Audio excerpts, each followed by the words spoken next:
Whenever you're ready, Madam Clerk.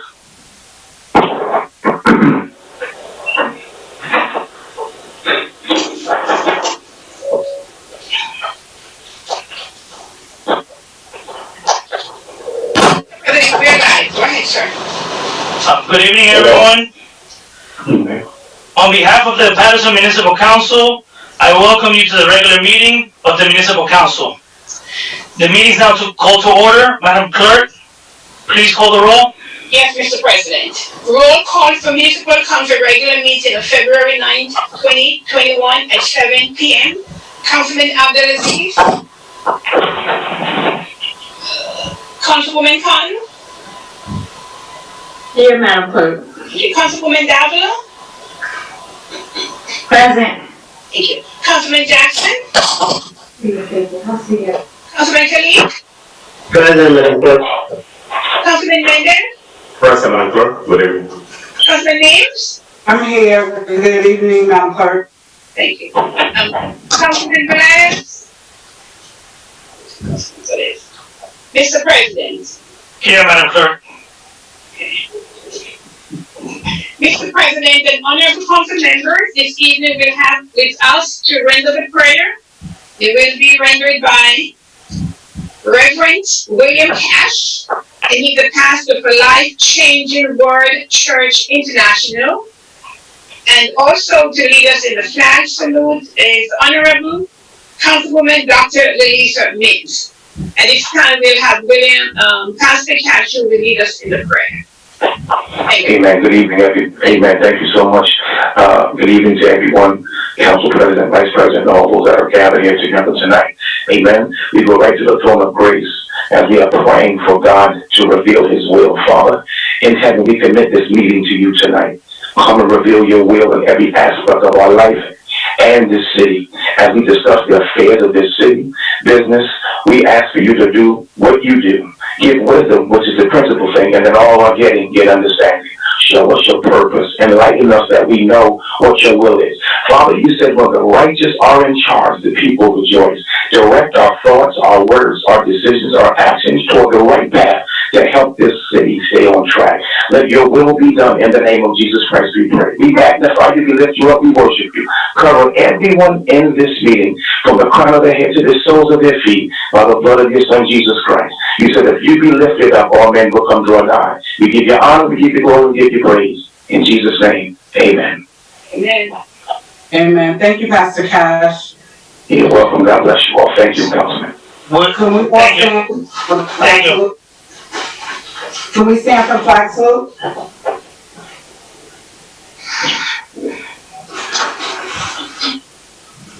Flag of our country salute. I pledge allegiance to the flag of the United States of America and to the republic for which it stands, one nation, under God, indivisible, and with liberty and justice for all. We will now have a moment of silence for our troops and those who have lost loved ones.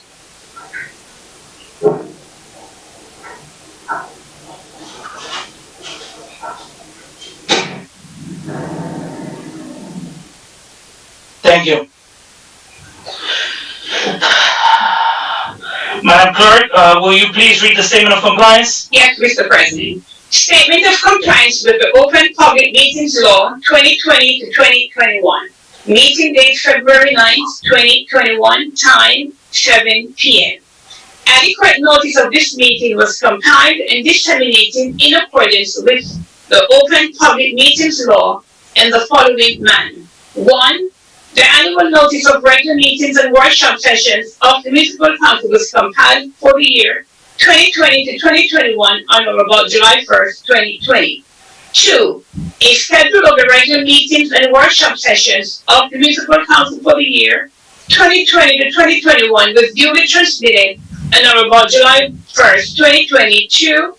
The North Jersey Herald News, the Record, the Arabic Voice, Italian Voice, the Passaic County Pulse, Dominicana News, Crusader International, El Especial, Paterson Press, City Post News, and tap into Paterson in addition to any other publication duly requesting such notices. 3. The schedule of the regular meetings and workshop sessions of the municipal council for the year 2020 to 2021 was prominently posted in the lobby of City Hall, first floor, in the place reserved for the announcements of this time. 4. The schedule of the regular meetings and workshop sessions of the municipal council for the year 2020 to 2021 was duly filed with the municipal clerk. 5. A copy of the schedule of regular meetings of the municipal council was mailed to any person who requested and it paid the fee authorized by the Open Public Records Act. And for the listeners who wish to participate tonight in our public portion, you may dial 973-321-1579, 973-321-1579, enter code 8326. Press star 1 to listen to the meeting. Press star 2 to leave a recorded comment. And press star 3 to be added to the speaker list. Mr. President. Yes, Madam Clerk. Your person. Do we have a motion for the payment of bills? Yes, Council President. So hold on a minute. For the record, we do have in the agenda, we have a presentation that we will not be doing tonight. It was for Marcheron, but she's not able to be with us today, so we're not gonna have a presentation today. So we have a motion, Councilwoman Mims. Yes, so for tonight, council members, we have payment of bill for 2 weeks. So we want to do February 2nd first. Our payment of bills list is for $11,874,546.22. I would like to make a motion. Second.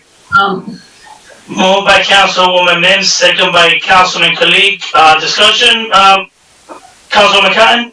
You know what, I don't have that February 2nd, payment of bills. I don't have it. Do you have it? February 9th? No, February 2nd, because she's. I don't have it neither. You have it, Councilwoman? I don't have it neither. No, I don't have the Council President. I'm sorry. What I have a regular payment of bills and COVID-19. The regular one said $5,427,853.22. It's not. I don't know if it's separated. I haven't seen it. Just give me 1 percent. Right?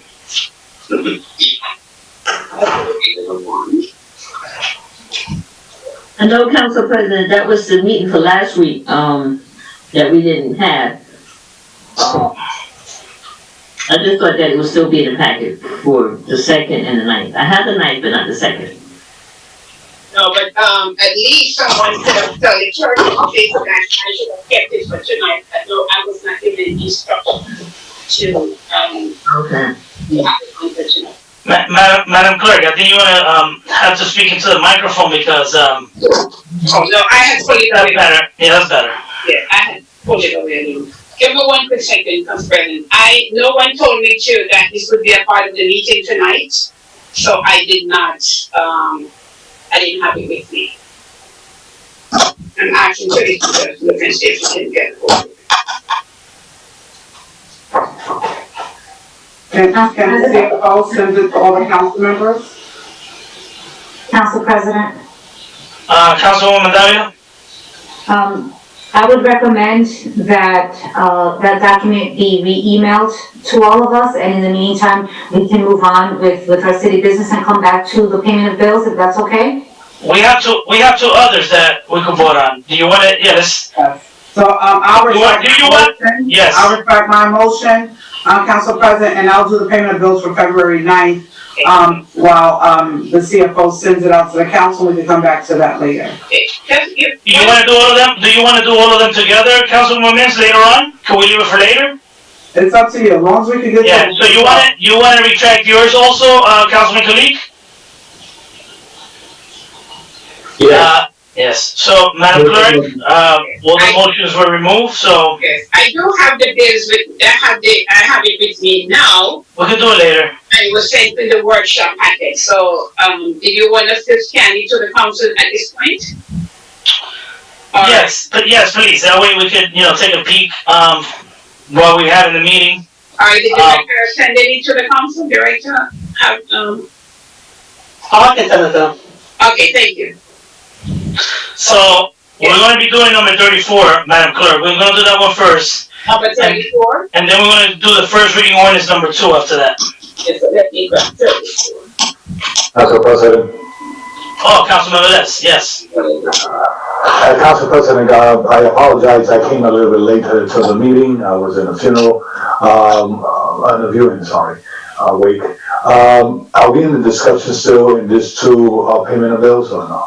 It was just, the motions were retracted. We're Okay. gonna entertain them later because there is a payment of bills that some council members didn't get. So we're gonna entertain payment of bills, later on, No problem, okay, alright? thank you. Yes, Mr. President, so we're moving on to item number 34, and then. Correct. Then item number 34 reads, resolution honoring City of Paterson, February 2021, Employees of the Month, City Council Resolution 21061. So moved. Second. I'm sorry, and this is sponsored by Councilwoman Dr. Lisa Mix. So we have a motion on the floor, right? Yes, it was moved by Councilwoman Mims, second by Councilwoman Davila. Discussion, Council President? Yes, yes, Councilwoman Mims. So, I second it, you, too. sorry What was about that? Then I second it. And Councilman Velez also seconded. Proceed, So I want to say to this administration and to the council, a couple of months ago, I wrote a piece of legislation that mandated that we would recognize the employees in the city of Paterson. I want to thank the administration and especially Dacil for working tirelessly with me, with the department heads, and these were the employees that some of the department heads identified, and they will be honored for the month of February. So I want to acknowledge all of the employees that are recognized. It will also be in the Tap Into Paterson paper. The list will be sent out to all the council members. We're just updating it to say February, but every council member will be able to have this list as well. We want to congratulate Battalion Chief Michael Tromelin, Chief Operator Latita Howe, Director Ryan Foote, Clarence Anderson, Robert Baycoat, Roger King, Giselle Sanchez, Alec Witherspoon, Anita Davis, Larry Lanton, Lynn Rogan, Iverlyn Rodriguez, Tanae Joyner, and Beverly Valentine. I'll read the names again. Battalion Chief Michael Tromelin, Chief Operator Latita Howe, Director Ryan Foote, Clarence Anderson, Robert Baycoat, Roger King, Giselle Sanchez, Alec Witherspoon, Anita Davis, Larry Lawson, Lynn Rogan, Iverlyn Rodriguez, Tanae Joyner, Beverly Valentines. Congratulations. Thank you, Council President. Council President, yes, Councilwoman Davila, then Councilwoman Cotton. before we do the roll call, I see on my agenda, and I don't know, I thought that, I know that Councilwoman Mims, sponsored a resolution to have a employee, to recognize city employees, every month. But I understand this is a function for the council, and I see that my, agenda states that the city council is, sponsoring this, recognizing the employees for the month. Just an idea where it changed, that's pretty much my question. My agenda states the city council is sponsoring this, so I understand you moved it, and I know that it's a resolution that you sponsored, but I was just trying to figure out where the change came. Well, I don't think there's a change, Councilman Davila. What it is a mandate to the administration, to I ensure. don't think you understood what I said. I'm looking at my agenda that states that the resolution honoring City of Paterson employees for the month of January, and this would have to be expired to February, states that the council as a whole is sponsoring it. And so Madam Clerk read it as sponsored. So I was just asking where the change, because I thought that that's a function as a council that we will be recognizing on a monthly basis. Council President? So the only thing I'm gonna say is, this recommendation had to come from the administration, is that correct? Yes. Councilwoman Mims? Yeah, I mean, it doesn't matter to me. Look. No, I don't want it complicated, so you're, That's so, what I'm saying. So, Council President, I'll just move it. I wrote the legislation. It doesn't matter if I'm the sponsor or not. I wrote it. It doesn't matter. My name will be forever. So, Madam Clerk, the full count, Just so you understand, I'm looking at an agenda that says sponsored by the city council. So there was a change. I'm asking the question. That was it. There's no. It just wasn't updated to say sponsored by Councilwoman Mims, co-sponsored by the council. It was sent, but just wasn't updated that we got it. That's all. All right, we can move on. She moved it, I seconded it. If you want to, Council President, you can proceed. I got my answer. Councilwoman Mims, and we shouldn't make a big deal out of this. We have other businesses the business to take care of. But in the interest, this is a legislation that you initiated, and it's going to be there until forever, until it's repealed. But I don't see anyone repealing it.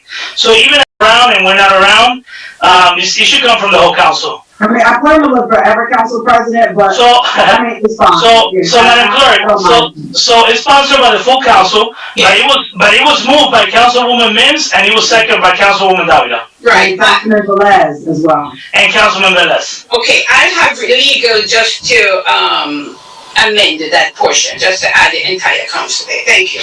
Yeah. So we can move on to the roll call now, Mr. President? Yes, Madam Clerk. Okay, roll call on item number 34 for approval. Councilman Abdelaziz?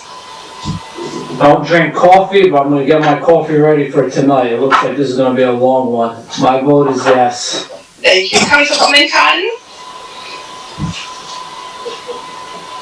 Councilwoman, okay. No, you still have your mic muted.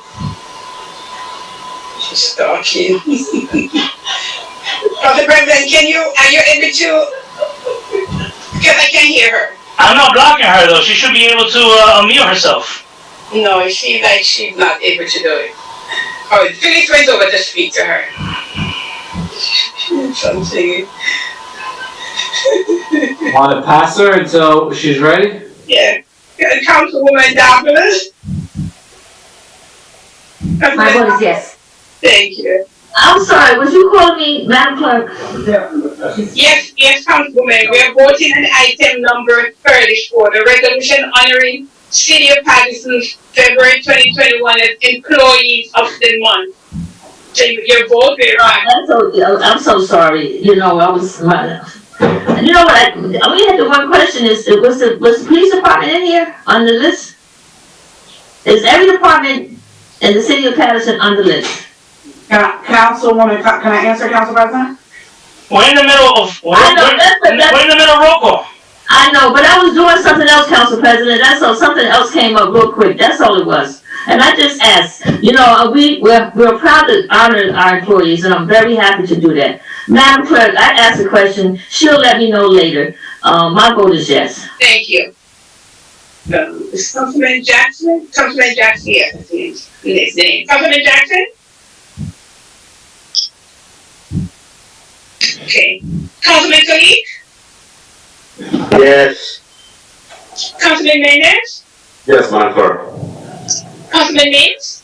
First, I want to congratulate all of these employees, and to answer Councilwoman Cotton's question, all department heads are aware of this process, and there is a very specific outlined process that DeSille has put in place, and they have to present their names. So if no names are from different departments, it's because we did not receive any nominations from that particular department head. That information is disseminated, and I'll make sure you see, and you can see all of what was done. I make sure every person on the council, but that's the process, Councilwoman Cotton. My vote is yes, Madam Clerk. Thank you. Councilman Velez? Councilman Velez? Yes, I am here. Okay. Hello, everyone. My vote is yes. It's not Thank a long meeting, it's short. Mr. President? My vote is yes, Madam Clerk. Thank you. The vote is 8 in favor, 1 absent. Item number 34 is hereby adopted. Madam Clerk, we'll be doing, first reading ordinance number 2. Yes, sir. Next item in the agenda is first reading ordinance, item number 2. Item number 2 is for first reading, no public hearing is required. And the ordinance ordinance Hold amendment. on, can I interrupt for a minute? We need to amend, we're gonna need to make an amendment to this, ordinance, Madam Clerk. Okay. So before we continue, read the heading first and then we'll make the amendment. Can we do that? Yeah, I have to read it. Sure. The motion and a second on the floor. And then you give an amendment, and then need another motion and a second to amend it, because I have to do a roll call to amend. Okay, so this time I'll read the ordinance. An ordinance amending the Paterson Code, repealing the current sewer rate framework, repealing the creation of a self-sufficient sewer utility, and returning to the prior framework of funding sewer expenses through a mix of sewer fees and property taxes. Finance, this ordinance is sponsored by Council President Rivera and Council Vice President Dr. Nix. There we go. So, Madam Clerk, we need to make some amendments to, Okay, I have to have a motion and a second on the floor before we get to the amendment. So may I have a motion? Move it. moved by Councilman Mendez, Second. second by Councilwoman Davila. So, And there's a, that discussion, Madam Clerk, we need to amend this before we enter into the discussion. okay, so there's amendment on the floor. When there's amendment, I need a motion. Can you say what the amendment is? And then we need a Yes. motion. Second? Yes, we need to change basically, and I'll specify which areas, but it states in this ordinance that it would take, it will be actually effective at the end of 2021, and anywhere that we have that language, it should be effective, upon passage.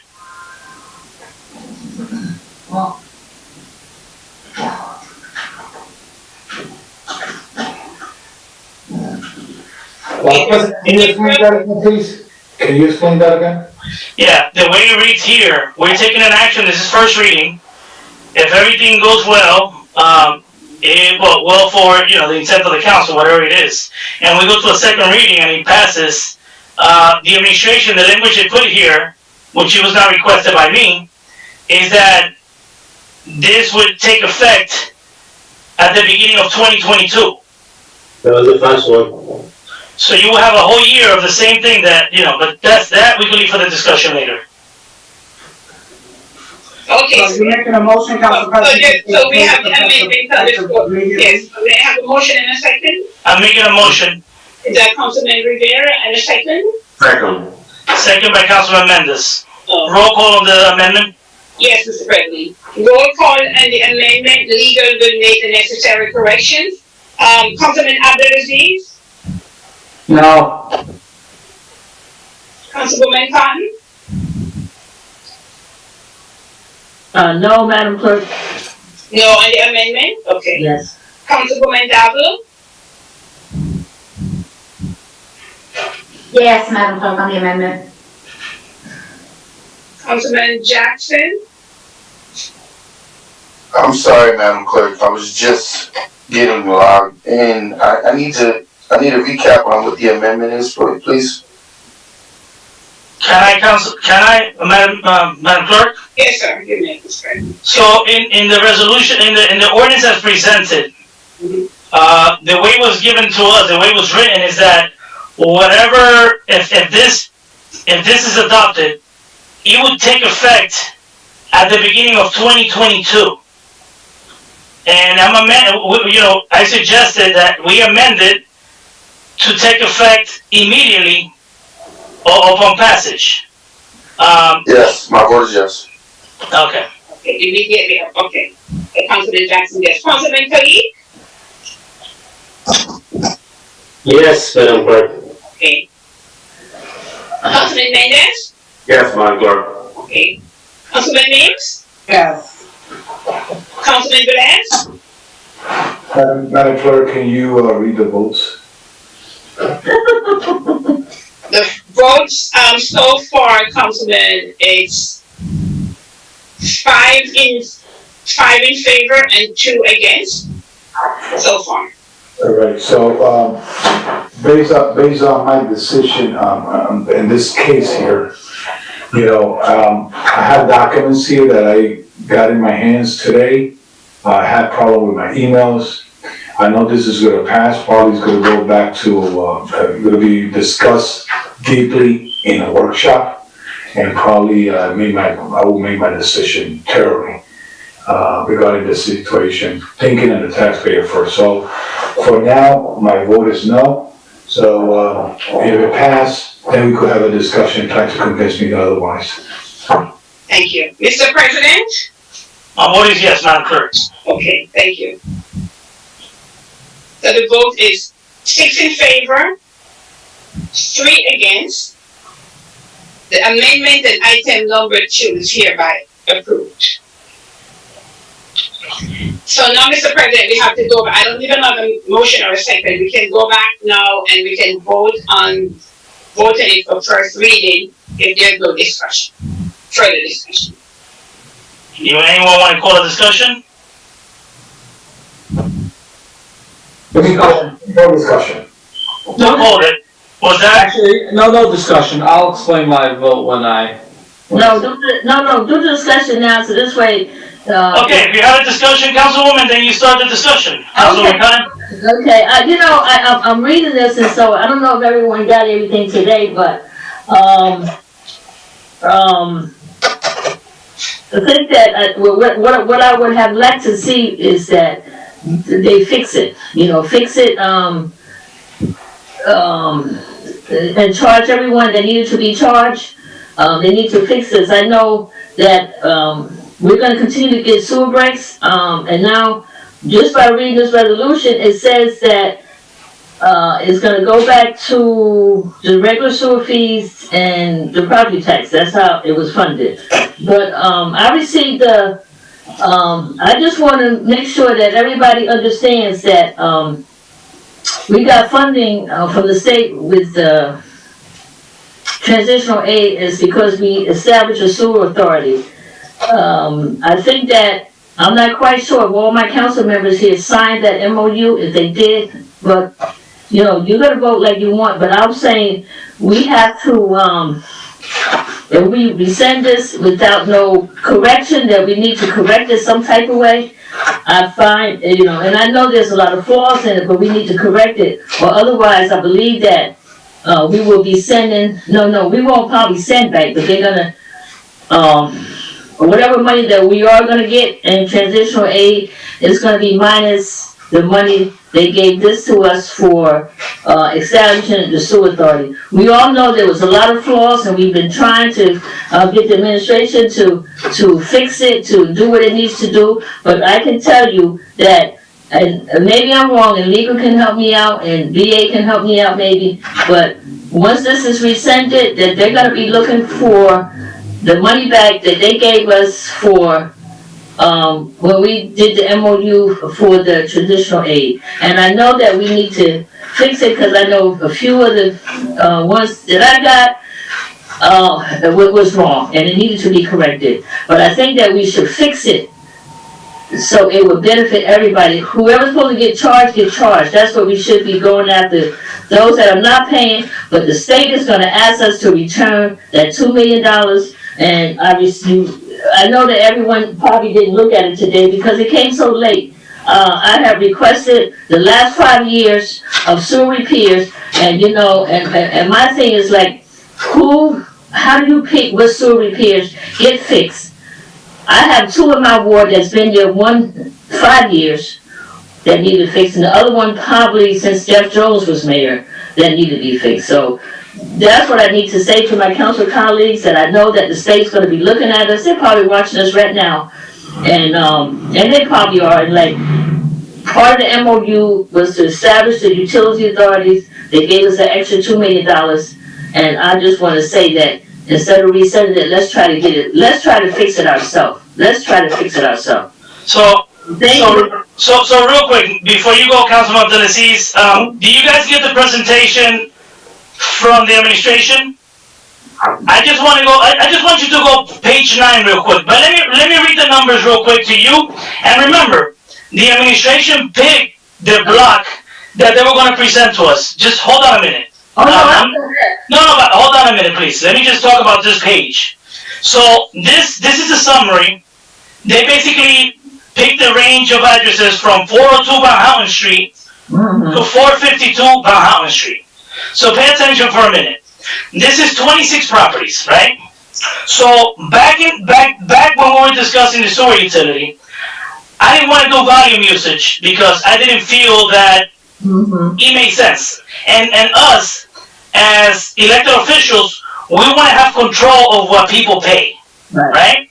So my suggestion at the time was leave the rates the way they are, and we just apply an increase evenly to bring it to self-sustain, right?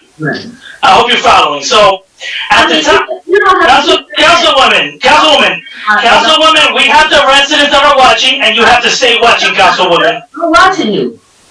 Councilwoman, this is going to remain there. The state's going to watch. The residents are watching. I was elected by the residents to serve the residents, not to serve the mayor or this administration. So let me just say this real quick. And this is a presentation provided to us by the administration. So let me start, and I will try to not prolong the discussion. So you have 26 properties here. Yep. Under the new building, those 26 properties is 402 Van Houten through 452 Van Houten. Again, I didn't pick. If I wanted to present something to you, I would pick a block that will benefit my purpose, right? So I wouldn't pick one that the rates were like through the roof. This is one that was picked by the administration, right? Now, under the way, the method that I wanted to do was the old rate, right? If you would increase 40% evenly, right? You would increase the 40% on the schools, the county, the non-for-profits, because remember, some of this burden was being put on just the regular taxpayers, the homeowners. We would have switched the burden and put it on some others, right? It would have guaranteed that this was done. So check this out. So that year we were collecting 12 point something million. The sewer utility, the sewer utility was about 17.5 whatever, so $5 million, right? So if you did 40% of the 12 million, you would have had your $5 million right there. Simple, right? Check this out. That equates to $15 a month for a 2-family home, right? That's what it is. It's $170 per year, $15 a month. What this would do, this will put us in a better situation when it comes to our debt service. It would have shifted the burden that they were paying in their taxes, right? Shifted to the sewer. That was the intent. You have the floor after I finish, Councilman Abdelaziz. Let me finish. You are next. So this is the situation that we have. There's 26 properties here. When you combine them all, we hit them with a 70% increase when you combine them all. Out of the 26, you have 9. You have actually 2 that actually saw a minimal decrease. Actually, substantial decrease. 2 out of the 26. There were some that were just a little below the 170. But in total, only 9 of them had increases less than $170. But then there were some that went from $426 to $1,076. That's $650.96 increase. Now, council members, look at this picture. Out of the 26, and it's common sense. Let's not get even into the numbers. If you had to do a breakdown right now of how you would want to see the $5 million being spread out, right? We were promised that this was going to go to industrial, a lot of this, not-for-profits, right? So just by looking at this page, 70% went, all of these are two-family homes. 70% went to these two-family homes. So imagine if you do the analysis of the whole billing, what you will see. So now we're here tonight, not because we're against the mayor. We've been asking, and we don't even have to ask. Any administration knows that whenever you do roll out a new billing like this, an analysis needs to be done. A thorough analysis of the billing. We had, so from the inception, I noticed that the industrials, right, the big businesses, the big entities, they were not being billed correctly. I pointed that out to the administration. I just happened to be talking to the CFO. I asked him to show me the billing for the industrials. Just by looking at it, I told her it was wrong. That was corrected. A council person should not tell you that, that the billing is wrong. 2, the county was not being billed. So the intent of this is to pass the burden to the entities that are not paying taxes. And the county was not paying at one time. 6 months ago, spoke to the BA, I told her that the school district was not being billed for all the bills. I was told that the school district is not supposed to pay sewer fees. 6 months later, had the same discussion. Once again, I'm told the school district are not supposed to pay sewer fees, but 29 bills were sent to the school district. They have 54 properties. About 9 of them are leases. So on the minimum, the school district should receive 40 plus bills. Why am I saying all of this? Imagine what would happen if you do a thorough analysis, right? We will basically reallocate the billing and basically allocate it to everyone. And that was the intent when we did this utility. So everyone will pay their fair share. But it seemed, based on sheet number 9, that most of the burden was passed to the homeowners. Now, council members, we're here tonight because of all the calls that we've been getting from the residents also. I am getting tired of me bringing the concern of the people to the administration, and all I need to hear from the administration is we'll look into it. This is not the only thing that this has happened to. So now we're in a situation that, because this got on the agenda, all of a sudden, now the administration wants to do the analysis. The whole time they knew they're getting a lot of calls. At one point they told us that they were not getting a lot of calls. But today in finance, the CFO stated that they've been fixing the bills. They did get a lot of calls, so they've been fixing bills. But once again, I'm here to represent the people. I understand the financial consequences of doing this. What I offered the administration was go under the old billing method, put the numbers together, present it to us, and we'll create the utility. At least I will support it. I cannot speak for the rest of my council colleagues, right? We're all here to make sure that the city prospers. And from the beginning, I spent over 3 months not agreeing on the sewer utility based on volume. I always agree on the utility, but not to be billed based on volume. And I was finally convinced because the presentation was put together where St. Joe's was going to pick up over $400,000 of the bill, in addition of the burden of the $5 million.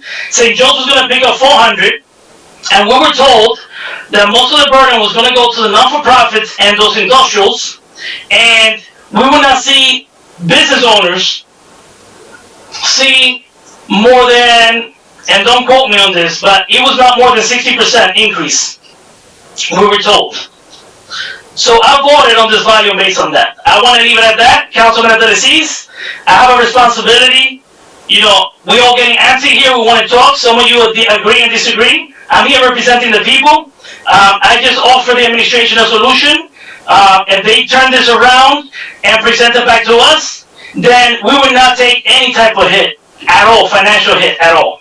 But the way it stands right now, we cannot continue to bill people based on volume, because what happens is, aside from all the mistakes, there's a lot of variables here that will make some of these bills to have errors. For example, Passaic Valley Water Commission makes a lot of mistakes themselves when it comes to the water readings, right? That created, now we owe St. Joe's $1.8 million. Instead of them paying sewer fees based on what we have right now, I'm sure under the other method, there were probably some adjustment that needed to, because some of theirs is also based on volume. But also, I get a lot of calls from residents. Some of them have meters that they're labeled as industrials. So yes, there's going to be some mistakes when things like this take place, but this was rolled out really quickly when it was done, and we have now followed up with in-depth analysis to make sure that we're doing the right thing for our ratepayers and our taxpayers. I leave it at that for now, but once again, under the old rate, it would have been $170 a year, $15 a month. That's what it would have been. It would have been, just by applying a 40% evenly, we would have had this. But right now, based on the sheet, 70% of from 402 Van Houten to 452 Van Houten, 70% increase for those two family homes combined. So, Councilman Abdelaziz, you have the floor now. Council President. Council President, I have a few questions for our CFO, and I'm just going to give my statements. Mr. Silva, if you look at page 4 in your presentation, he's on, is he? Yep. And on page 4, in 2018, we received about $12.4.5 million from billing the sewer residents. What is the Passaic Valley Sewage Commission bill? 12.5 about. That's what we get billed from the Sewage Commission, so 2018 is self-sustained? Just for the Passaic sewage, not self-sustained, but just the Passaic sewage itself is 12.5 million. And how much do we bring in? 12.5 million. Alright, so I thought when we did this, I always thought the bill from the Sewage Commission was higher than what we were billing in 2018. No, that's that service, that's including everything else. That's including debt service, the sewer division, the DPW sewer division, and infrastructure.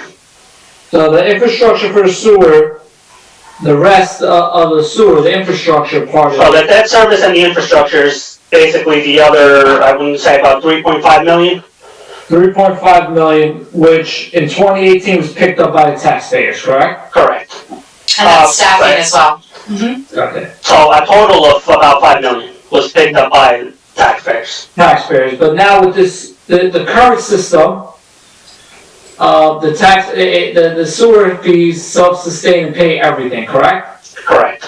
Alright, so I just want to put that on the record, and I actually agree, wholeheartedly agree with everything that the council president was saying, right? We wanted to protect our taxpayers, we wanted to shift the burden from the taxpayers at $5 million, and Mr. Silva, if the taxpayers had to pick up that $5 million through the tax levy, what is that increase in our tax levy, about $5 million? What would be the rate, the increase in taxes on the tax levy? For an average assessed value so I did it for $7.5 million, because we would have to pay the 2 back. So for an average assessed value. Wait, hold on a minute. When did the state say we have to pay the 2 back? Yeah. Let's not assume. That's Alright, so just for the sake of argument. Okay, so 5.5 million. You need 5 million of the best case scenario and the worst case scenario of 7.5. So what would that be the increase in taxes? Not on the average home, on the levy. So if our levy is 200 something million, add another 7.5, what would be the percentage there? Okay, so at 7.5, the average is 232. At 5.5, I'm gonna say, I would say about 215, 210. Alright, so I agree with the council president.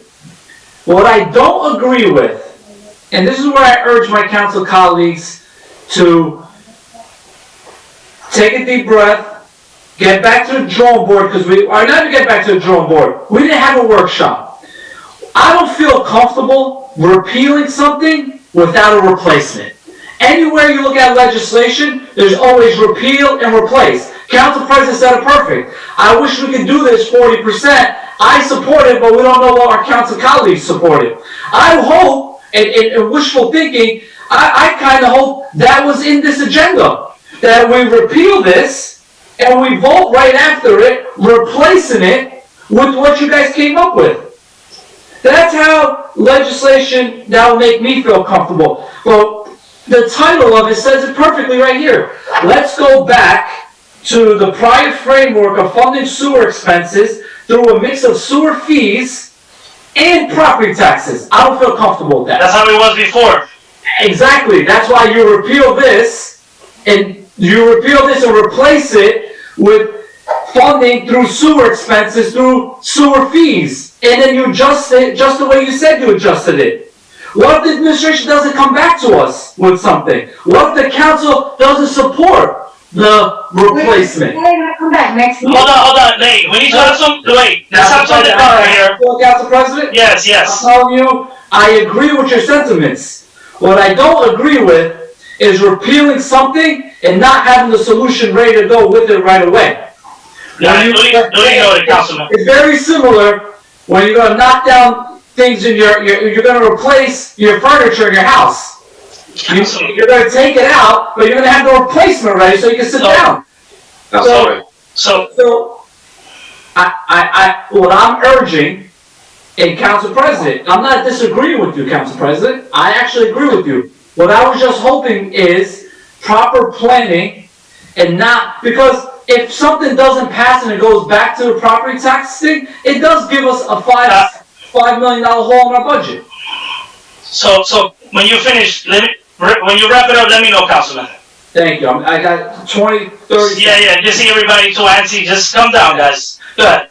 I agree. I understand that, I see that presentation where the burden went to the ratepayers.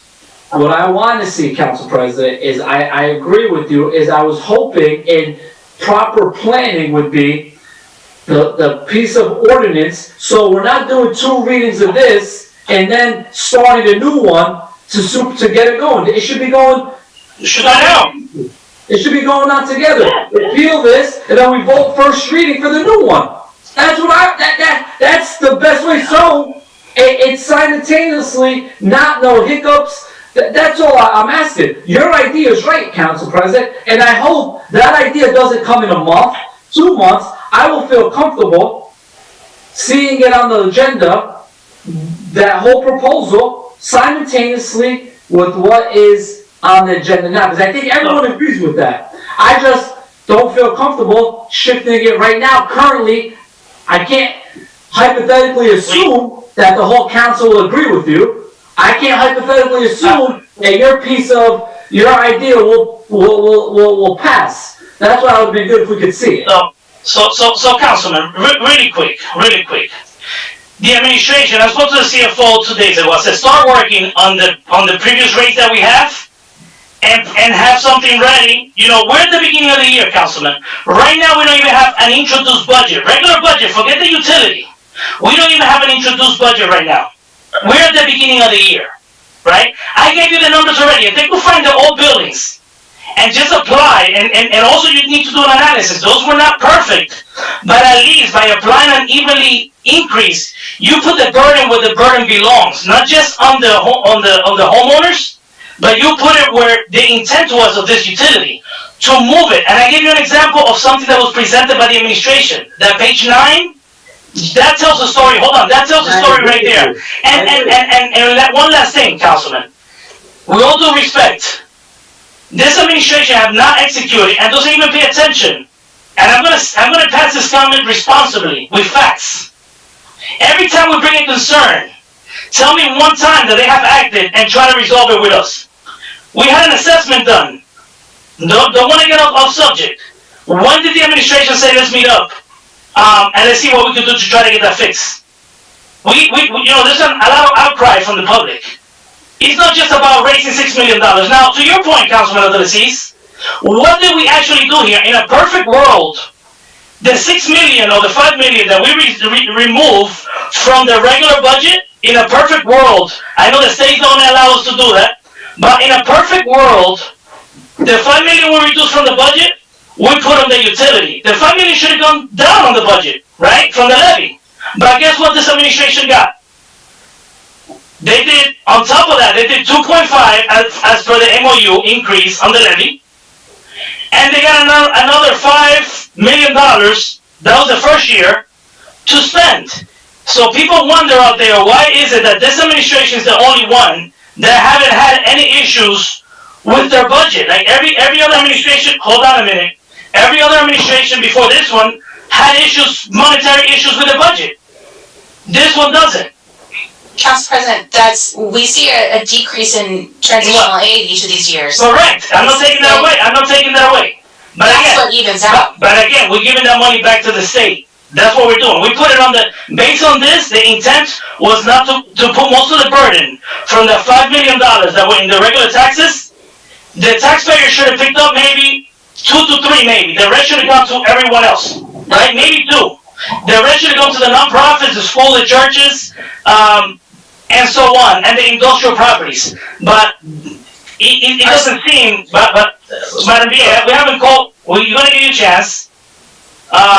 So we have Councilman Velez, then we have Councilman Mendez. Thank you, Council President. In the beginning of me voting no into the other one is I got confused between the day it should start or whatever. And the administration, I believe, said it would start in 2022, and we want to start this right away. That's what the amendment. Okay, that's why I asked what was the amendment, because I got confused there. That's why I voted no. But let's look at the reality of where we at right now. This ordinance was established in 2019. Okay? Since 2019, we could go back to the tapes of this council and this meeting and expressing them that the mayor had to come forward, or the administration, to explain us what is this mess.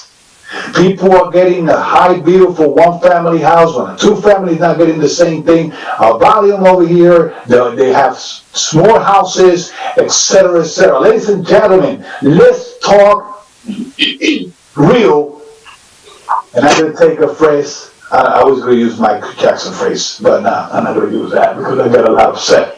But the sewer bill will increase symptomatic no matter what. Okay? And we have to stop allowing this administration, the past administration, or the whatever who decides to be the administration, to start using, we are going to raise taxes if you don't do this. We are going to do this if you don't do that. With all the respect that this administration should have for this council, when we've been talking to them, expressing them, our frustration, not only our frustration as a legislator, they presented us something that, according to them, was going to be fair across the board. And let me tell you something, to have a mayor, and this is not personal, have a mayor to say publicly in a video state of the city address that St. Joseph gave us a community contribution. So let me tell you something. Our taxpayers, our residents, that we receive those calls daily. Can you explain me what happened with my bill? Can you explain me why they charging this now? And you know what was the surrounding of it? We send it to the sewer division. The sewer division send it to the commission of sewer. That's their fault. Oh, it's not our fault. They the one that bill us. Oh, you have to look at the meter that you have in the house. You know what? People buy houses. They didn't know that they have a meter of this inches, this inches, this inches, this inches. They don't know if they don't know nothing. They know that the water comes out and they flush the toilet. But right now, the administration make our taxpayer to use less water that's not healthy and not flush the toilet a lot, or try to use the public restroom because they don't want to carry that burden to their houses. We have a bunch of taxpayers right now frustrated that when they get an increase of a bill because it's going to be threatening their house, leads to their house, they're not eating properly. because the $50, the $60, the $100 that they have in saving, now they have to send it to shift it to a bill that the city knew that they had to create revenues. And we've been talking about this. Stop creating revenues and saying we're going to benefit the residents of Paterson, but really is hitting them to the neck. I'm disappointed. I understand that, and you know, I have a lot of respect for my colleagues. When Al-Nasi was here, none of us took our faces out of the camera. We all look at him, we all stand here and look at him, and we didn't shut our videos. Now, I'm talking, and he decided to get out of the camera. Now, why I say this? I recall Councilman Abdelaziz campaigning to create this sewer utility. Campaigning that it was going to bail the residents of Paterson, it was going to help the financial confidence of the city, and it was going to bring revenues. Of course, he's not going to see it like something that's going to be benefit of him, that we decide to vote to rescind this and say, you know what, administration, you know what, CSO, you know, Madam BA, you know, legal people that works in administration, now that you're against the wall, and the water's up to the neck, okay? Meanwhile, nobody comes out and talk to the taxpayer of the city of Paterson, and then the funny part is that they took something from the past administration. Oh, we didn't did it. It was the council that approved it. It was the council that approved it. And it's the council that approved it. And then they dump it to us as a legislator because we vote based on presentation. Okay? Now, you know what? In the beginning I voted no because, in the amendment, because I was a little bit confused. I was trying to even look at the dates on the resolution, but is that the administration drafted and put 2022 to start in 2022, okay? But you know what? When I get those calls from the residents, I don't say wait until 2022. Pay your bill in 2022.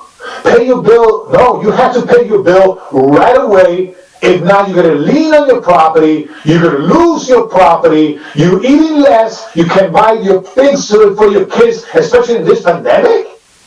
When we came to this council, to this administration and say, can we delay the payments for them, a grace and this and that? No, the tax rules and this and that, we cannot do that. You know what? If you don't think good and fair for my taxpayers in the city of Paterson, nine of us should not think that they should get something to resolve this tomorrow.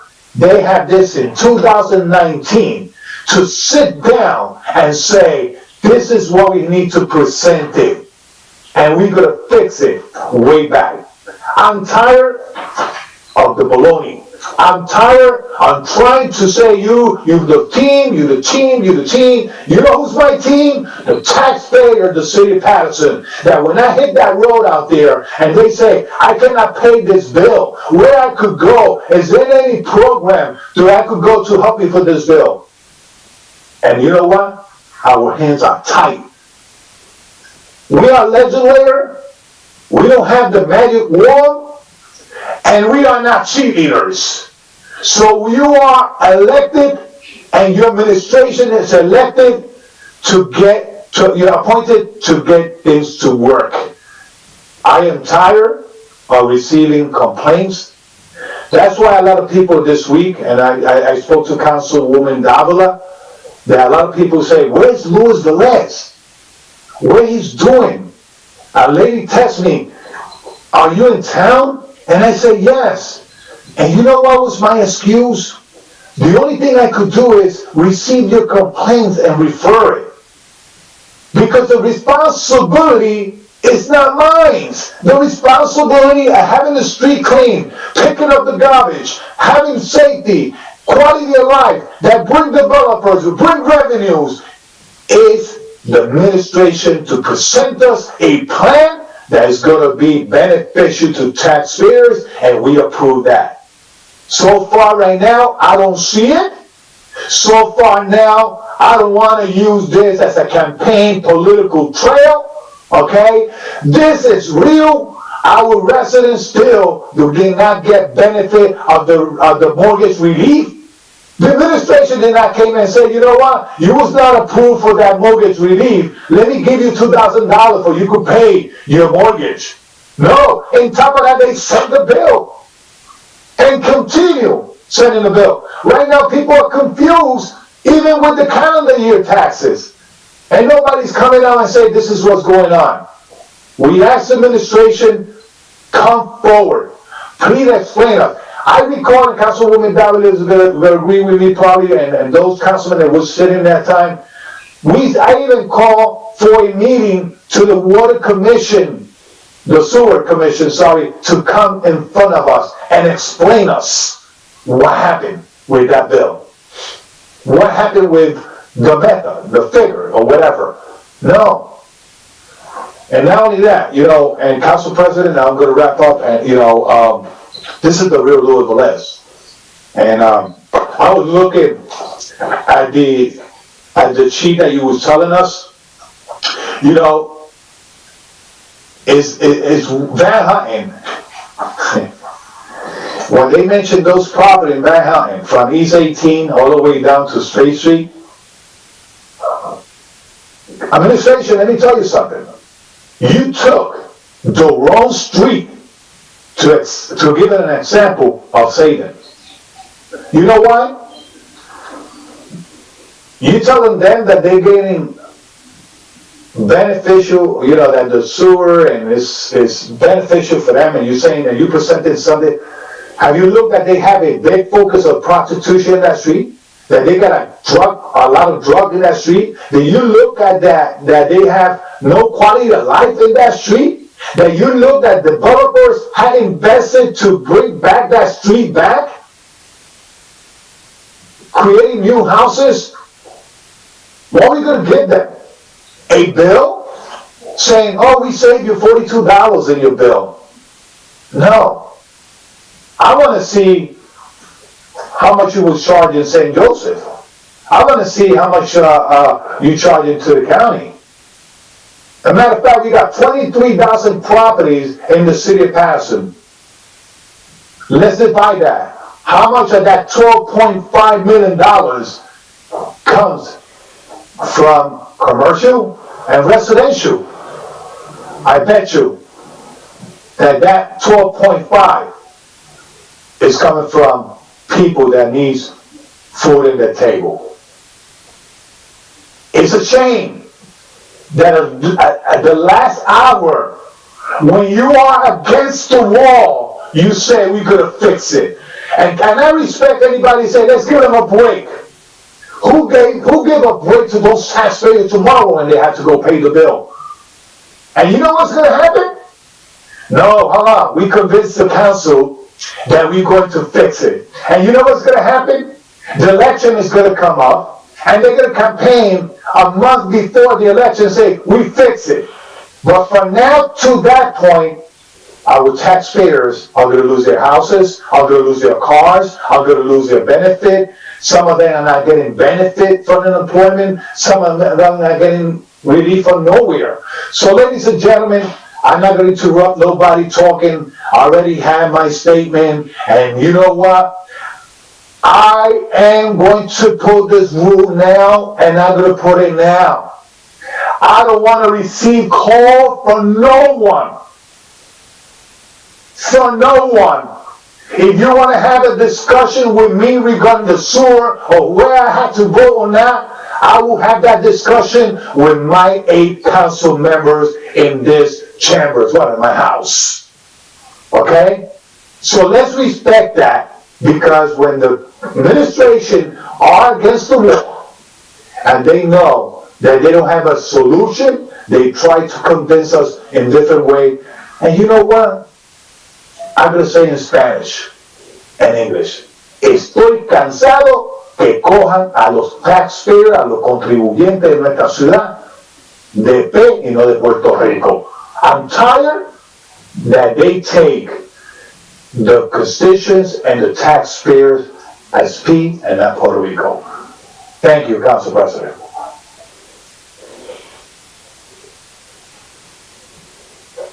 Council President. Councilman Mendez and then myself, Council President. Council President. That's what I said, but hold on a minute. So Councilman Mendez, Councilman Mims, but hold on a minute. In a perfect world, right, we would have what Councilman Abdelaziz suggested. Let's have the analysis ready, but it is interesting that we took action on another item not long ago, which was the escrow fees, right? They failed to implement something so small as running basically implementing an escrow fee. And to this day, almost 2 months later, we still haven't finalized the implementation. Now, the reason I'm saying this now, I leave it up to the administration to put this together, the turnaround time. If the state want to complain, they can complain, but we're giving them an option, at least I am. Put it on the old rates, and then we could revisit this thing again. But one more thing. I remember when Councilman Abdelaziz wanted to give an extension to the taxpayers of this city during the COVID. And guess what? I'm part of this council. We supported his initiative. At that time, the administration did not approve of that. So the governor, I believe it was the governor or someone in the state, at the state level, introduced it. Why am I saying this?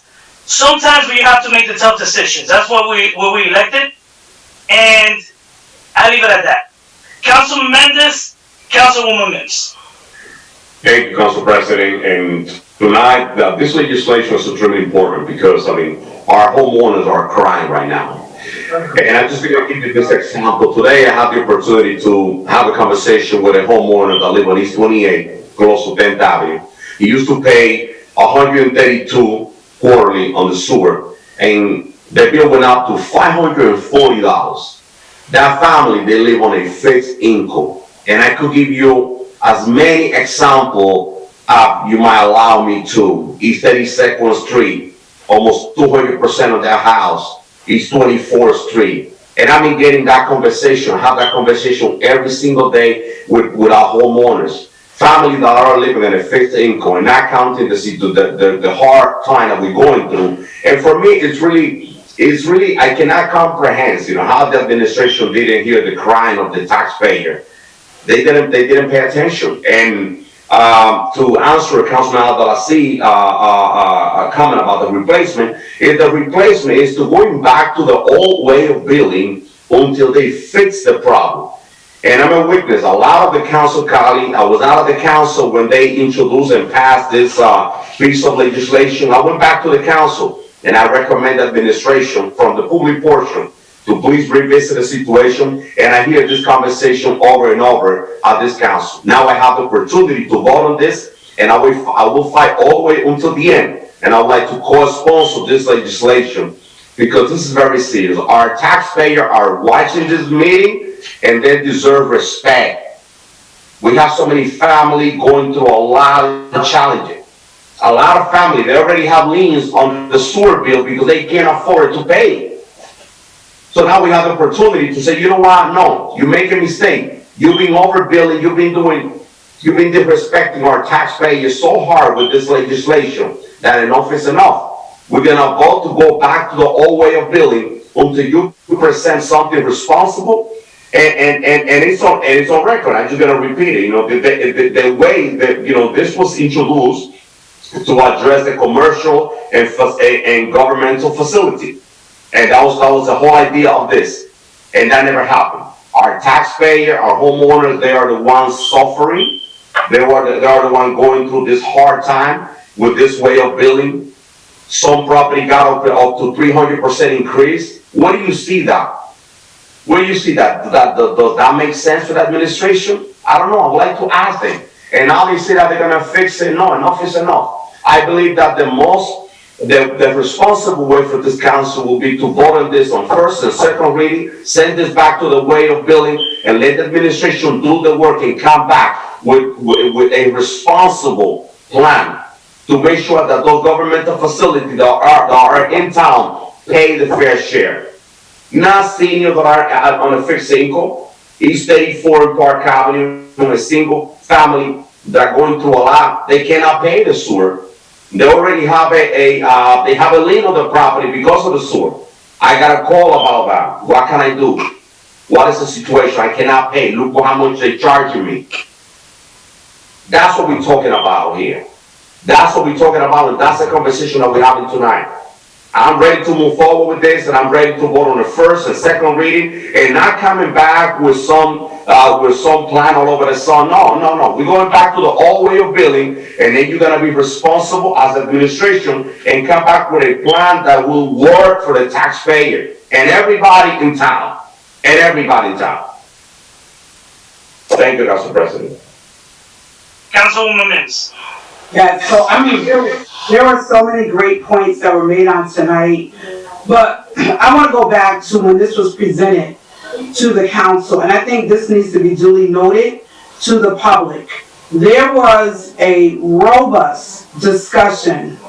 Many council members gave many recommendations. I mean, I had them listed, but I don't want to even go into everything that was, and a lot of the recommendations that were mentioned by this council, some of the very same council members that are sitting here, are some of the very issues that we're having today, but when it was presented to us, they said, we're going to resolve this will be fine, it's going to work. And so, based on the delivery of that plan, we said, okay, if this is going to be an even kill, where the 23,085 tax-based entity is being able to get some level of relief and others are paying into it, then we'll support it, right? And so that we supported it based on that information.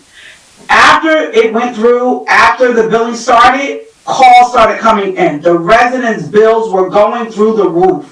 We were calling, we were sending people to check to find out why their bills were the way they were.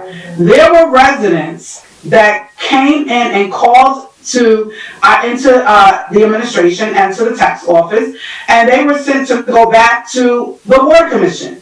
And then the Water Commission said, it's not our issue, it's your issue. And I remember specifically talking about the coding. Will the coding be accurate? Will we make sure based on the size of the piping? There is a few individuals, I'll talk specifically because it's the same issue, where they live in a home, right? We know they live in a home, we know the individual, and we know it's a house.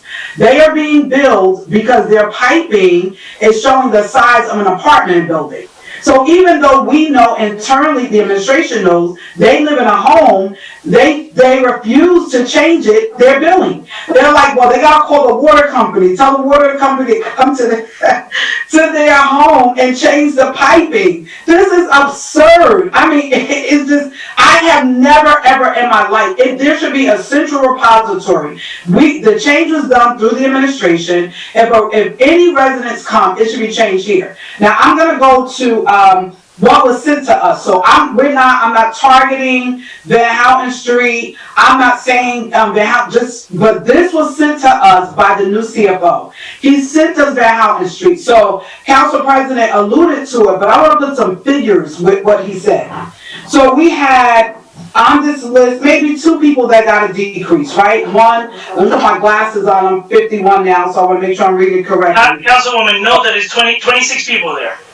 There's 26 people here. Properties, 26 properties. 26 properties listed that was given to us by the administration. Key point, they sent this to us out of all that was done. This is only 26 properties. Two people received decreases. One for $91.87, one for $115.62. You might get excited out of these properties. But let me tell you some of the increases that people got.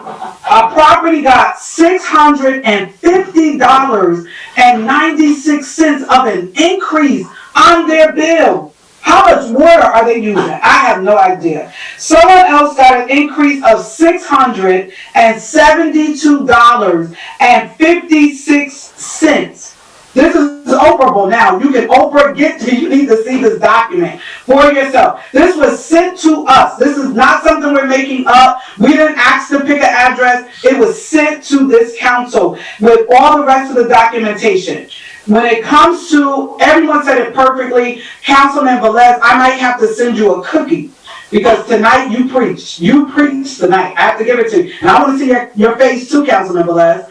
But tonight, I'm with all the calls, the complaints, everything that we presented for over almost 2 years. We've been asking, we've been begging, we made recommendations. When recommendations are being presented, they should not be ignored. They should be adhered to, at least give the response, we're looking into it. We're going to do it. But all of a sudden, now that we're at this place, now, okay, we're going to do an audit. Where was the audit 4 months ago? Where was the audit 8 months ago? Where was the audit when these residents had issues because we were billing them?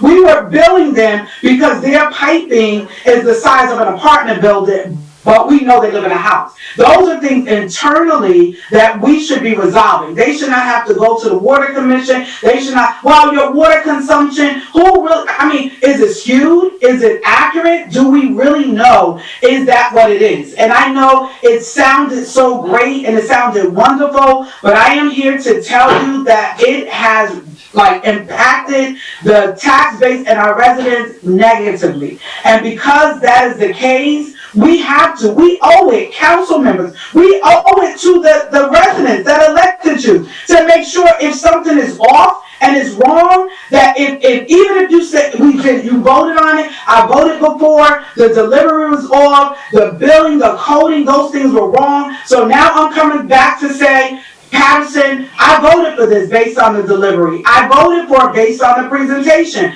But now the presentation and the delivery does not match what was done for our residents. I'm always going to go with the residents in the city of Paterson. I got to go with them. I'm going to go with them.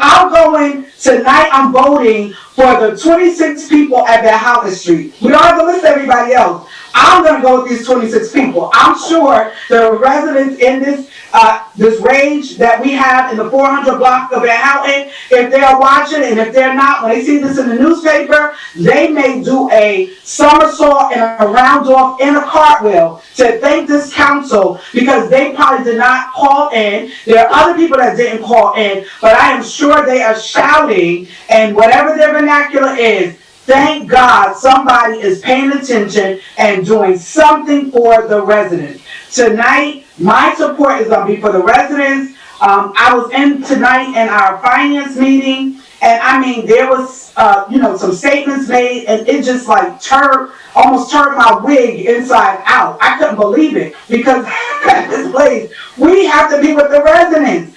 That is our first call. Will we be? Yes, we got this money at transitional aid. There are ways to be able to resolve it. We got over $13 million in COVID money. I didn't want to go here. $13 million. I wonder if we gave everybody a mask. I'll answer for that. No. I wonder if we made sure everyone has sanitizers. I'll answer that. No. But we have $13 million.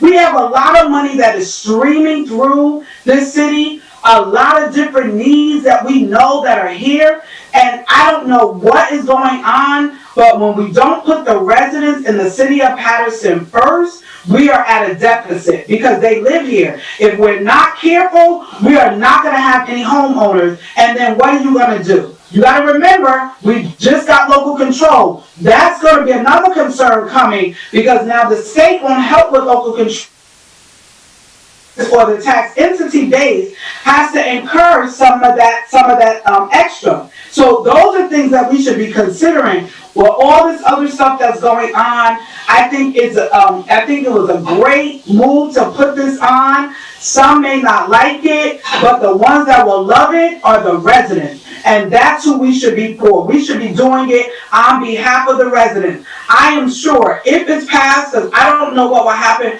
if this is passed, this administration, they will find something to represent. Don't get it twisted. They will find something. The escrow freeze, and I'm finishing, Council President, the escrow freeze is a perfect example. There was an item placed, we supported it, right? It was a way, based on the applications, that the city would not incur the fees for doing the paperwork process, right?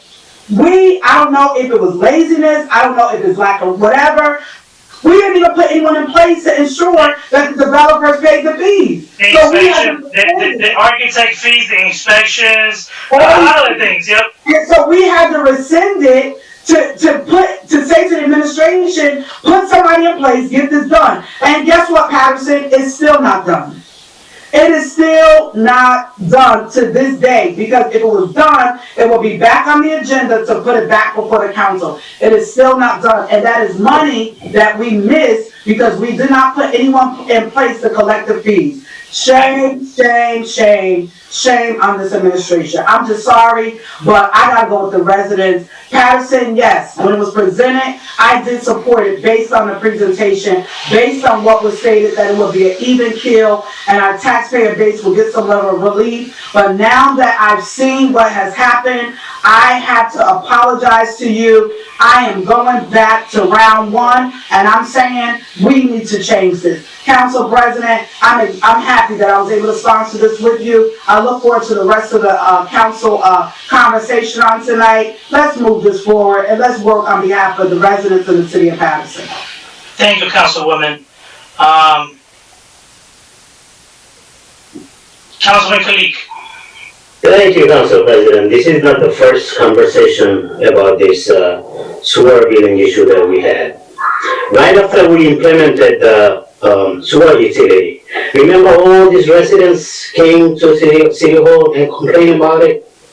Our mayor was there as well. The mayor told those residents he would have a town hall meeting in each ward. Remember that? Did that happen? I don't think it has happened. Also, there is nothing else to say.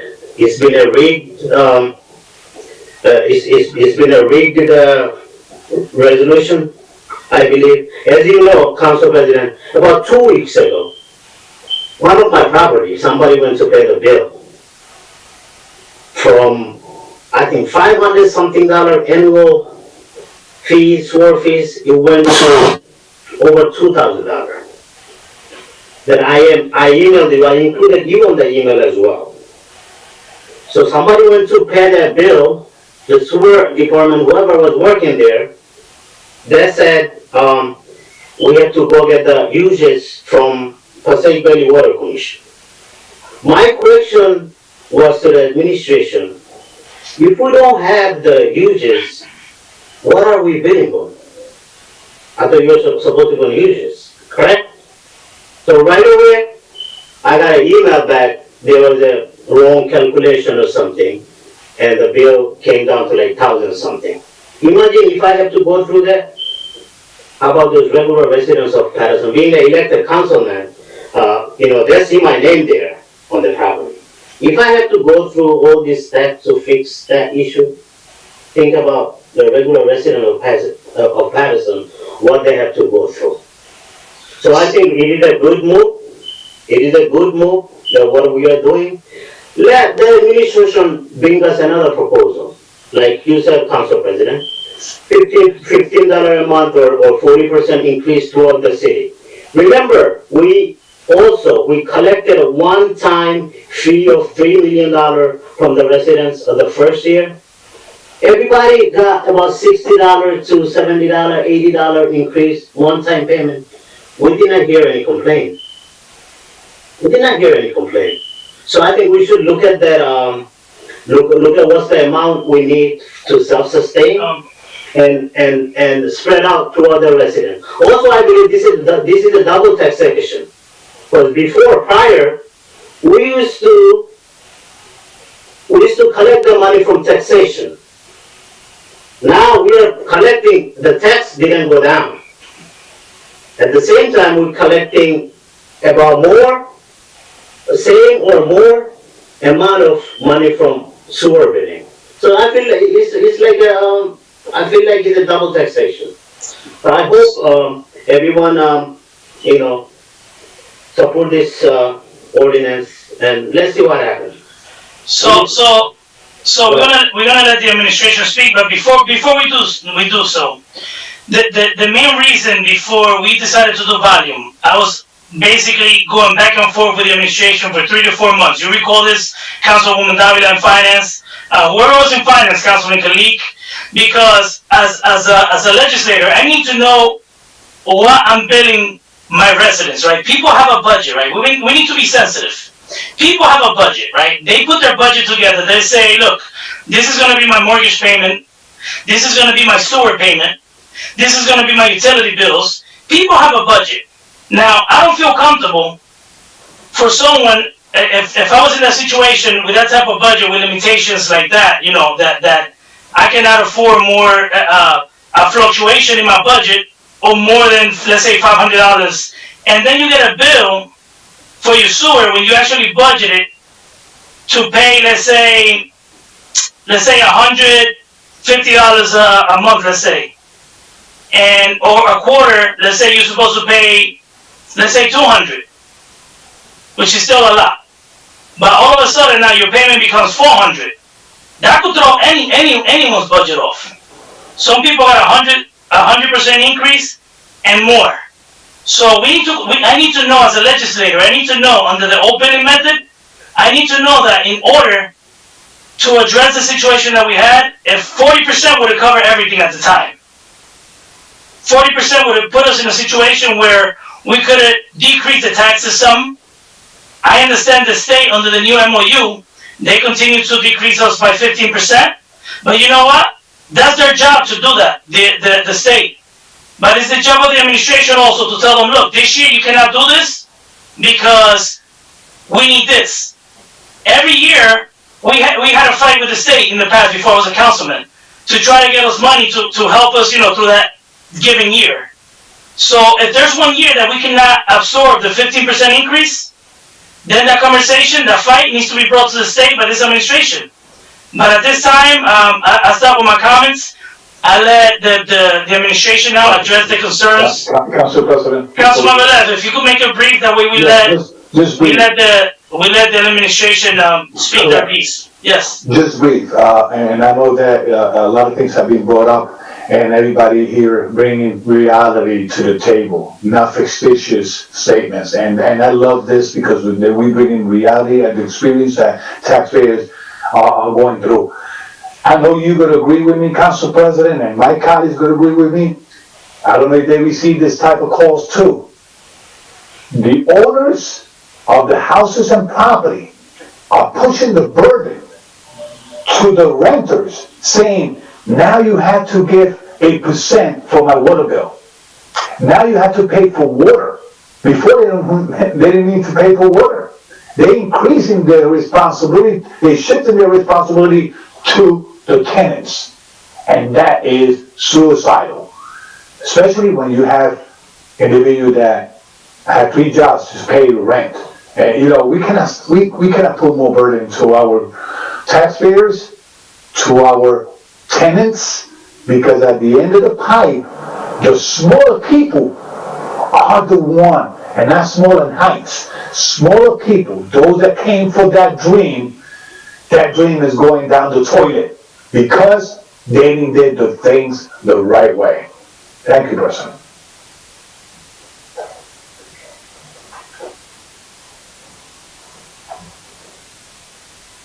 So I'll let the BA, I'll let the CFO speak, then the BA, or you guys decide who's going to speak first. I'll give you that courtesy. I can go first. All right. So, Council President, you said 40%, right? So if I understand you correctly, 40% of all residential that it would go up, it would be 12 million point one. Under this method of billing, residential only went up to 11.7 million. What are you talking about? Javier, as per your sheet right here, the one you just provided. Correct. That was a 70% increase on this block. Okay, but just look at the overall. Look at sheet 4. Look at the overall. So sheet 4, residential, went up from 8.7 to 11.7. That's an increase of 33%. Okay, but this is what you have right here, Javier. You have a lot of fluctuations, right? You have some people's went down, right?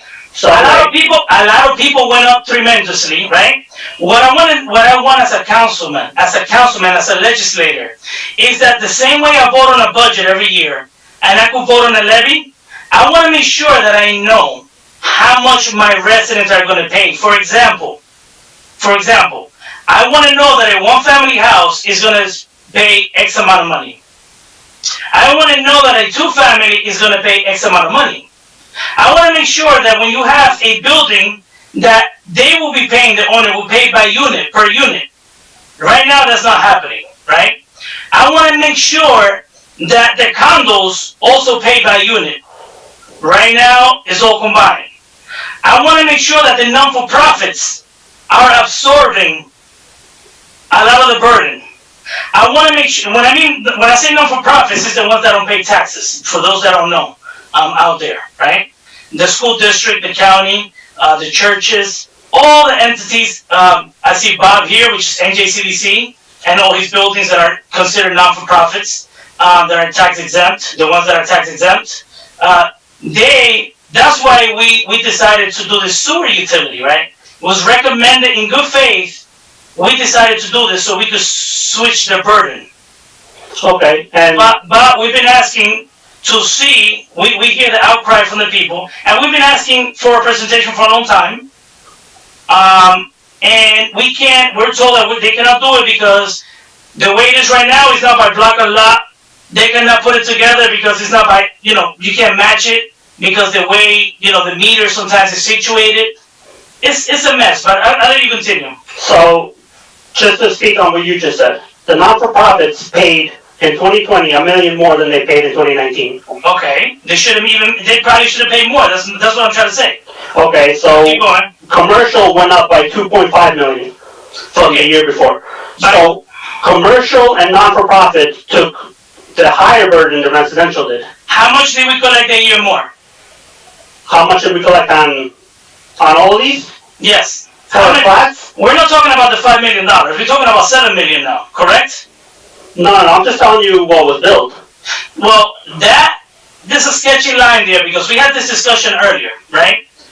You have in the report here that you built 19 million. 19.3, correct. I got an email here from our previous CFO. I think this one had all the list of all, a lot of properties and everything. Total billing was 20 million and some change. And that was correct. That was the original billing that was incorrect, that went out incorrectly. And we fixed all of those, and the final billing was 19.3 million. So you guys received revised billing at home, Councilman Khalid? No. As far as I know, as of a couple of days ago. Councilman Mendez, did you get a revised bill? Oh, no, I did not. Let me go. Councilman Jackson, did you get a revised bill? What if the bill wasn't incorrect? Listen, there was only 300 to 400 bills that were incorrect. Javier, how do you know that if you guys didn't do an analysis? That's the point that I'm trying to make. You told in finance today that you fixed them as people called in. How about the people that don't even come close to coming to City Hall? There's a lot of people that don't know how to navigate through the system. There was one instance, Javier, that I sent the guy here. He had a property that was labeled as industrial, and I was sending him here every day. Not every day, once a month. I thought every month that he was taken care of, the guy would call me back. 6 months later, still was not taken care of. And the funny thing is, it was identified that he did have an error, but they would not proceed to fix it. So there's a lot of issues. Listen, the way to go is not, this volume thing is not working. I personally, this is just me, I don't know about my colleagues. As a legislator, anytime we approve the budget and they present the utility budget to us, I want to make sure that I know when I'm voting how much each homeowner is paying. I would not leave it up to volume. I would not want my neighbor to think, I want the city beautified, right? I don't want the second ward to have dry fraud lawns. I want to make sure that people could water their lawn all they want. They're already paying their water bill. That water is not going in the sewer. But you know what? I bet you Councilman Jackson will probably bring this up. We will also promise that by doing this, because he has brought this up in the past, by doing this sewer utility, we were going to collect from the other towns. So now I want to hear from the administration, how much have we collected from those towns that have been connected here for 25 years? You have the floor. About $70,000. Who paid? Clifton paid, and then they backed out. They're not connected anymore. And I forget the other town that paid. One other town paid. I didn't hear that before when I asked for this information, but who else is connected? This is the first I hear of this, and I ask this question in finance all the time. So I'm wondering, when did they pay, Javier? I have to check. Council President. I wanna say maybe February, March. I would like to see that. And February, March Well, last year. hold on, Councilman Velez, they do have the floor. Is it, Oh, you know, I sorry, don't, yeah. So, I think one of the other towns is Heldon, Prosper Park, and again, they're all small amounts. is irrelevant. They're And- connected. I agree that they're connected. The problem is that we had a contract with them, we had an agreement with them, and we need to have, when we raised the amount to them, we didn't have another agreement with them. But they didn't pay under the original agreement. Yes, they did, under the original agreement. So that's And then news to we- me too. Well, they never paid before. I remember having this conversation here with my other colleague, about this. Up to 2016, they had paid. All of them had paid, up to 2016. So they stopped Then we changed. We changed and they stopped paying. Some of them stopped paying. Like I said, the two big ones paid and then they got out.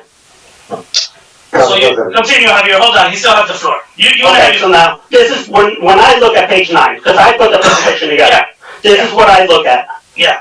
4 houses that are paying higher than everybody else because they're using more water than everybody else. So the average amount that things would go up to would be about 626. So 626, I see only 7 houses paying above that average in that street. So, And to me, that's because they're using more than everybody else. So Javier, we understand the method. That's why we're here. We don't like this volume. You could justify it all day. But I give you the best example. If we're gonna raise $5 million, best example, if we needed to raise $5 million, and we were collecting, if we needed to raise 5, right? Because we were collecting 12.5, and the first budget was 17.5. If you applied 40% evenly to the school district, to everybody, evenly, you would have raised that $5 million. Now, here, in this presentation that you have, and tell me if I'm wrong, what I'm looking at, you stated that under the new building, you collected, this is 26 two-family homes, you collected $18,216.80, correct? that's correct. I added the 426 26 times, there's 26 properties here. Mhm. That's $11,076, Okay. right? Mhm. When you do the percentage increase overall of all those properties on that block that you chose, if I would have chose it for presentation purposes, I would have chose a block that was way higher, right? But this is your presenting to us. That's a 70% increase right there, Javier. Think about it. I understand that, but that's So also, I'm keeping it simple. I'm not going property by property. We have 23,000 units here. I'm keeping it simple.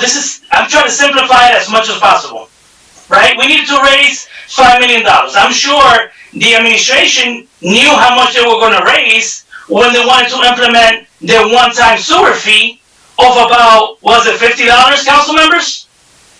so if I may, It's just interesting, but go ahead. if you do an average, just the whole residential, so if you go with an average and increase how you want to increase it, it would be about $250. Correct, but the problem is, Javier, the problem is, not everyone in the city of Paterson have their money in the same pot. We're dealing with people here. You're looking at numbers without thinking about people, right? Yes, you might have one that is only went up $24, but you have one that went up $1,000, Javier. Mr. CFO, you have a person that went up $1,000. How can a council person, hold on a minute. How can it, actually, 650, I'll take that back, on this report. But you have people out there that have gone up more than $1,000. Now, $650 increase on a person, Javier, when I'm voting on something, I want to know how my residents will be affected. With this billing method, I don't know how my residents will be affected. Council President, if I may, Madam I think DA. the one thing that we're driving home here, and we had from the start, I understand what you're saying, that if you look at it from that perspective, and you're just comparing like a house to a house to a house. But at the end of the day, like you said, we have to look at the people. If you're looking at a family that has a senior couple that is living in a house and that you're just going to increase their flat rate just to keep everybody else the same versus a family that has 6 people living in a house, they're paying different water bills. We're being equitable we agree as a society that you should pay for what you use.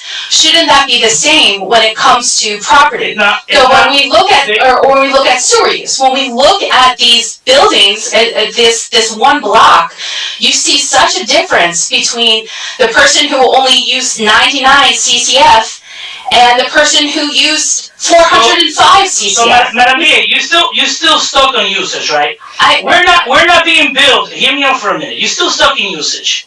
The water that goes into the front lawn does not affect the bill from Passaic Valley Sewer Commission. But Council President, we already addressed that. That's why we give the. So why you continue to say that it's justified to pay somebody should pay more because they use more water? They're already paying the usage of their water. They're already paying Passaic Valley Water Commission. Right, but the water that goes down the sewer, and we're charged by the amount of water. Hold on. Let me ask you a question. The water from the snow right now that we have outside, does that go to our sewer?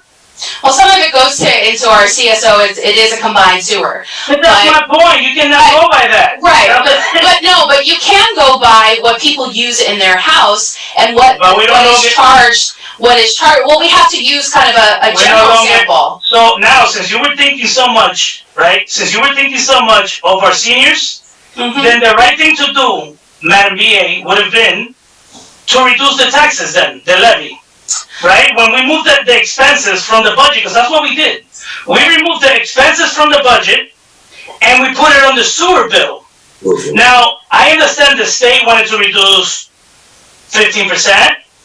I understand that the state, I don't know how they're helping us, they're mandating a 2.5% tax levy increase. So the taxes went actually not probably per property, but the levy as a whole went up. And the way we solved it is, and as I remember the papers, the ratables went up. But remember, we also had this company doing the assessment here. That's another story we're not going to get into, right? But we're going to leave it at that. So I'll let you continue, Madam BA. If I may interrupt right there, just the first year we got 33 million from the state. I've been here 15 years. I believe that's the highest amount we ever got. The second year that went down to 25 or 27, which is usually what we get. How does that help our taxpayers, though? Javier? Well, that was the difference. That's why the taxpayers didn't really. Correct. So that time we should have spoke to the state.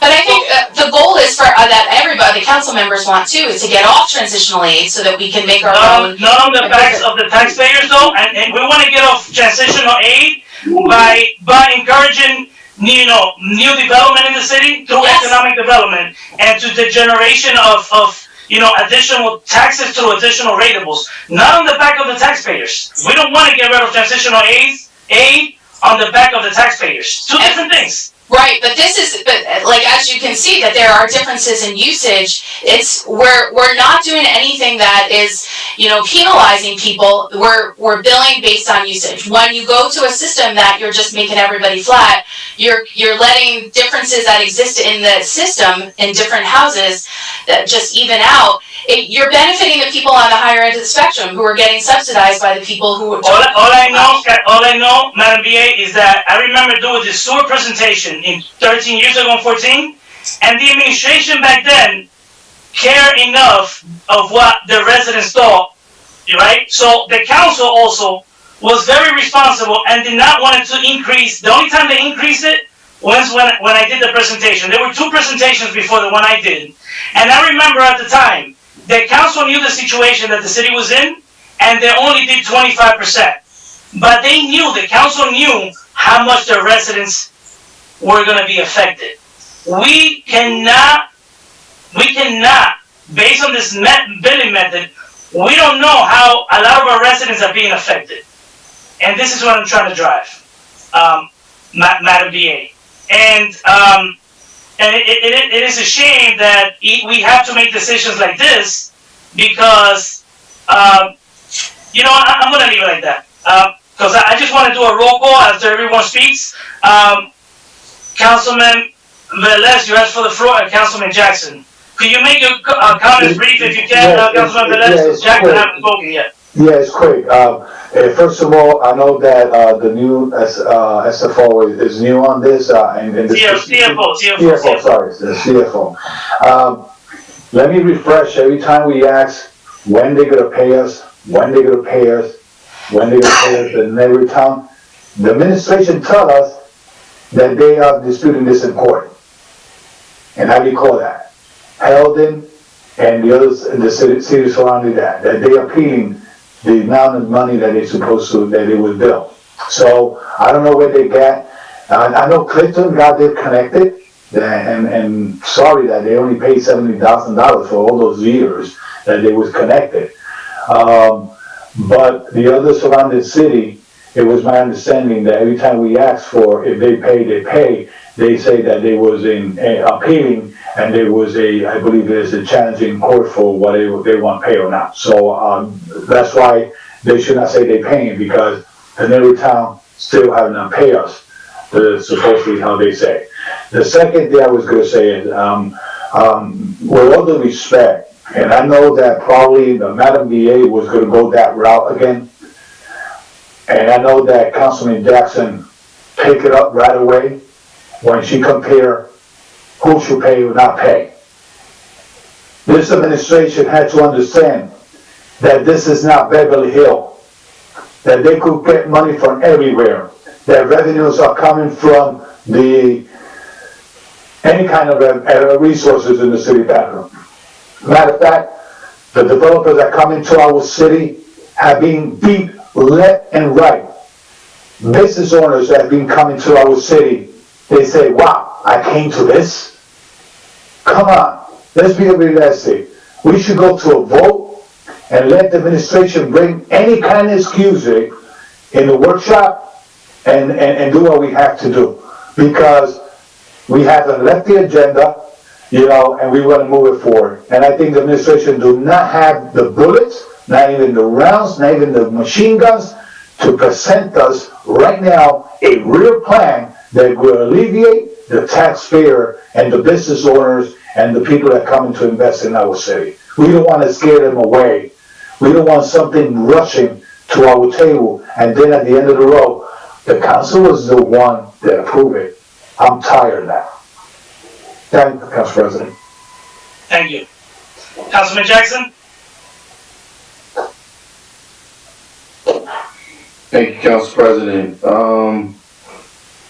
So, first and foremost, this just exacerbates and shows the level of incompetence and the fact that this administration is deafened by the cries of the residents and does not understand the concerns of the residents. It speaks volumes. The residents have been crying from day one, 2 years ago. Obviously, I feel elated that my colleagues would recognize me at every step when you're talking about the consistent contesting of this blatant disregard of the community welfare. The fact that the BA is still trying to justify these charges is just mind-boggling to me. So while I was walking the second ward in support of our current second ward councilman, I had an opportunity to meet a lot of good people. And one woman that I met, one young lady I met, was the former budget officer of the city of Paterson. She's retired. She retired from another municipality, but she worked here for quite some time. She lives here. She owns a very, nice house in the second ward, as a matter of fact, a corner lot. And clearly stated that she has 2 separate meters in her house. 2 meters. One is strictly for the irrigation system. The other is for her household items. And she's paying additional sewer for the water that's going into her lawn. And the BA is sitting here trying to justify that, well, that water is going to reach the sewer eventually, I mean, that's just absurd. That's ridiculous. Now, the other thing that I want to spotlight, in which the BA is putting her flag in, is the notion of fair and equitable distribution of these responsibilities. And how can we begin to even talk about fair and equitable distribution when entities such as the hospital and all of these other entities, which convinced the rest of the council, because I was never sold in this bag of goods, that they're still not paying their fair share. In fact, to the residents, please make note of this. This administration just went hand in hand behind closed door with the former BA and the current BA and negotiated a deal for the hospital not to pay the city in excess of possibly $5 to $7 million per year, which could potentially amount to over $35 to $40 million for the last 6 or 7 years that they've been delinquent, and make a one-time payment of only $700,000. Now, my question is, when are we going to give the residents of the city of Paterson that type of concession? When are we going to give the residents of the city of Paterson, that type of courtesy and or just pour back into their bank accounts? Needless to say that the services that are being rendered, and this past week was an example of that. Even today, I'm out with young kids shoveling seniors out and people who can't even get off their streets because the services are so poor. Poor police response. Last night, I texted the fire chief at midnight while a young lady is living on Broadway with no heat in her apartment, living with 3 young children, and yet we have a lack of inspectors, but yet we continuously ask for our residents to pay this burden. So, I'm challenging the rest of my council colleagues, and particularly, I would like to challenge the councilman of the 6th Ward, one who's not willing to support this. Please point out and show me where there's a success story. Where has this administration found success? So, what I'm looking at is gross failures. So here we have this plan, this sewer plan that was basically sketched out by this VA when she was then the chief of staff, and it's a gross failure. We moved the police and fire and most of the city employees over to the state health plan, which then cost us potential another $2 million for a lawsuit. We have we watched as COVID money was being dispersed, and it was talked about that it was almost $80 million, and as being the largest municipality in the county, that $80 million was supposed to amount to almost $38 million in revenue for our residents, and we failed to act swiftly. So we did not, because it wasn't a reimbursement. We've only managed to to account for $13 million. And yes, those services are have failed to be rendered. We refuse to allow our health officer to do a job. And I want to point this out. This is very critical, because this onus goes back on the shoulders of the council as well. I would like to acknowledge the fact that our former CFO / budget officer was not in support of this measure. And in fact, it was not only this measure, but a few other measures that she took strong stances on that forced this administration to force her into early retirement. So when we talk about and we sit here and pacify things and try to push things over as if, well, no, that's not true. She wasn't done. That wasn't how things was done. I asked everyone here, why would she have interviewed for the position if she was planning to go into retirement? But this is just an example of misleading the public.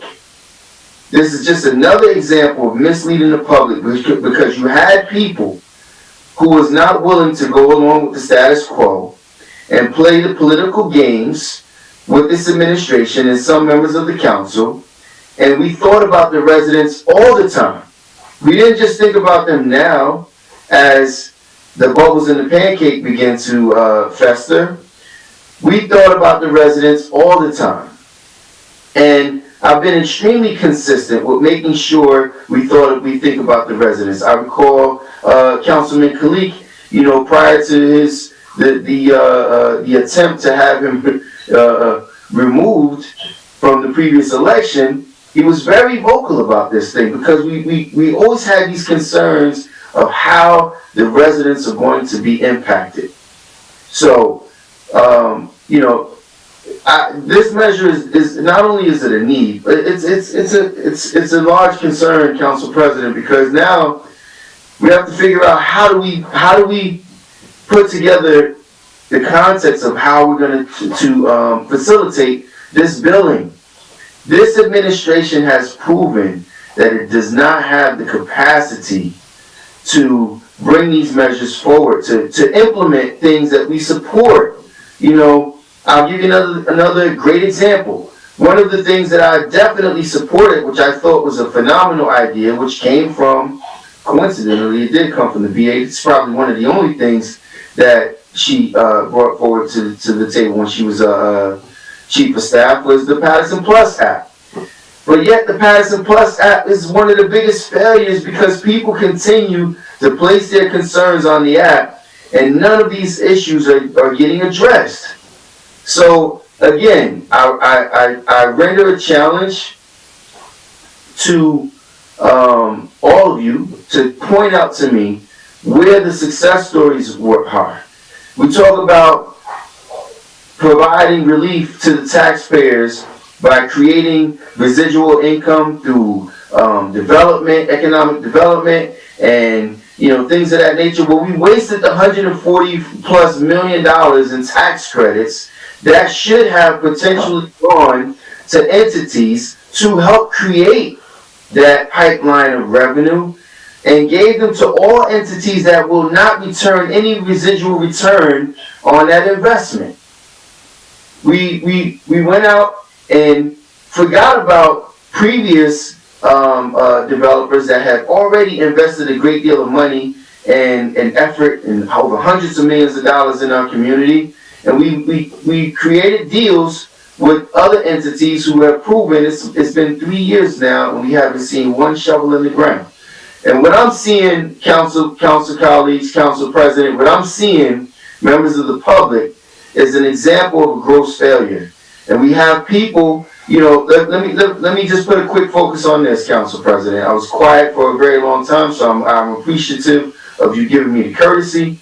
But we talk about the letter that came from DCA, Civil Service, that clearly states a hire within this administration is incompetent and incapable of holding the position. It's just one example. It may not be specifically on topic, but it's an example of the consistent gross failures from this administration. And I'm gonna tell you this, I've asked for this piece of legislation to be written 2 years ago. I contested it when it was being presented. I contested it months after when my residents came forward complaining about the increases in their sewer taxes. But I'm gonna tell you right now, what I'm seeing is what I would definitely be pushing for, and I'm asking for support on, is we need to rescind the appointment for this VA who has proven that she does not have the capacity to facilitate this position, and I'm asking for her resignation because, as I've talked about consistently, even within the public, one second, I'm almost done, Council President, but I've talked about consistently as there's a disconnection. Council President, the VA has not been raised. This is definite discussion of her employment. We cannot proceed with this conversation. Councilman, let's just, we asked the public, that they were gonna speak, and I know you haven't spoken yet. That's why, you waited, to be last. and everyone else took the time. I was waiting for something to be stated that was relevant. So let's take, we have an opportunity during the meeting to bring all these things up, other topics also. But let's stick to this ordinance. I think you had, valid points. Okay, very good. I'll wrap. Thank you. Mr. President. This ordinance is an example of a gross failure of this administration. And I'll address that one next. But it's a gross failure. And as the signing authority, who has the obligation to ensure that the public's best interest is kept in mind or kept at first liberty, I'm saying that there's been a gross disservice to the public, not only from this piece of this sewer fee, but also a collection services fee, but also from many other line items here that the public is paying the price on. So I'm in support of it, and I'm again, I don't have to change my position or flip during at any point in time, but what I'm talking about is the necessity to be responsible not only for this measure, but for all measures. There's so many other items, and all of these items that are listed. So where are we now? How are we going to address these other items that are impacting the public's best interest as well? Council President. Thank you. I think Councilman Delacis have asked me for the floor. Thank you, Council President. Thank you very much, Council President. So I just got a question on the piece of legislation that we have in front of us. I would recommend my council colleagues are supporting this to go to the last page. When we're voting on this, we are voting on what's written on the document. So we're replacing the volume charges to the rate charges. And the current rate charges have not been changed since 2015. 2015 is the bill of what was last passed. They've been it looks like, when we did our math here, every year has been a 5% increase. So as employees' salaries have gone up, as the cost of health benefits have risen in the last 6 years, the burden hasn't changed on the ratepayers, and then it goes right back to the taxpayers. So, Council President, we should have amended, unless that's what you guys want to feed, because I just did 5% for a two-family home, 5% of a two-family home that is paying $426 in 2015. If you raise it 5%, the current schedule as everything else should be $570. The burden, as it expands, if we're not amending the rate fees, and we're talking about being conservative to the taxpayers, is that the intent to keep it at 2015? That's what I want to ask. Councilman, like you stated, if I'm sure everyone was paying attention, and I'm sorry you didn't catch this. What I said is, this resolution, this amendment right here, is going to bring us back to the 2015 rate, but it doesn't have to stay there. I need the administration to bring back to us what will make it self-sustained using those rates. But remember, we can't just, this gives you the rates, but remember, there's also industrials that are involved. There's not-for-profits. This right here, basically, in the top numbers, what you're looking at right here, you will have to look at the bottom for the volume and all of that. And you are correct. That's the example I gave before. If we did an overall percentage increase, we could accomplish that. And what I told the administration about a year and a half ago or two is that there's no one right way to doing this. If you look at Ringwood, they used to do it back in 13 years ago. They used to do their billing based on fixtures. You probably think we're crazy, but I guess they will go check how many faucets they have in Ringwood, believe it or not.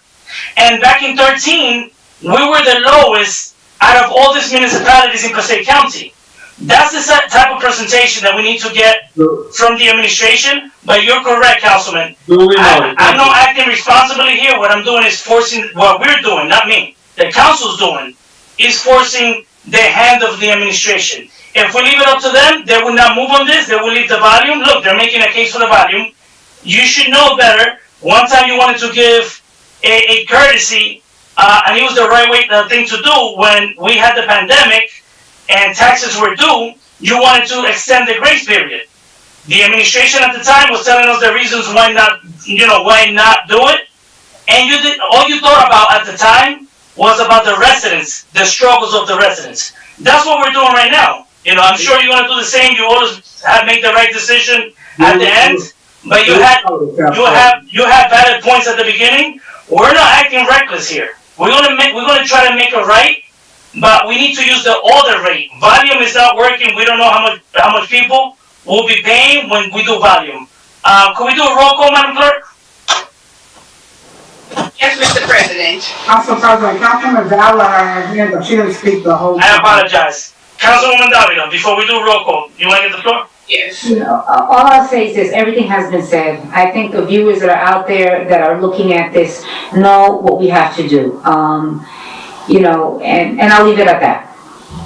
Thank you very much, Councilwoman Mims and Council President. Sounds good. Roll call, Madam Clerk? Yes, Mr. President. Roll call, we're continuing with item number 2 for first reading. Roll call on item number 2 for first reading. Councilman Abdulaziz?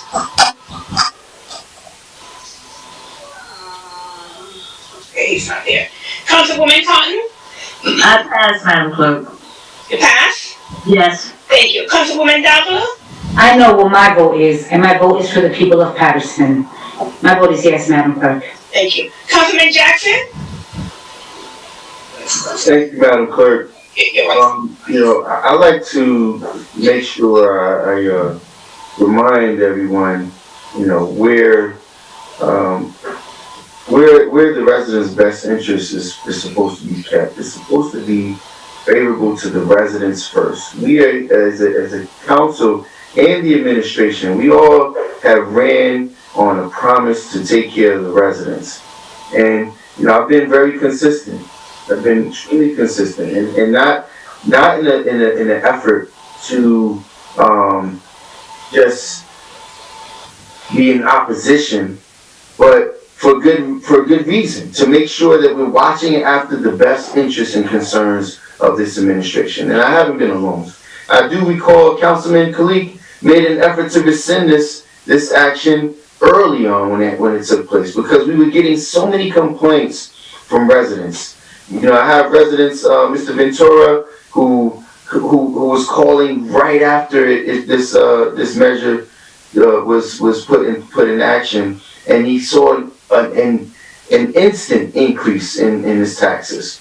And I just lean on the fact that, and I want to leave everyone in the public with the remembrance that our former CFO, this is a person with over 30 plus years of experience, who talked about how these types of things were going to take place, who predicted that these types of things were going to take place, and how she was treated by standing forward against measures like this. So I'm never going to be in agreement to the political pandering. I've never supported anything for political reasoning. I support those things that I think is best for our community, and I stand strong and hard against the things that I know is not. And regardless of whoever, because you know what, maybe I do need to take into account Corporations Council's recommendation for the first time, because I would see that person suing the city at the detriment of the public. Because some people have come here to do a job for the public, and some people have come here to increase their resumes and increase their personal positions. And that I'll leave it there. But it's about time that we're waking up. It's about time that we're taking the residents' concerns first and taking their concerns serious. And it's about time we begin to take action against some of these measures that are going to be a detriment to the public for the next several years. My vote is yes, Madam Clerk. Thank you, Councilman. Councilman Kalik? Thank you, Madam Clerk. I hope that in this administration bring a better or good measure in the future for the sewer billing, and I'm looking forward to it.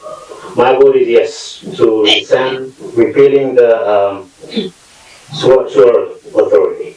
Utility, yeah. Thank you, Councilman. Councilman Mendez? Thank you, Madam Clerk, and for me, this is extremely important, and I'm excited of voting on first reading for the repealing of this sewer utility. And as I mentioned in the beginning, when this was adopted or implemented, I was not at the council back then, and I went and used my 3 minutes on public portion to speak against this and recommend the administration to go back and revisit this. And they never pay attention. And a lot of you all tonight, you express also your frustration because you also did the same. And the administration never hear the community, never hear the council colleague. They never pay attention about the cry and the suffering of this community. And as I mentioned, we have homeowner like this person, I live on East 28, that got almost $500 increase on the sewer bill. How can you present something like that to a homeowner in the city of Paterson? This is important, and a vote in favor of this is a vote in favor of our taxpayer.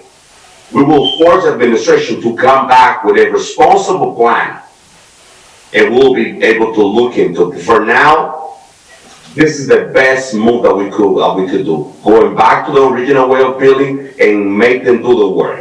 My vote is yes, Council President. Thank you, Madam Clerk. Thank you, sir. Councilman Mims?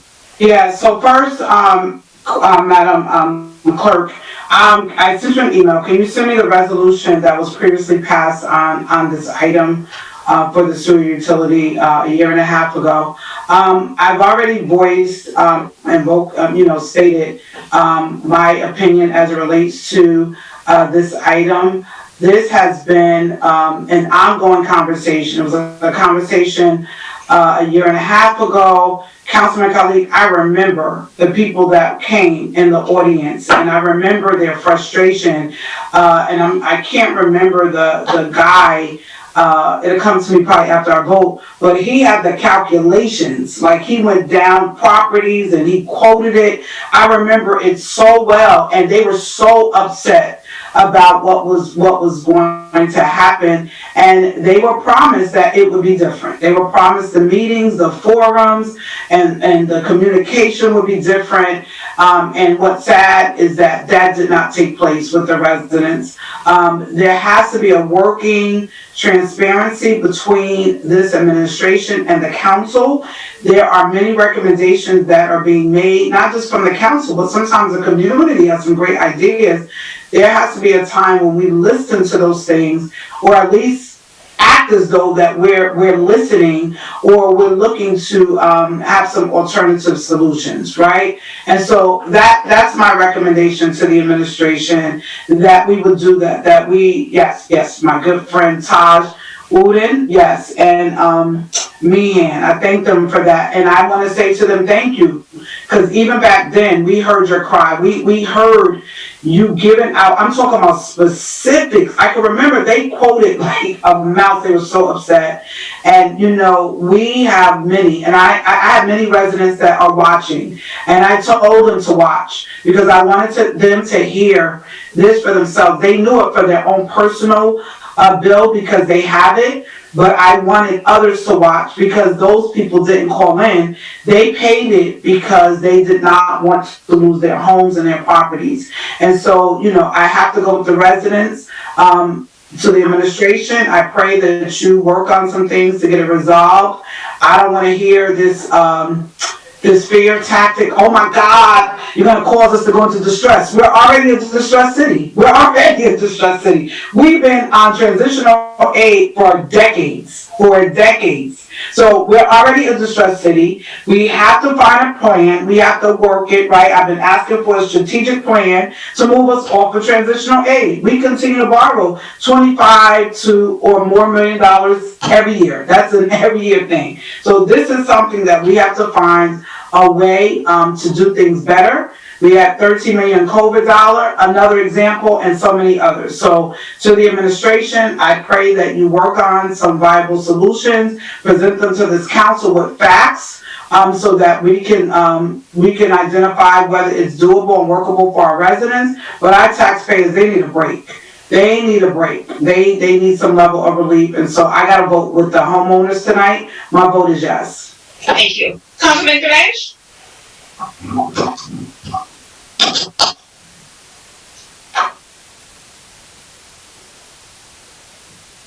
Councilman Perez, you have to unmute. Yeah, I'm sorry, I was looking for something here before I go to my vote. And, I want the residents of Paterson to understand this. 2016, I raised my hand. 2020, proudly raised my hand. And I swear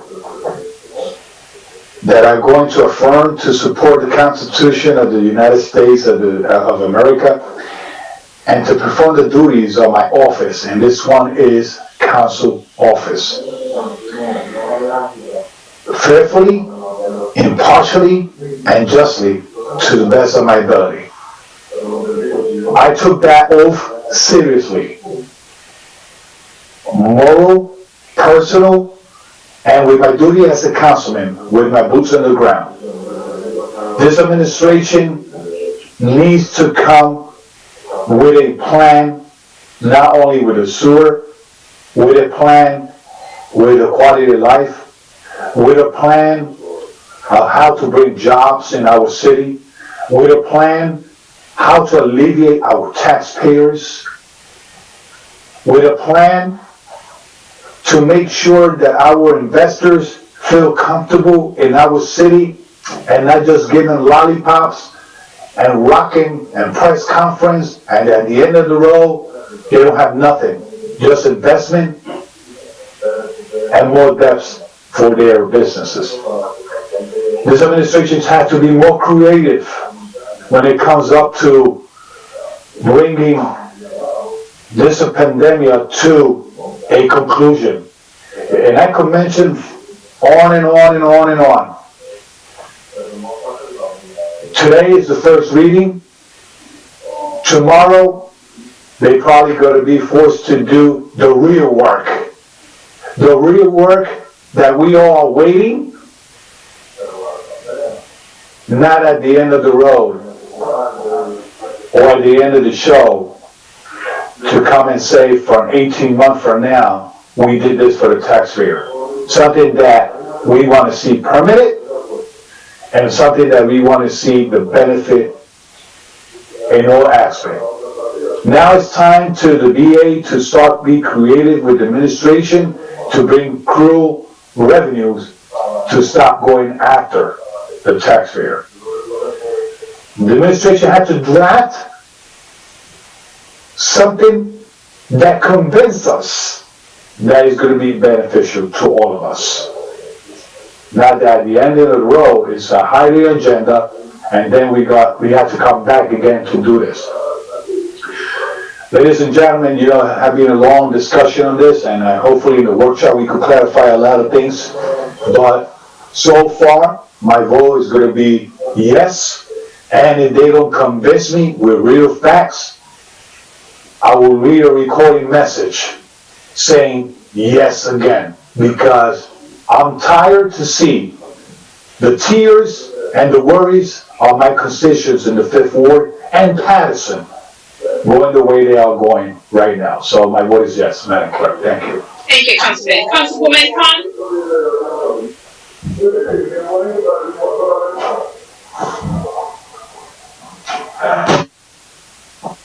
All right, thank you. What happened to, Where's Councilman Abdelaziz? that's why I said to Madam Clerk, where's, the 6th Ward Councilman? I don't know. I called his name, but he did not respond. I didn't hear you call his name, that's what I'm asking.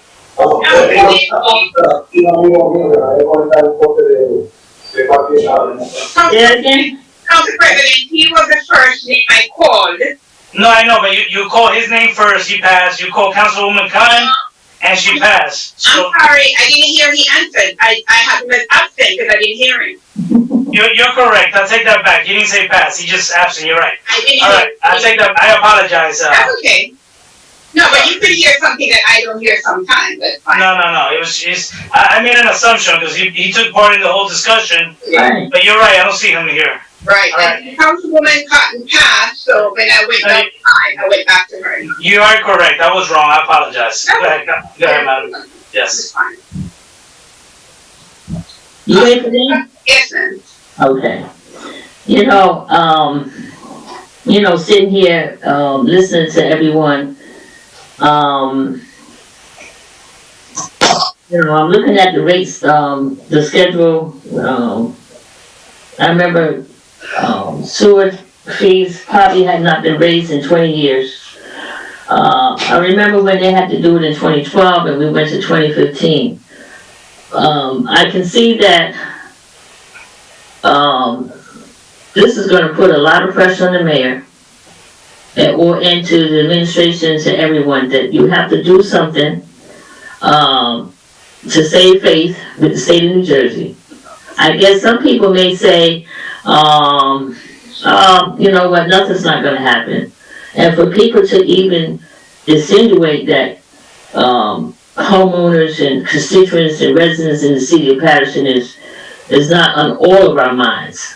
We all think about our residents. I know every last one of the ones that called me, I helped, and I corrected their sewer bill. It was corrected. Now, I just want to say, too, I'm not sure what's going to happen 2 weeks from now, but that's what it is.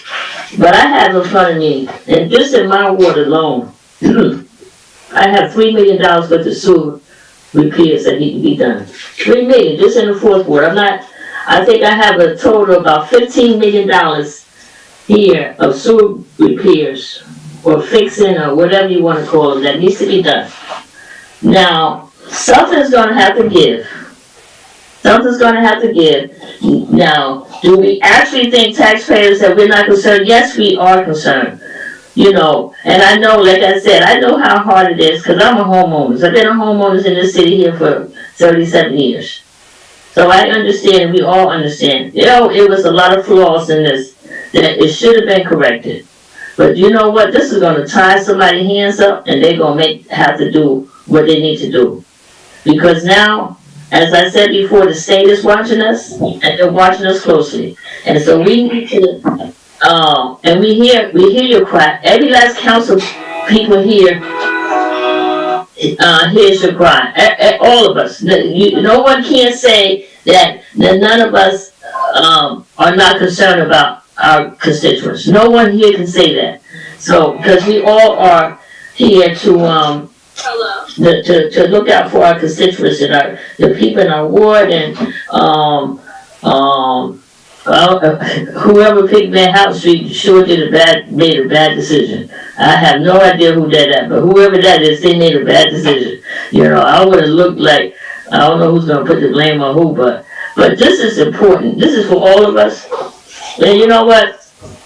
And I'm saying, and sometimes I remember saying sometimes that the money that we got from the state, the $2 million, how we send it back. If it's something like CDG money, when we have to pay money back, they just deduct it from the next year allotment. They don't ask for it back. They just deduct it from the following year. So we got 2 weeks to go on this, and as I said with my other council members, I would rather see change. Tell me what we can come up with, so we don't have to rescind the whole thing. We need to come up with something. You got 2 weeks to come up with something. 2 weeks, you got 2 weeks. So if you gotta burn that midnight oil, that's exactly what you do. You burn that midnight oil, because we got 2 weeks. And constituents are, you know what, we're all hurting. This pandemic has hurt all of us. Some of us are still lucky to still get a paycheck every 2 weeks. Some of us are fortunate to be able to work from home and still get paid. But there's a lot of people out there who's not fortunate to be able to get a check every week, who has to worry about not paying their rent, who has to worry about, I got landlords, I got tenants, everybody's crying, everybody is hurting, everybody needs help. You do your best to send them to where you can. But to say, none of us council people sitting up here is worried about the constituents, no one can dare say that. And I just want to say that they got 2 weeks to figure out what they're going to do. I don't want to rescind this. Because and they're gonna, I can tell you one thing, I think the state's gonna be calling them tomorrow morning, first thing in the morning. They're gonna be calling them first thing in the morning. Alright, And they might, no, let me finish, Council President. sorry, I thought I was muted, I apologize. Okay. You know, so first thing is, I know what's gonna happen. As a matter of fact, we all might get a phone call tomorrow from somebody from Trenton, New Jersey. I'm not sure, but we're gonna get some phone call. Somebody's gonna reach out. We can shake our head no, and we can do whatever, but it's gonna happen because when somebody say to you, when you took some money from us, then you know your obligation, what you need to do. You got 2 weeks, administration, you got 2 weeks, mayor, to fix this and to try to get it right and to help our taxpayers. And with that being said, this is only first reading and I gotta go with the first reading. I'm gonna go with that, but I'm looking for a phone call from somebody within the next 2 days. We're gonna call a special meeting. I can see it happening. Madam Clerk, my vote is yes for that first reading. Thank you. Councilman Abdulaziz? Thank you, Madam Clerk. You're welcome, sir. But before I vote, I want to state that I definitely understand where all my council colleagues are coming from. Not against all the assertions that they have stated and what they have gotten calls from their constituents, right? We all represent a different constituency, and I commend it, and I understand it, and I agree with it. What I don't agree with, and what I stated, so we have two pieces of systems to sewer bill. There's worse and there's bad. So we're going from worse to bad. Right? The piece that I have in front of me hurts the taxpayers. Because as our CFO stated, nonprofits paid an additional $1 million in this current system. Now we go back to the old system, that $1 million gets pushed to the taxpayers unless we act. Now we keep saying the administration has to come back to us. The administration has to come back to us. I've seen, and I'm sorry I have to state this. The administration, the council, very rarely agrees on ordering a pie of pizza from a certain pizzeria. So I don't have the confidence that whatever the administration gives back to the council, that the council may agree with it.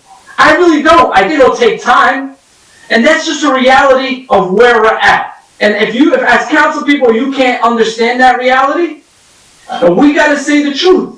I don't have the confidence that the administration will give us something to the council that the majority of the council members may agree. I'm not trying to convince anyone, but I represent a ward that my calls that I get most of the time are to the taxpayers. And when we go back, some of my constituents, as you see on the Van Houten Street bill, may call me complaining that their bill goes up. Some people are going to get an increase with this new system. Some people, we don't know, right? On Van Houten Street, you have 2 or 3 or whatever it is are going to call and get an increase. But at the end of the day, we all say the taxpayer. $1 million, something that I've always pushed for, is for the nonprofits to pay more. With this system that we have now, we're getting $1 million more. And I'm not saying what is being voted on. What is being voted on. Not saying in the future, I hope they pay more. This vote is giving $1 million back to the nonprofits. With this vote. You know what? The administration could present it. But the facts are facts. We go back to the old way, it's a decrease in $1 million to the nonprofits until we get a different legislation. What I wanted to see, and I was hoping that we continue having it and we amend it to the following rates. Just like they did in 2012, they increased the rates. In 2012. We should have had an updated rate schedule if you really want to do the right way. That's what I'm saying. We're going from worse to bad. Instead of getting in the room and fixing it. And that's not the council's fault. To the administration. You've heard from this council for years about this. And this is why they're putting this on the agenda, my colleagues. Because it fell on deaf ears. And this is a reminder to the administration. If you don't work with the council, and you got and to the BA or to the administration, I learned this very quick in this game of council. You gotta learn how to count to 5. If you don't work with people and they have the 5 votes, your agenda, your initiatives are out the door. Like it or not, politics, not politics, good, bad, right, wrong. They've said it for 2 years. And when they're not sitting and not having to sit at a table to negotiate, look for different ways, this is where we're at now. So, I cannot support a piece of legislation that is telling me we're going to fix it in the future. I was really hoping that we had it right in front of us, that we're going to amend it to the following rates, to keep it self-sustained, and that we really protect the taxpayers. Because right now, we're giving $1 million back to the nonprofits. Guess who picks up that $1 million with this system? With this system, as Javier said, with the new system, Javier said we generate $1 million more from nonprofits. You go back to the old system, I'm assuming the $1 million goes back. And I cannot support rates from back from 2015. It needed to be done better. I was hoping, and that goes to the administration, we should sit down with the sponsors that wanted this initiative, or the group that wants it, and figure it out. But at this moment, I cannot pass the burden to the taxpayer. If you don't think we're passing the burden to the taxpayer, the title on the ordinance says returning to the prior framework of funding sewer expenses through a mix of sewer fees and property taxes. I cannot do that at this moment. I need to protect the taxpayers. I need to see the plan. If God forbid we don't get an agreement, what does that deficit do to our budget? What are the layoffs? And Council President, we can agree to disagree. That's what this country's all about. That's what we represent different constituencies. I look at it differently. I haven't received many calls about the sewer bills. I received many calls about the tax bills. So I will lean on the taxpayers. So my vote is no. Thank you. Thank you, Councilman. Mr. President. So, residents, council colleagues, let me just assure the councilwoman from the 4th Ward that when we didn't have a sewer utilities, the sewers were getting done. It was in your capital plan. Councilwoman, it was in your capital plan. The same $4 million or whatever amount they're putting now, it will be on the capital plans. The sewers always got done. So, not a good justification. I respect people's vote, but not a good reason. Your sewer's still gonna get fixed. Now, to my councilman from the 6th Ward, and I never address people, I respect that, the statement that was passed. But remember, we spent 2.5 hours asking the administration to come back. We're not planning to keep the lesser rates from 2015. That's an easy way to justify voting no on this, I would say. But we're telling the administration to come back and present something using the rate structure where a 1 family will pay X amount, a fixed cost, where a 2 family will pay X amount, and so on.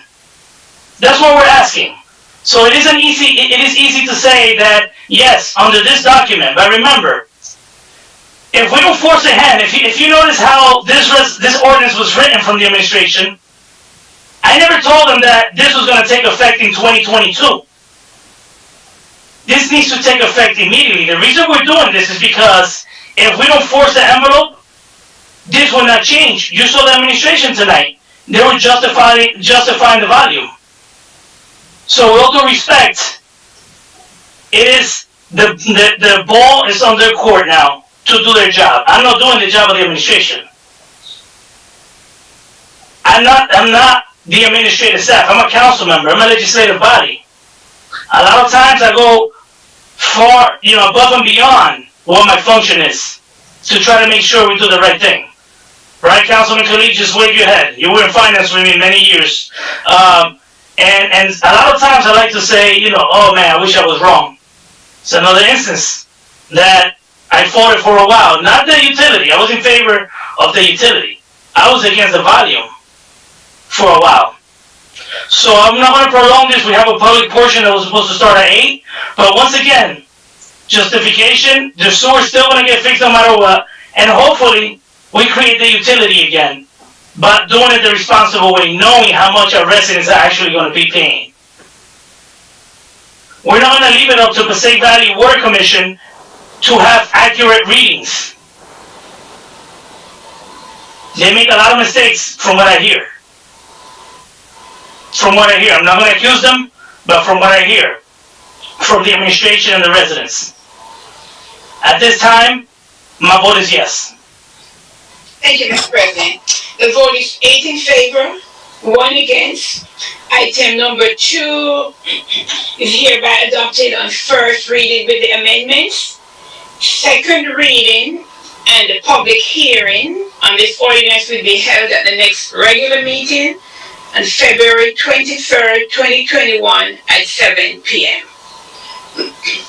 Mr. President, I think we have 3 people on the public portion who is holding on. Would you like us to take the public portion at this point? Sure. I appreciate them being patient. Yeah. And I apologize. Normally we stick to the time, Yes. but we needed to finalize this, as this is a very important vote we just took on this on first reading. So yes, let's open the public portion. Yes, sir. The public portion is now open. I'll just read the number again for them to dial in. It's 973-321-1579 and enter code 8326 and press star 3.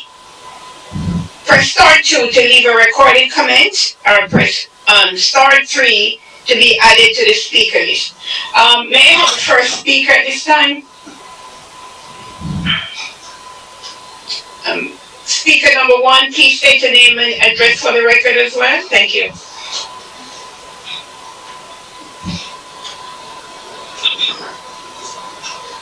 Hello, can you guys hear me? Yes, we can hear you. Loud and clear. Thank you. State your name and address. Okay. Name is Joshua Cuevas, address is 124 Arlington Avenue. I'm in the 2nd ward. It's great to hear you guys talking about, your constituents and, taxpayers and things like that. But, I've been in the city for roughly 20 years now. And what I noticed is that we do a lot of things that I feel are incorrect. So the number one thing that needs to stop in order to fix Paterson doesn't have enough revenue being generated for Paterson, right? So we have a problem with funding Paterson due to the fact that not enough revenue is coming in. I don't think giving tax abatements to properties is a solution for Paterson. It's great that you guys are doing things to try to enhance, as far as like this water bill, this sewer bill situation, and things like that. But as far as tax abatements, we're giving tax abatements for 30 years, right? And then let's just say I own a property for 30 years, tax abatement, paying no taxes for the Paterson. So pretty much now revenue generated, right? Now I decide 30 years later, I turn it over to my son. 30 years continue again. We have tons of property here in Paterson that are doing the same thing. The problem is not that we need new development in Paterson. The problem is we need to get people's hands out of the cookie jar. Okay? We need to fix Paterson without these developers and fix what we currently have with our current infrastructure and what we're doing with our tax Paterson dollars. I'm in the process now of moving out of Paterson because I'm tired that I'm paying $10,000 a year for a 5,000 square foot lot of my property, $10,000 with all this nonsense going on in Paterson. When I can go to Cresco, I can go to Bergen County, pay the same amount of taxes, and have a 10 times better infrastructure system than here. It's ridiculous that this is going on. I think non-for-profits are sucking up our tax dollars. I think the administration doesn't work with the Board of Ed, which is why another reason why our school system is disastrous. I've been talking to a lot of people. Mr. Khalik, I spoke to his brother. I spoke to him before. Mr. Mendez knows me as well. Spoke with him face to face. Mr. Flavio, you know me as well. I've spoken in the Board of Education meeting when you were part of the board. And I speak facts. There's a lot of things that can be done here in Paterson to change. But the problem is that everybody's stuck in this box and continues to just stay within this box, right? We got to figure out other alternatives to bring in money. We know how this administration came into power, right? Let's not beat around the bush, okay? This administration came into power due to the fact that Mr. Flavio did what he did with Mr. Torres right? And I'm not a fan of that as well, but it is what it is, right? But this is how he got his position, right? And now we're giving 13 property tax abatements to Mr. Flavio, Mr. Flavio, okay? Charles Flavio. I was confused. This is ridiculous. Say that again? No, I'm sorry. I heard my name and I was like, what the hell was going on? But continue. I'm sorry. Oh, Continue. Charles Flavio. We're giving him tax abatements for 13 properties. We've given him tax credits to build these properties, right?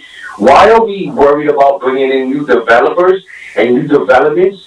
If we have this much money in tax credits, why are we not developing these properties ourselves and generating the income ourselves? You see? No, we're handing all this money.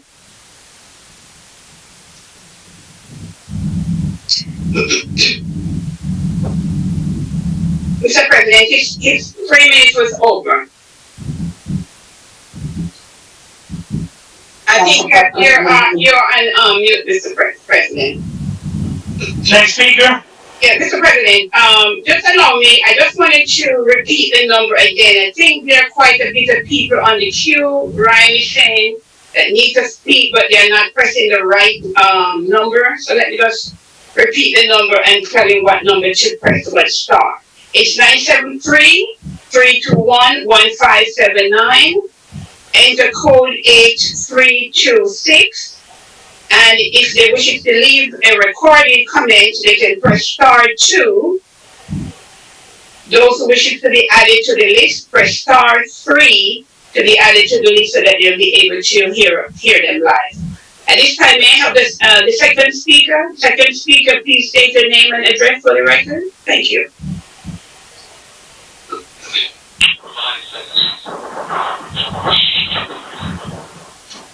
Hello? Yes, good evening. Go ahead. You may continue. You may speak. All right, so this is me again. This is Joshua Cuevas, 124 on Tenaz. Like I said, we need to bring up all the alternatives. Madam Clerk? I don't know why he's... Let me speak to Ryan.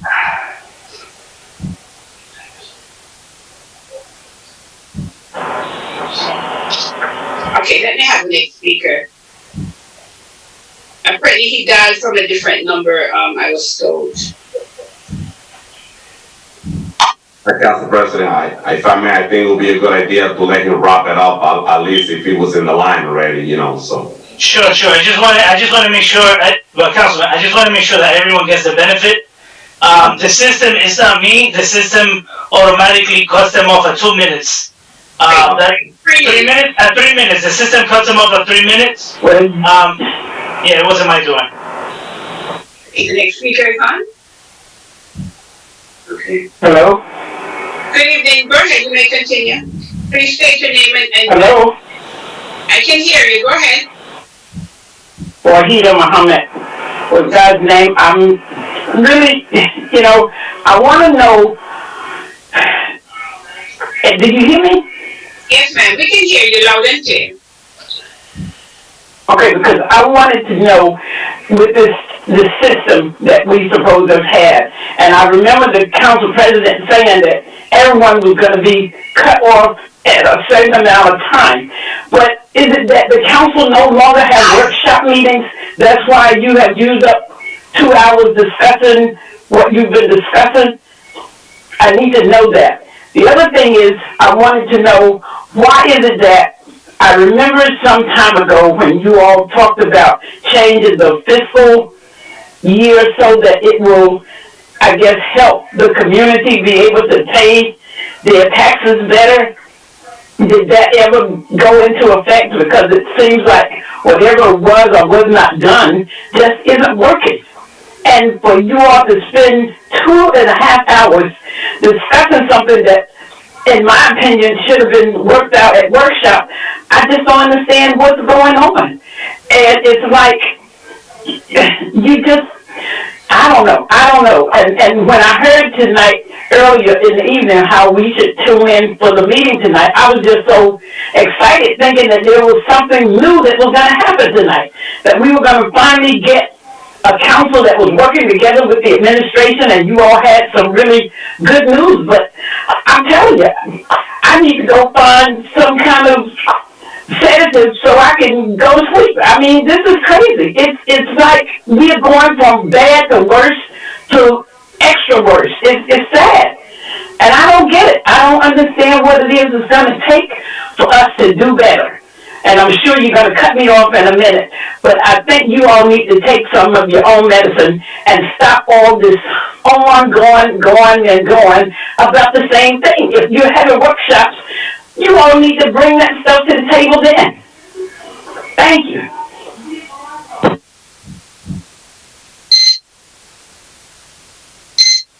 May I have the next speaker, please?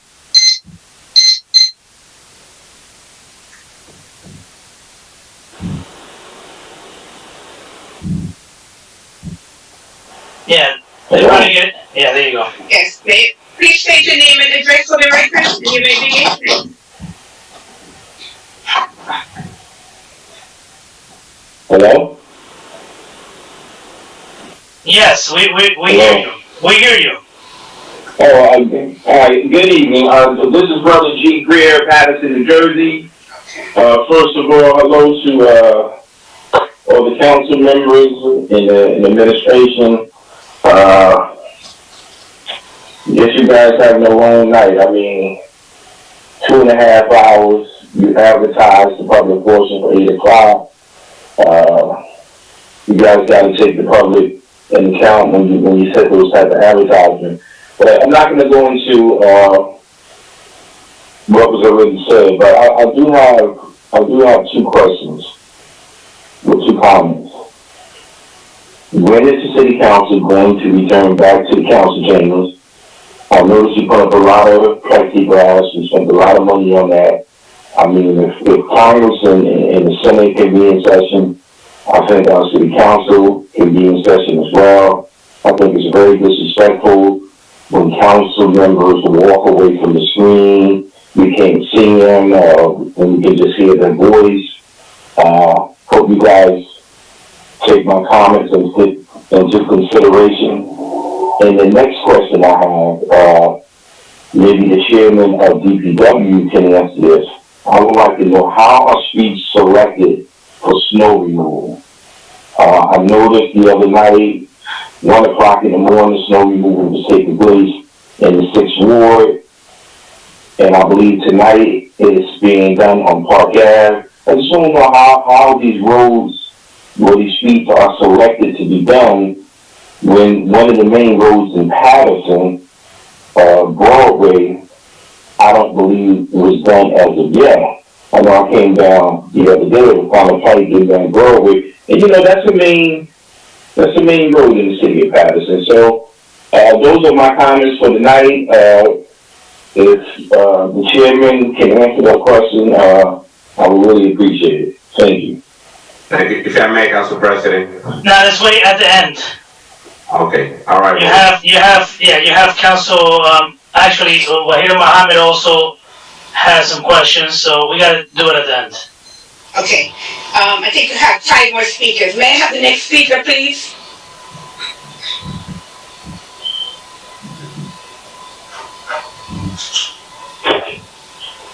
Please state your name. Good evening, Council. Good evening. Mr. Vyas on the 4th Ward. I want to ask some questions pertaining to the snow myself. I live on Governor Street. I am a 4th Ward resident. And Governor Street was horrible.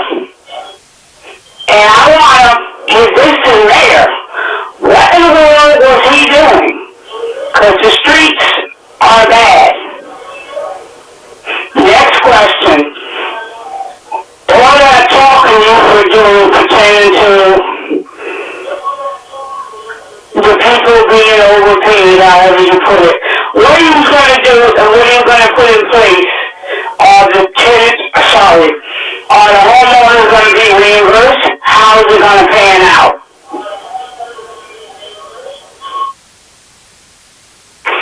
Thank you.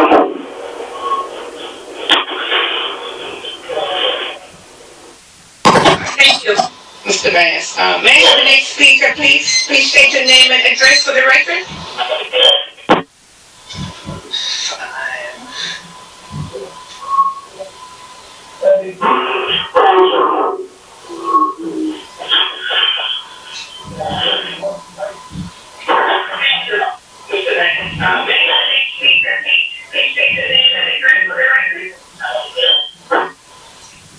next speaker is there. Go ahead, we can hear you. Something is not. Madam Clerk, Yes, ma'am. speaker has to turn down the TV. There's a lot of feedback. Okay, I have Brian to speak with them. Oh yeah, there's like a feedback, you're correct. Please turn on your TV. I think he's speaking up. Okay.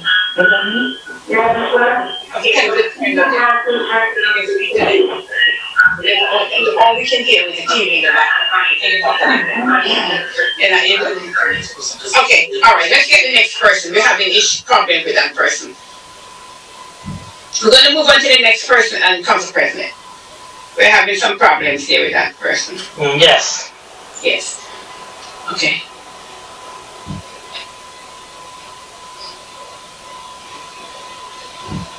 Okay. Next speaker, please state your name and address for the record and you may continue. Thanks. Hello? Hello. Hello, go ahead, we are hearing you. Hi.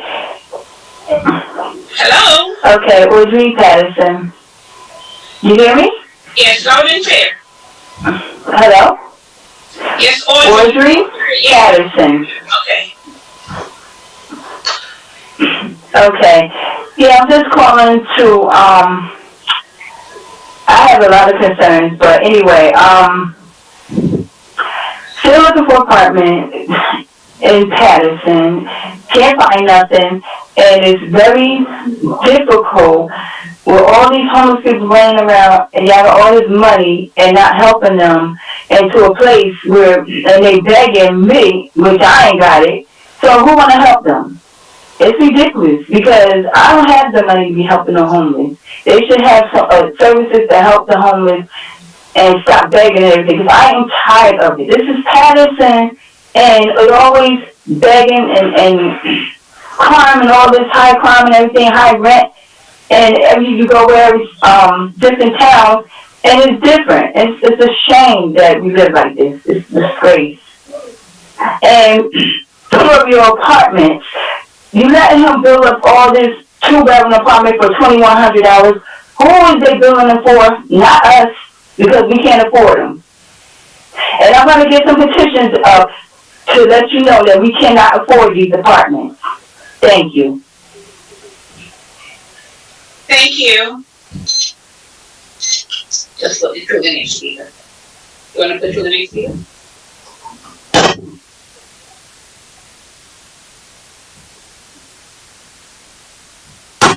Mr. President, I'll have to repeat the number again while we wait for the next speaker. The number to dial is 973-321-1579. 973-321-1579. Enter code 8326. Press star 2 to leave a recorded comment. Or press star 3 to be added to the speaker list for the public portion. Thank you. May I have the next speaker?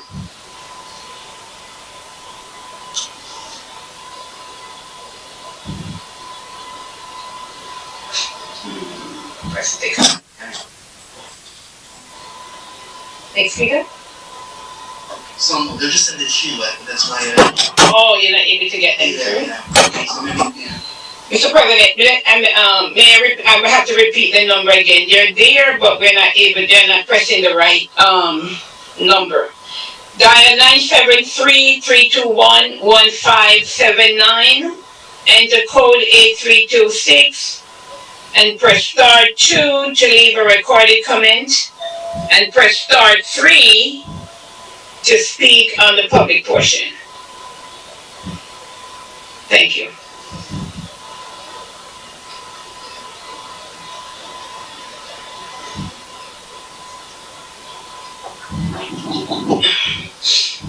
Let's see, here's somebody.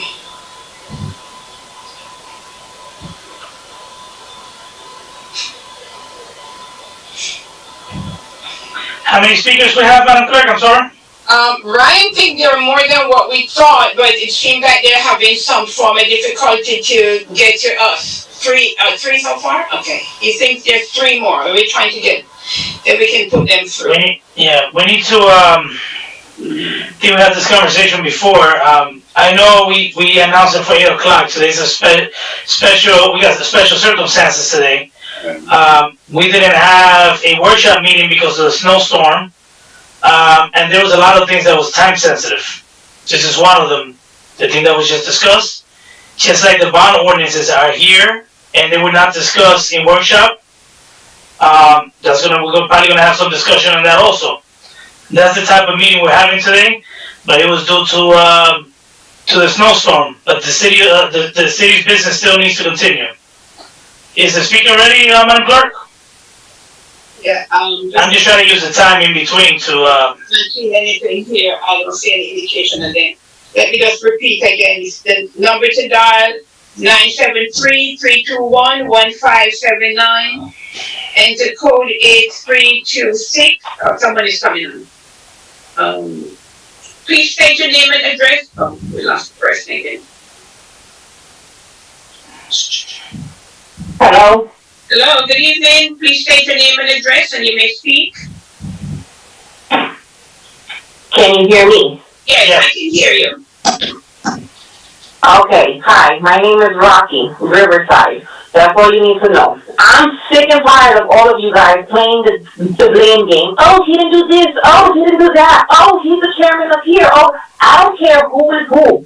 You guys work for us, and you guys aren't working for us. And Florio, can we get Florio into these meetings? We're selling Paterson to him left and right. Left and right. Paterson is being sold to him. And then he's not showing up to any meetings. I don't expect a handout from anybody. I'm an able-bodied person that can get up and go and work. But this one, he needs to come and do something for the community. And how is it possible that Velez can live in one of his properties? How is that not a conflict of interest? How is it not a conflict of interest that Velez is living in one of his properties? Tell me that. Somebody explain that. Or correct me if I'm wrong, please. Secondly, why are we bashing DPW? Have we seen the way the people of Paterson are parking on the street? I literally watched DPW on my block for about 2 hours trying to clear the snow. And they couldn't do it without they did hit 3 cars. Why? Because 3 cars were parked on the corner. On any given day, those 3 cars would have been ticketed and towed. If we have snowstorms like this, there needs to be something else put in place. Inspectors need to come around with their sirens, having owners come and move their cars, do something. But we all have to work together. The blame game is getting tiring, and we're all adults. Get it together. Secondly, can we get DPW's job description placed and put out properly? Because I don't think it's DPW's responsibility to come and shovel out my sidewalk. And I'm a renter. I'm not even a homeowner, and yet I'm cleaning my sidewalk. Can we figure something out? Because honest to God, ustedes ya están cansando la gente. We're tired of it. Our quality of life sucks. We all know this. Why? Because everybody's now working together. Oh, it's his fault. She has to do that job. That's not my responsibility. It's not in my job title. Get it done. Get it done. Just get it done. And then whoever's job it was to have gotten it done, if they didn't do it, fire them. Simple as that. But you all need to get it together because you guys work for us. And you have to be a team. There is no I in team. So get it together and figure out what you guys are going to do. Because Paterson wasn't this crappy. This isn't the Paterson I grew up in. This isn't the Paterson that was in history books for positive things. So figure it out and figure it out quickly. Because you guys work for me. My rent money pays the taxes. Helps pays the taxes. Okay? So figure something out. Get it together. Because seriously, ustedes están cansando y están dando pena y vergüenza. It's a shame. Have a good night and get home safely. Council President. Councilman Velez, I hope you're not responding, because we're gonna leave it for the end. Just write the names down. There are 2 more speakers, Mr. President. 2 more speakers. So that's it. With the public portion, just like we do at the council chambers, we put the people to sign up. You know, we used to put a signing sheet We can't, we have to cut it off sometime. We can't just leave it open the whole night. So how many people we have right now? We have two more people who wishes to speak, so, Brian, put through that first, next speaker, please. After this one, then another one, that's it, for the night. Good evening, you may continue. Hello? Hello, we can hear you, go ahead.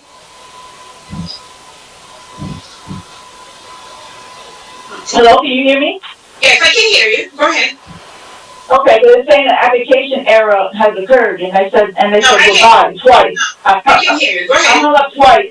So I'm just saying, if other residents, that probably happened to them too. I know how to press the button. So I've been on since 7 o'clock to get on to speak to you. I was supposed to be number 3. It skipped me and said that, and then I called back and it said it again. So I'm just saying, in case somebody else complains, that's what happened. My name is Julie Pagan. I live on Sherman Avenue. I spoke last week, and the people in front of me who spoke said exactly what I wanted to say, especially Mr. Kurva, the first person, and Ms. Muhammad.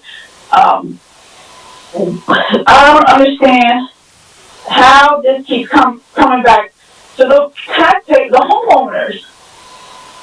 We're giving all this credit to these corporations that come and build tax abatement, which is, I'm correct if I'm wrong, that's credit, right? They don't have to pay for these years, because I might not be tech savvy, but that's what you're giving them. But then you're putting it on us. And it's not fair. Where are the jobs? What happened to English Stadium? It's been working up for years. Where are the jobs for that? What's going on with that? And don't say because of the snow, because it just snowed February 1st. So I don't understand this. I don't understand this. The sewer bill, and one of you councilmen said sewer bills are going to 5% increase a year. Who gets a raise for 5% a year? You'd be lucky if you get one in most companies. People are struggling. Councilman Cotton said yes, there's people who are struggling and we're happy to work. I'm so glad that I'm working. I'm a single person in my home. I'm a homeowner. My mortgage went up $200 a month because of everything that's going on in the city. $200 a month. $2,400 a year. I have to come up with extra. That means I have to come up something that I can't pay. That's not fair. And what am I getting? What am I getting? The kids aren't getting better school. Our streets look like crap. We called the police. They told us, oh, we're busy in another incident. Are you kidding me? All the cars on that one incident? Come on, what is going on? And you guys want people to stay here? This is ridiculous. I've been my whole life I've been here, 50 plus years. I've been in Paterson. Grew up here. Don't want to leave, but I have to. This is ridiculous.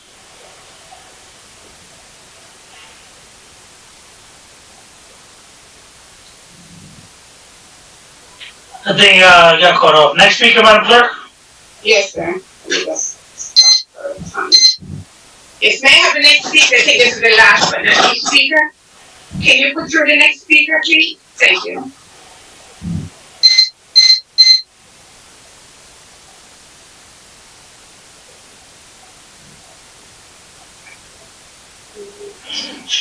Give them a second.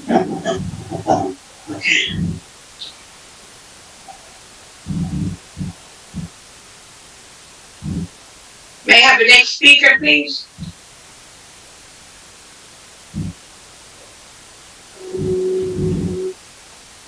Hello, how you doing? This is Joshua Cross, 124 Arlington Avenue. Number one, I think it's unfair that we only get 3 minutes. There is not enough, 3 minutes is not enough time to say what we need to say as Paterson constituents. You guys definitely need to reevaluate that time frame. Back to what I was saying, these tax abatements, these worries of bringing in new developers, these hands in the cookie jar, and that goes for, any one of you. I'm pretty sure you guys are, part of that little cookie jar. We need to get rid of Bill Pasquale. We need to get rid of Wimberly. We need to get rid of John Curry. We need to get all the hands out of the cookie jar in order to get Paterson better. Stop worrying about development and start worrying about what you currently have and build what you currently have with your infrastructure. You guys are sucking us dry. You guys are making decisions that I don't think you understand. You guys work full-time jobs and then do this as your part-time job. What I think you need to do is bring in constituents into meetings so that way you can get an idea of what's really going on. Because you guys are making decisions based off your perspective. You don't know what's going on our perspective. Taxpayers here are starting to realize that if I'm going to pay $10,000 plus a year in Paterson and deal with this nonsense, I can afford a house in Paramus for $700,000 and pay $7,000 a year in taxes, and I get a 10 times better education in a 10 times better city. Enough is enough, guys. I still quiet for many, many years. I have been looking to run for mayor of Paterson, to make ridiculous changes, because changes need to happen. It's been the same administration, same council members for the last 10 plus years. You guys have done absolutely nothing to the tax homeowner. Absolutely nothing. Did this speaker call already today? So why are we letting the same speaker speak again? I have to ask Ryan, I'm not sure. Yes. Yeah, he stated that he spoke before and he went back again to that statement, came back again with other stuff. No, we shouldn't. It doesn't work that way. When we were at the council chambers, you had 3 minutes. You didn't come back. If you were not Rucker, no, I'm kidding. Council President, this is what, I think this is what is happening. They're calling back from, Brian does not record their number. They're different numbers. They're dialing from different numbers. Yeah, so that's why we have to have a cutoff time, Madam Clerk. Yes. And I said this in the past. We should open it up and then have a cutoff time. We can't have the same people call over and over and over. President, It's not fair to the other residents. Council President, if there aren't any other speakers, Council President, I'd like to make a motion to close the public portion. Second that. So moved by Councilwoman Davila, second by Council Member Les and Councilwoman Mims. Roll call, Madam Clerk. Yes, sir. Roll call to close the public portion. Councilman Abdul. Yes. Councilwoman Khan. Councilwoman? Madam Clerk, I thought you said there was like 2 more speakers left. There was no more left? That's what you said? That was a while ago. No, she just said it. No. No, it was earlier. Okay. We're closing the public portion. Your vote, Councilwoman. My vote is yes, Madam Clerk. Oh, thank you. Councilwoman Davila? My vote is yes. Thank you. Councilman Jackson? Thank you, Madam Clerk. So, there's many concerns that the residents are asking, and I'm not in agreement with this format because, many of us, even if you're writing notes, many of the questions and concerns by some of the residents are often overlooked, and some very key points at key times. Questions deserve to be answered, and the public, calls in, and their concerns are treated as if they're secondary. With that being said, I also would like to get an understanding, Council President. The way I understand this, and I know this is we're closing the public portion, we can address it at a different time, but it's the council that is responsible for subscribing legislation. And if it is the council that is responsible for subscribing legislation, a few weeks ago, Corporation Council categorized the Board of Health as a consent and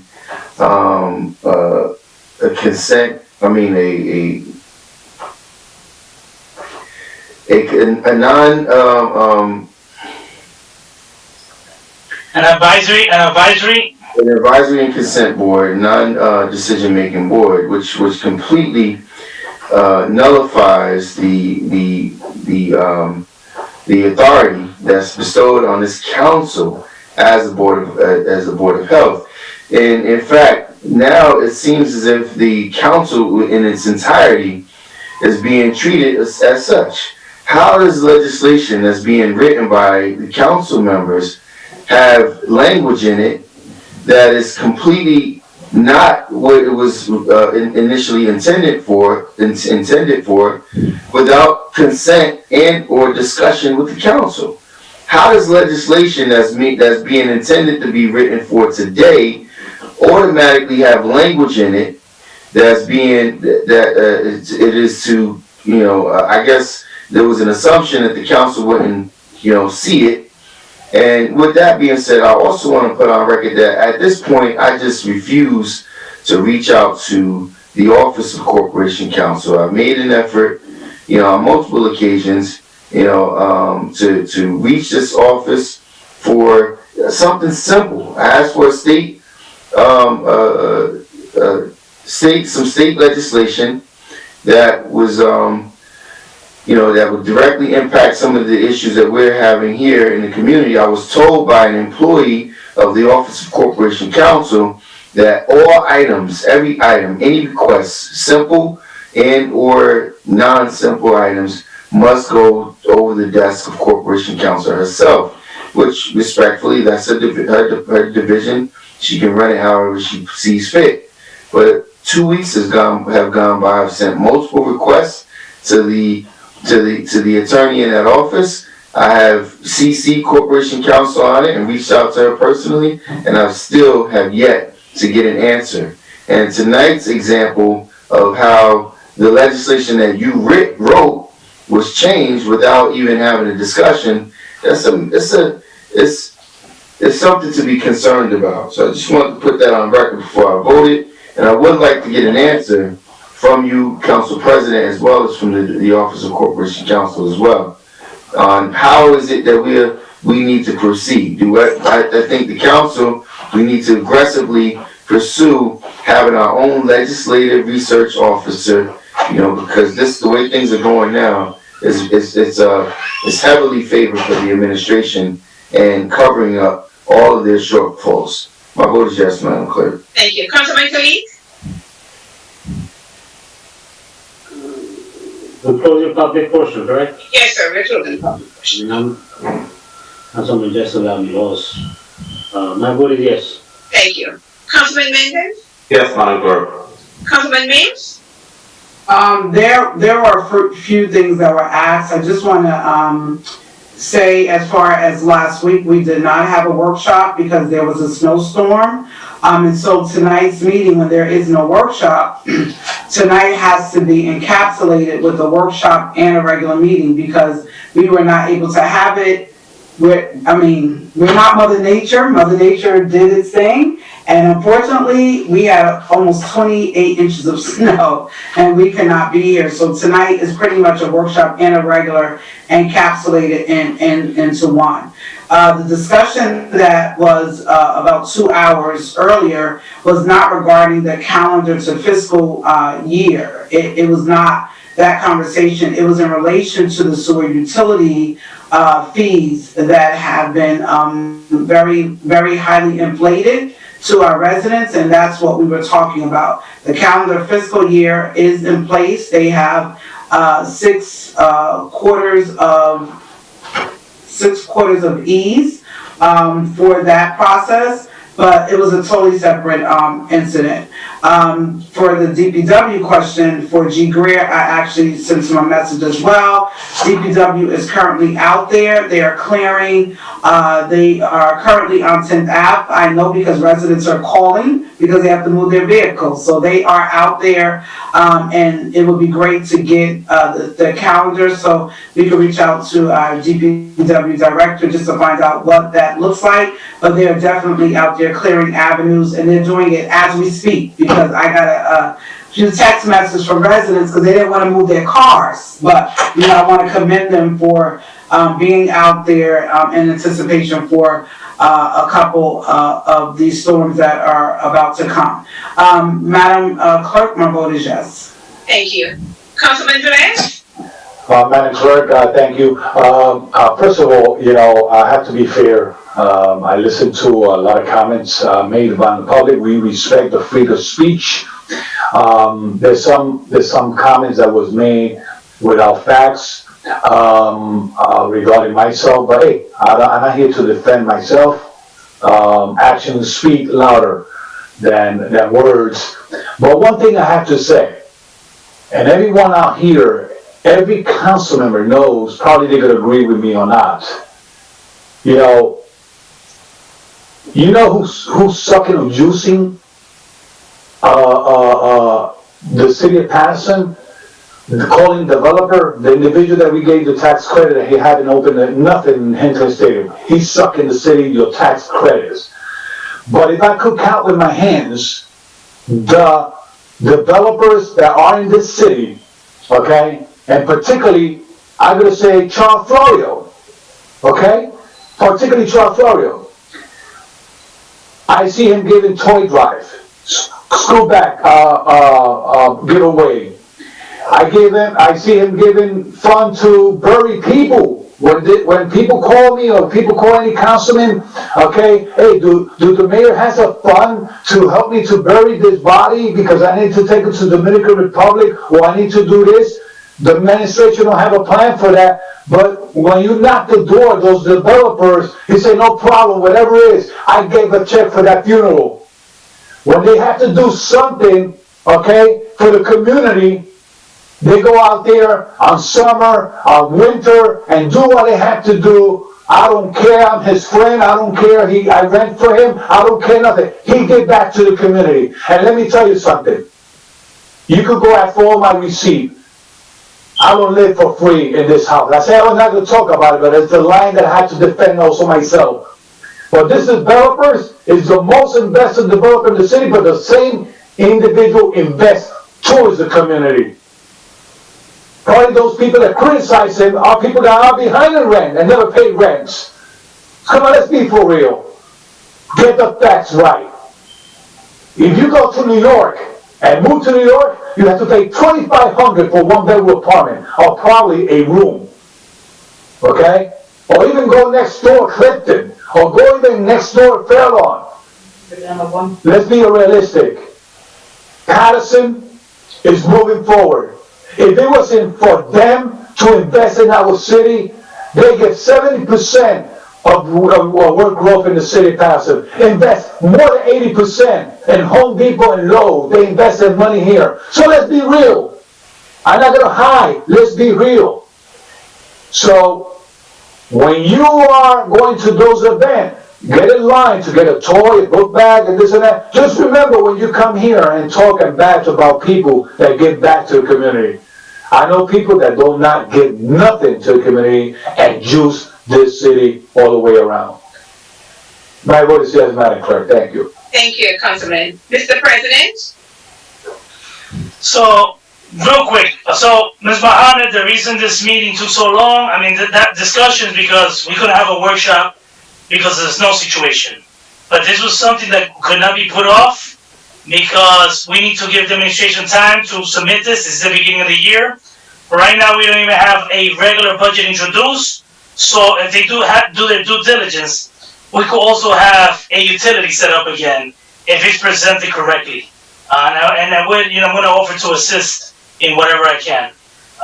But again, it needed to be done. So my vote is yes at this time. Thank you, Mr. President. The vote is 9 in favor. Actually, finish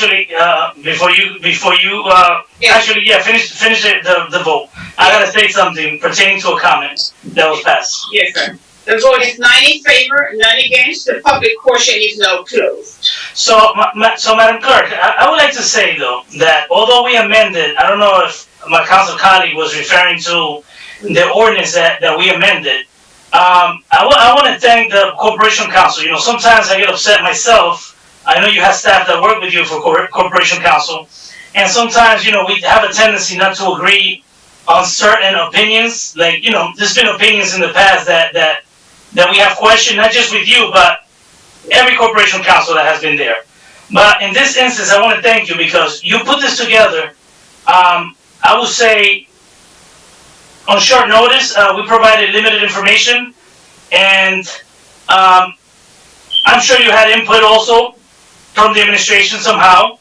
I'm assuming again, because I don't know how that information got in there. But again, you work for both the administration and us, and I just want to thank you for putting that together, on short notice. I just want to put that on the record. I'm not blaming you for the language that was there. We also have to do a due diligence and read everything that is submitted to us. In a perfect world, if I was the administration, yes, I would ask for the same thing, for this to start on 2022. The state might ask for this to start on 2022, but we cannot start on 2022 because the residents cannot afford to go another year absorbing this situation that we have. I'll let you speak now, and then we're going to go to do city business. Corporation Council, and in the future, council colleagues, address the public during your closing, before the vote. So we're not doing it now. You have to do it before, Council President, this is a very important question about this from Gigi Grill that I would like to address, and I have the list. We're gonna continue. We could address it later, Councilman. Corporation Council. Thank you, Council President. So regarding the drafting of the ordinance, the reason why the ordinance was drafted for it to be January 1, 2022 is because the bills are already out for sewer. And actually, there was no input from the administration regarding the drafting of that ordinance. We drafted it for January 1 of 2022 because we thought it would be problematic for the rate to be set back and refunds and such. So that's why it was drafted that way. I did hear a comment earlier that we tried to slip one past, but that's not the reason why it was done that way. The administration actually saw at the same time that it was emailed to Council President. So that's that issue. Secondly, regarding any information through my office, it must come through me. And so if a request is made through me, you can always dial my office at 973-321-1366, and you can gain access to me, or my staff will take a message if I'm unavailable. Thank you very much, Corporation Council. Thanks for the clarification. Madam Clerk, let's continue. At this moment, we have Mr. Stewart here from the City of Newark. We have resolution number 20 that we're going to go to right now, Madam Clerk. Number 20? Yes.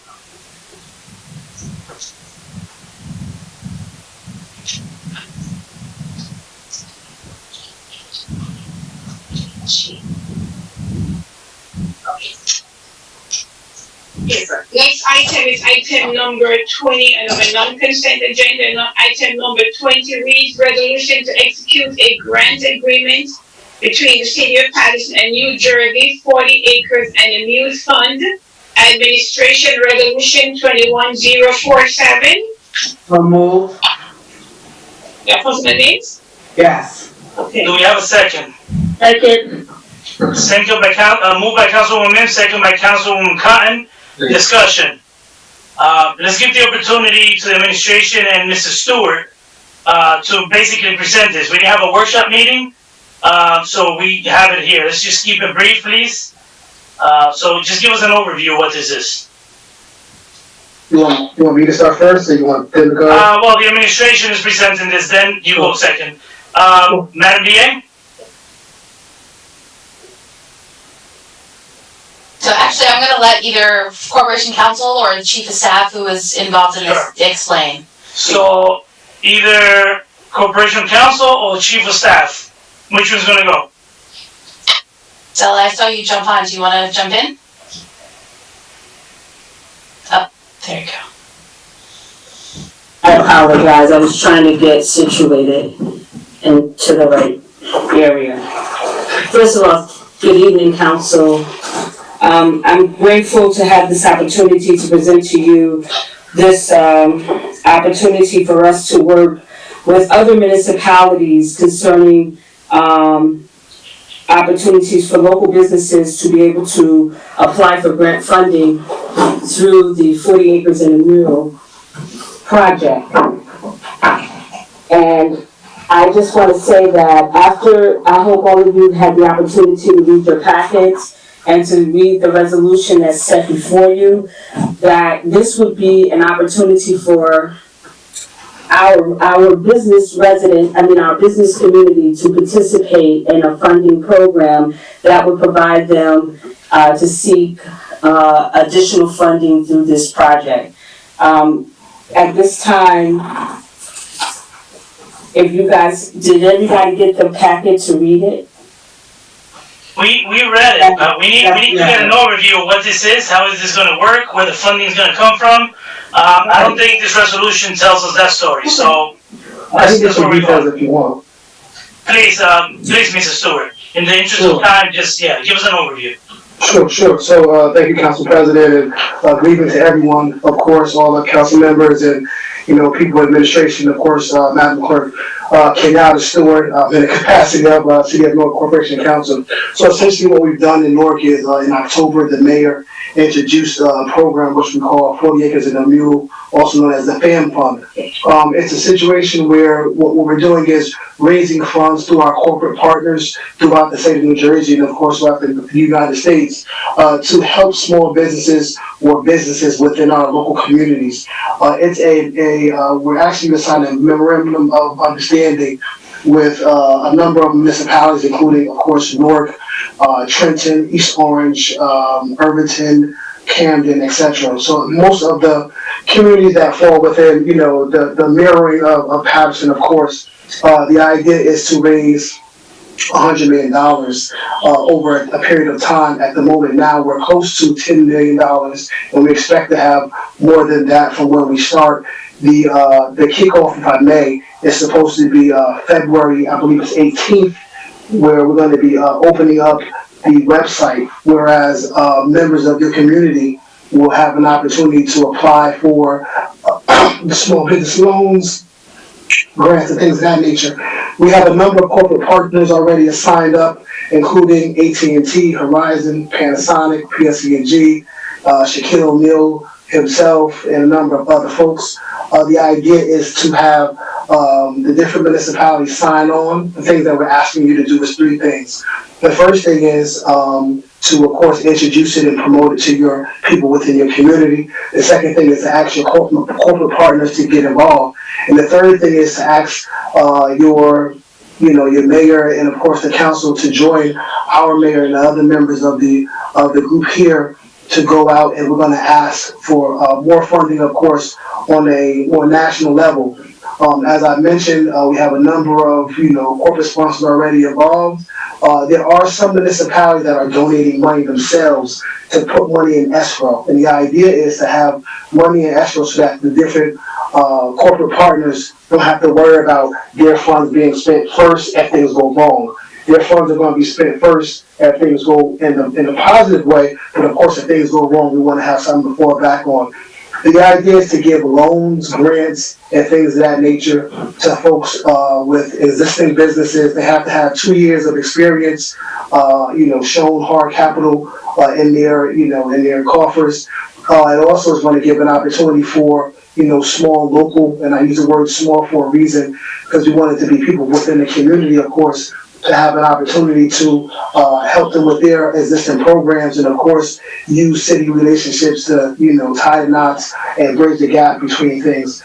The idea is to have a management company. It'll be, two different management companies that we're going to have. One is...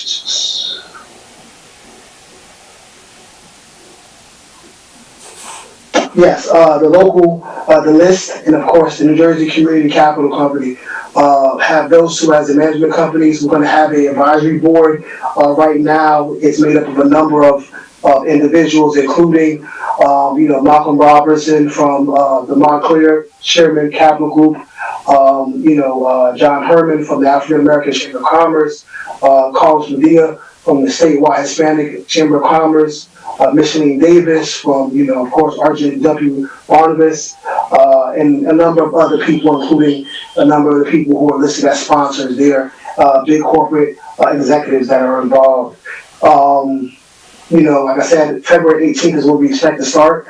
The idea is to have each company or business come forward to the advisory board with their presentation through the online presentation, and then of course to have an opportunity to compete. We're not going to split the money. I'm the only one moving, except... Councilman Abdulaziz, could you mute your microphone? I'm freezing here and all you guys are frozen. I know, but we hear you, so let me mute. Yeah, thank you. As I said, the idea is to give people an opportunity to start February 18th through our website that's going to be launched. And then, as I said earlier, just to give you a sense of how it is, there's no limit on how many businesses from your municipality can participate. We're not going to split the money evenly or nothing like that. We think that, when you present your project goes through the process, and I say your project, of course, the business's project, and they get the opportunity. So the best part about it is that the advisory board can take a look at every individual project individually, and don't have to worry about the limitation on what they want to give the actual project. Councilwoman Mims and Councilman Jackson. Hey, Esquire. Councilman Velez and Councilwoman Cotton. We will go in that order. Good evening, Esquire. And so, first of all, let me just commend the progressiveness of Mayor Ras Baraka and his stance on so many things that ensure the upbuilding and the forward and progressive movement of Newark, and then to partner with other entities to ensure that they receive the same. With this, I read it. I'm really excited. I saw when they first presented it, and so I'm excited that it's a partnering through your leadership for Paterson with the advisory board. Now that you have a few other municipalities involved, like Newark and East Orange, Irvington, all these entities involved, will Paterson be allotted and someone that can be on the advisory council, or is it an independent advisory council that was selected? So thank you for your comments. The advisory council is made up of individuals. As you can see, most of those folks are from our area, and I use our area in the North area. However, because it's a statewide initiative now, we're opening up so that other folks who are interested in being in the advisory board can be involved as well. The idea is to, ask folks who are, corporate related, for the most part, and I'm not going to say only, but for the most part, so that can be a driving force to, push people to get involved financially. I know Burnell Hall, who is a person I can, get anyone in contact with. He's the person through the city's contacts, him and our deputy mayor, Allison Ladd. So those two people are the ways that we can get people involved and, of course, participate in the advisory board. Thank you. I know this is for the Black and Latinx, which is a new word for Latino, right? New lingo for Latino businesses. And maybe I'll talk offline with you about what assistance they provide for non-profits, like, some of our smaller non-for-profits that need some assistance. I'll talk to you offline because it's separate from this, so I'll talk to you because I know there's a lot of progressive policies, but I'll definitely talk to you outside because that's a little separate from this one. I'll just say that while it does say Black and Latino, the idea is for brown and black families or business folks to get involved. So I don't want anyone to think that we're limited to those folks. It's just that we recognize that through the history of the difference between, of course, white families and, of course, brown and black families, difference in the average medium income though. All right, council members, I'm not asking you to rush this, but let's try to expedite this. So any questions? I think Councilman Jackson's next. Councilman Jackson. Councilman Mendez had his hand up before I did. No, I think I called out the names, right? I said Mims, Jackson, Velez, Cotton. That's the order that I called previously. And I guess Mendez, if you had your hand up, I guess you'll go next. Councilman Jackson. Very good. So, Mr. Stewart, always a pleasure to see you, brother.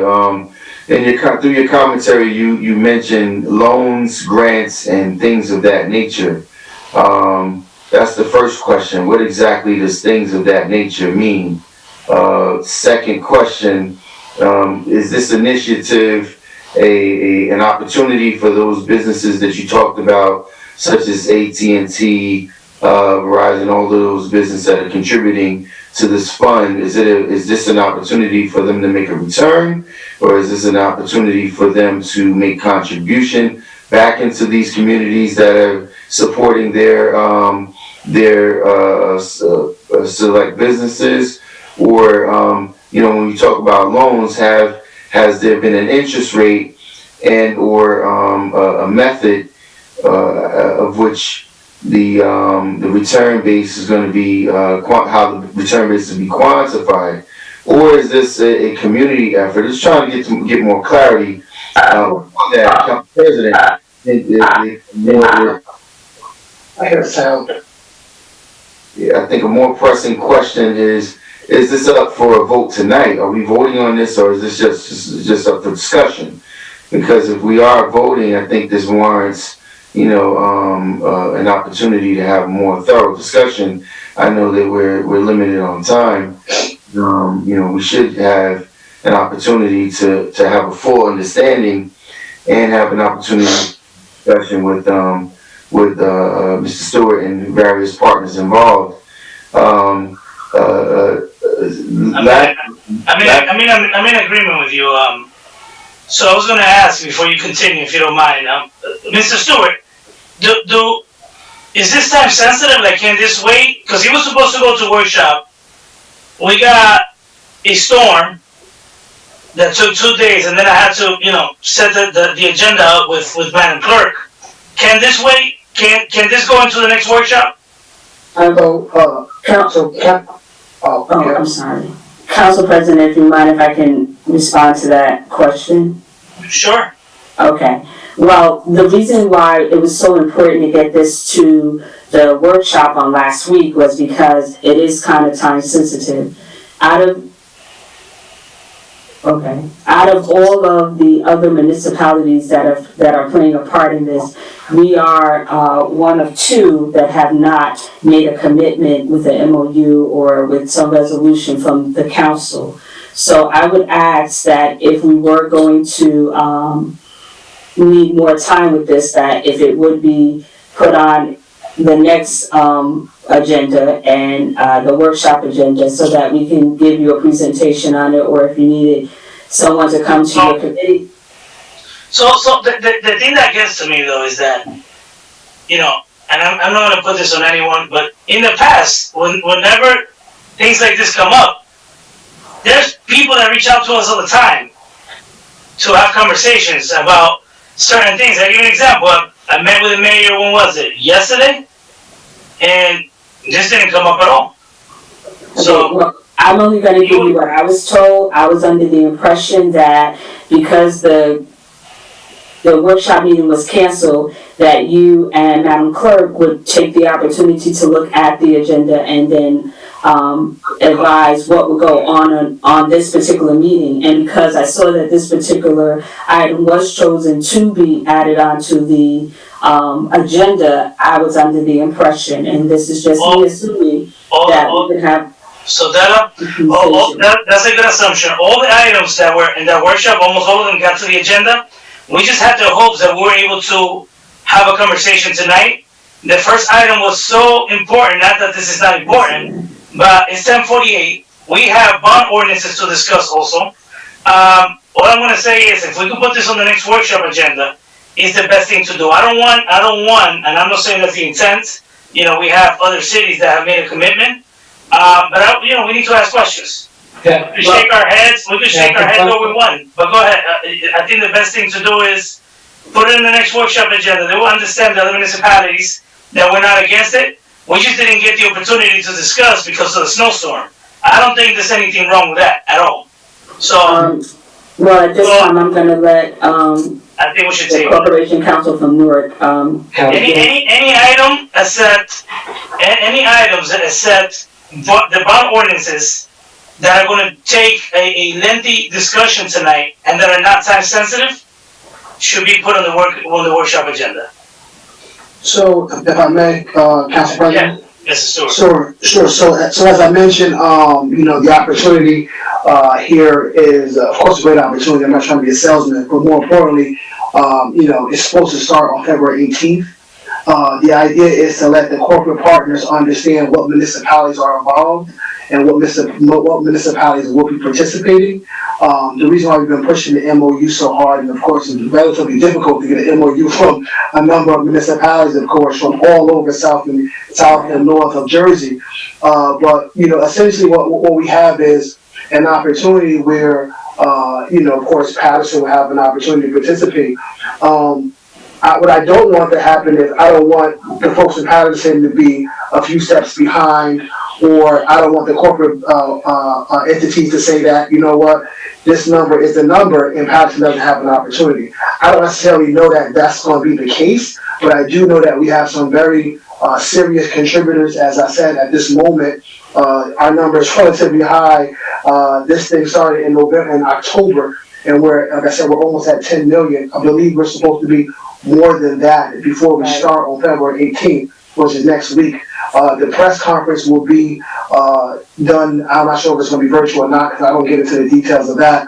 But more importantly, I know the opportunities start then, and I don't know if that's going to be a cutoff or not. So thank you for sharing that. So is there a language in here, given that we might not have the extensive conversation, is there a language in here, and we could shake our heads all we want, we just want to make sure that if we're enrolled in a program and they're going to be using our 150 plus residents to try to, get some of these investors to donate, right, and you want to include the third largest city in the state of New Jersey, we want to make sure that we're also getting benefited from this program, and I know that's the intent. But is there a clause here that will let us get out? Because he says here is a 5-year memorandum of understanding. Is there a clause in here that we could get out anytime we want? So I don't know the answer to that as far as what you guys have. Corporation Council? Council President, so in looking at it, we can always remove ourselves from MOU. And the other issue, quite frankly, is there's no commitment on behalf of the city really to fundraise. What it's allowing us to do is to have our businesses engage and partake in the program for black and brown people. Understood, but I just want to make sure that our people is actually going to be, and I'm not saying the intent is for everyone to benefit from this, I understand. But you got to understand where I'm coming from, right? But you got to make sure that we're not overlooked also, our business owners are not overlooked. Because next thing you know, tomorrow we have a press conference on this, because everything's a press conference in this city. But I want to make sure that we see the fruit of the labor here. We just don't want to make the news that we're doing great things, but then we don't see anything, come to fruition. So let's continue in the order that I mentioned before. Councilman Telesis, you'll go after Mendes. So let's continue. I never answered Councilman Jackson's questions. Just very briefly, Councilman. Yes. I know you probably don't pay too much attention to our meetings, but my questions rarely get answered. So I appreciate and respect that. I wasn't done with my line of questioning, but I was cut off early by the council president. Anyway. So you continue, Mr. Jackson. I'm sorry. Go ahead. Those questions. My last question to you is there a spelled out criteria for businesses that are submitting applications? Is there a criteria that's already spelled out? And you talk about the intent to raise $100 million with an amount of $10 million that has already been acquired. Do you have a list of those donors that have given and their prospective amounts that they've given? Is that included in this package? Okay, so as far as I'll move backwards. As far as the list of donors and the percentages that they have donated, yes, we have I don't have it, of course, with me in my hand, but it's available. Burnell Hall from the City of Newark's NCDC has it available, and it breaks down the individual donors, what percentages they have, and things of that nature. Earlier, you asked me about, what about the criteria that's being used. Of course, there is a criteria that is put together to help people understand what it is they have to do to apply. And of course, there's also a criteria for the actual donors to go through that process as well.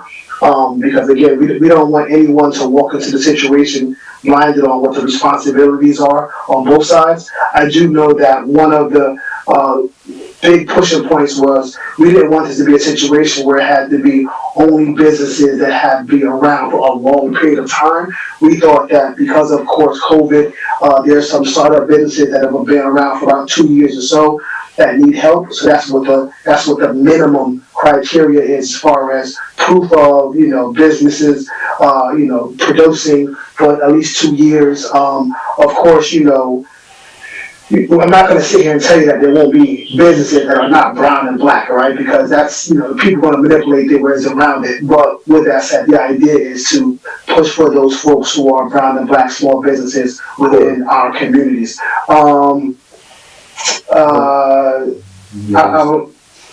Brother.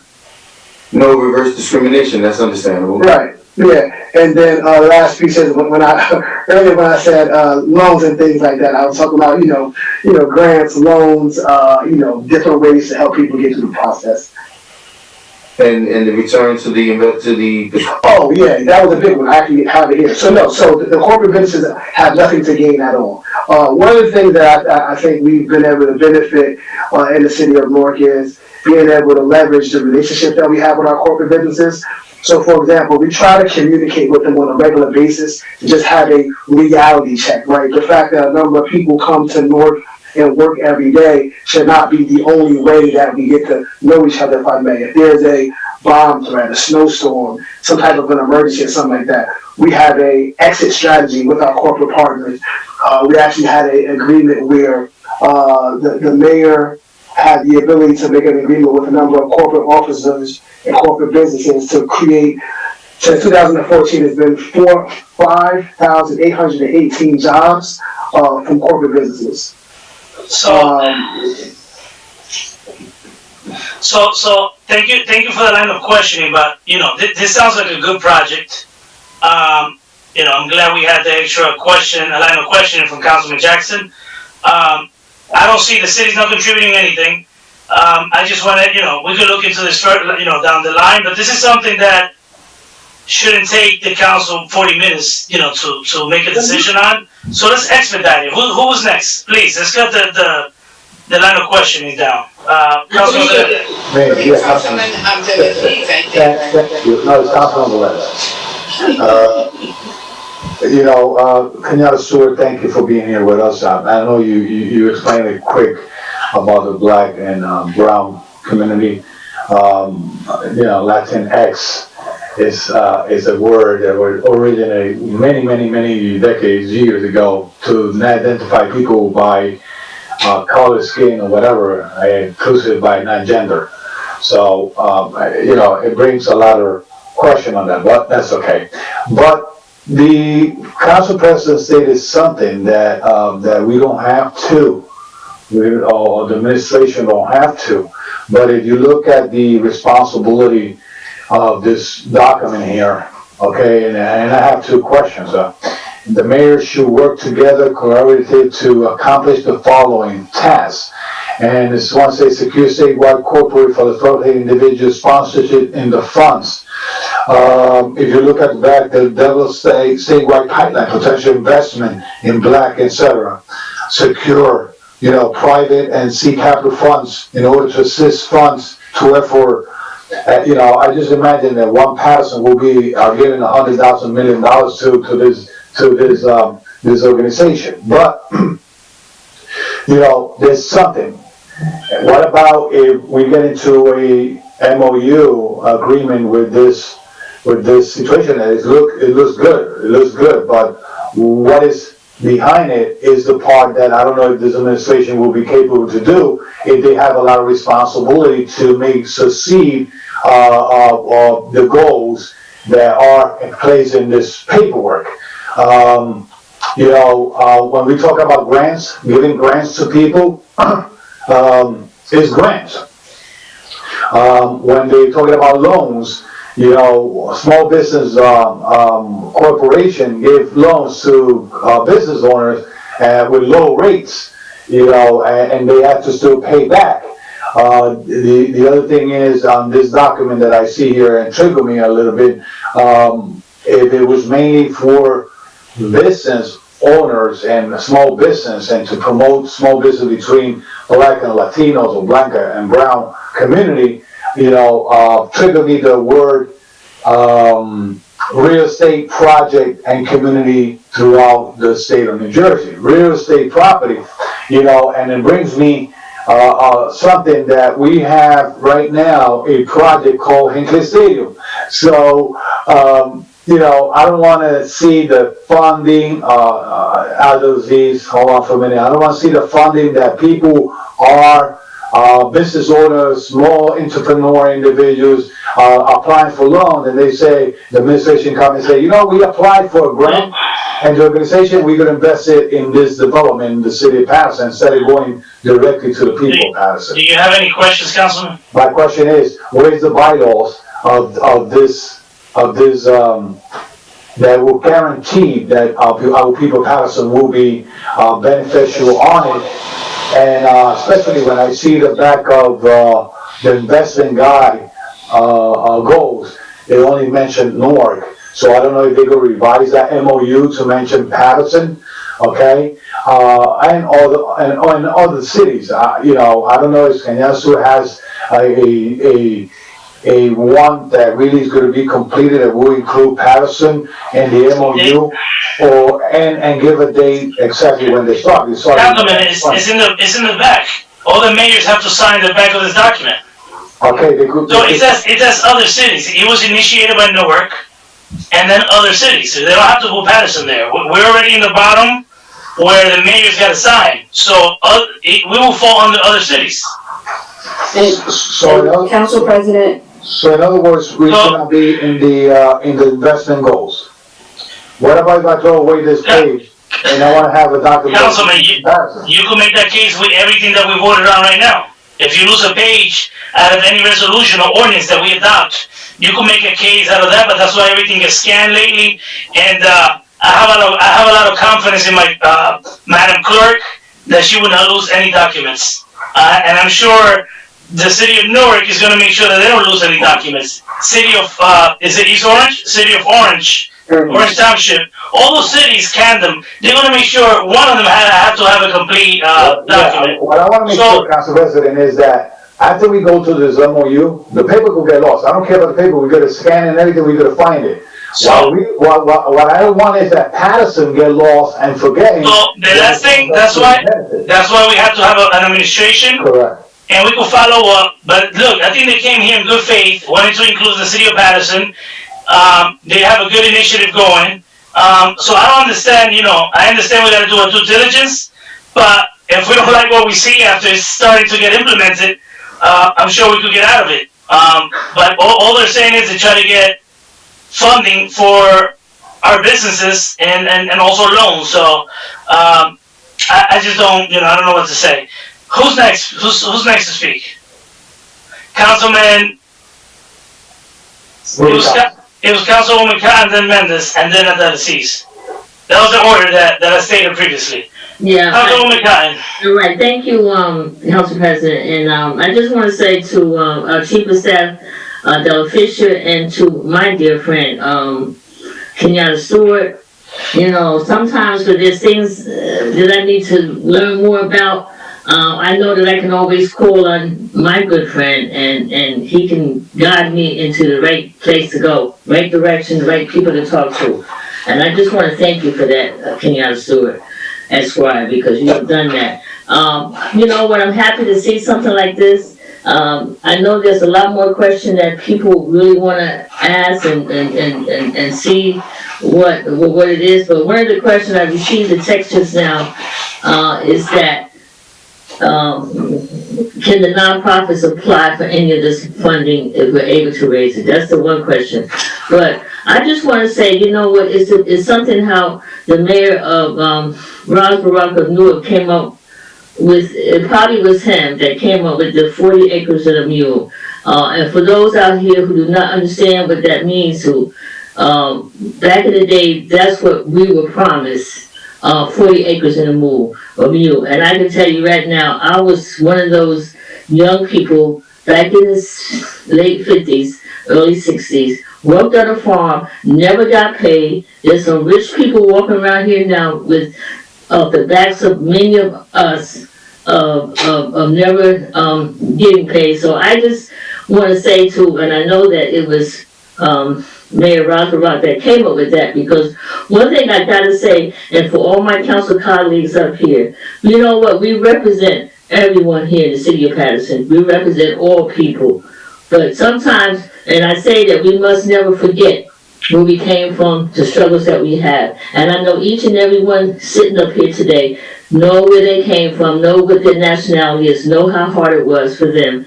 But for those that did not know this, I just needed to share that with you. And for those that's watching TV, and when this country decides to give us our 40 acres and a mule, I will be one of the first one online. So I just needed to share that with you, Kenyatta, because I know how you are. You're open-minded. You explain everything. You help us out. I have called you many times for information to help me with, especially with community development funding and understanding it.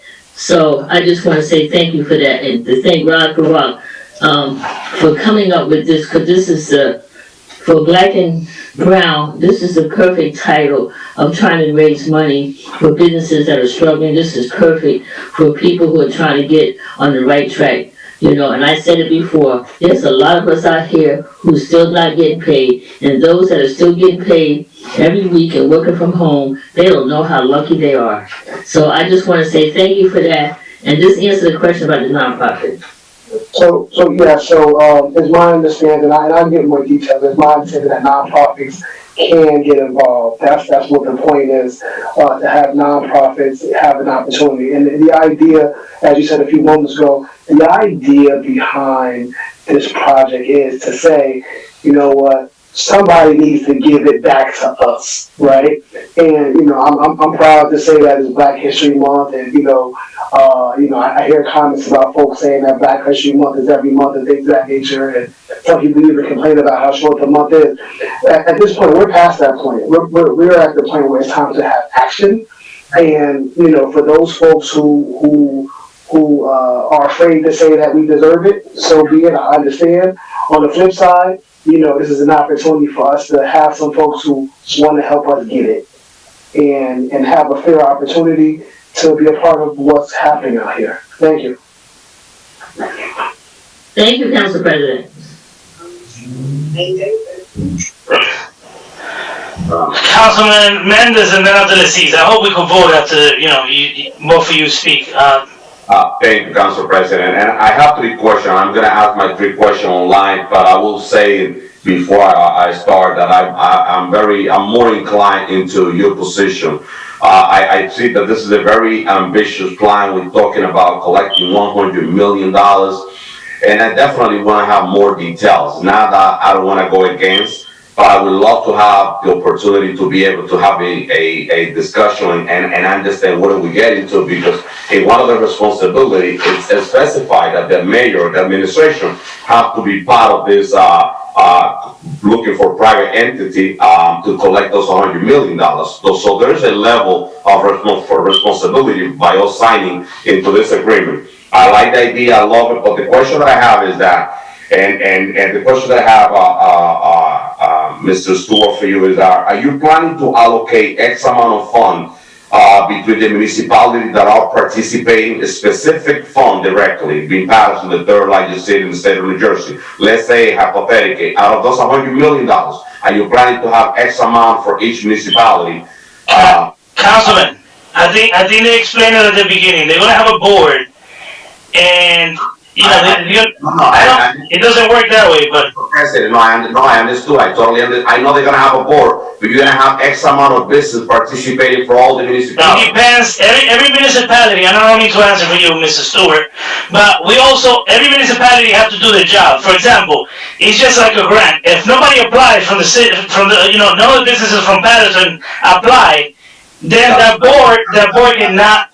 Go ahead. That's my next question. I appreciate your support, but I want Mr. Stewart to reply and participate, because my next question is, being Paterson, the 3rd largest city in the state of New Jersey, how's gonna be the accessibility for a local business to apply? Are you planning to have an office here? Is gonna be through the website? How are you gonna facilitate our local resident, local business owner to be able to apply into this program?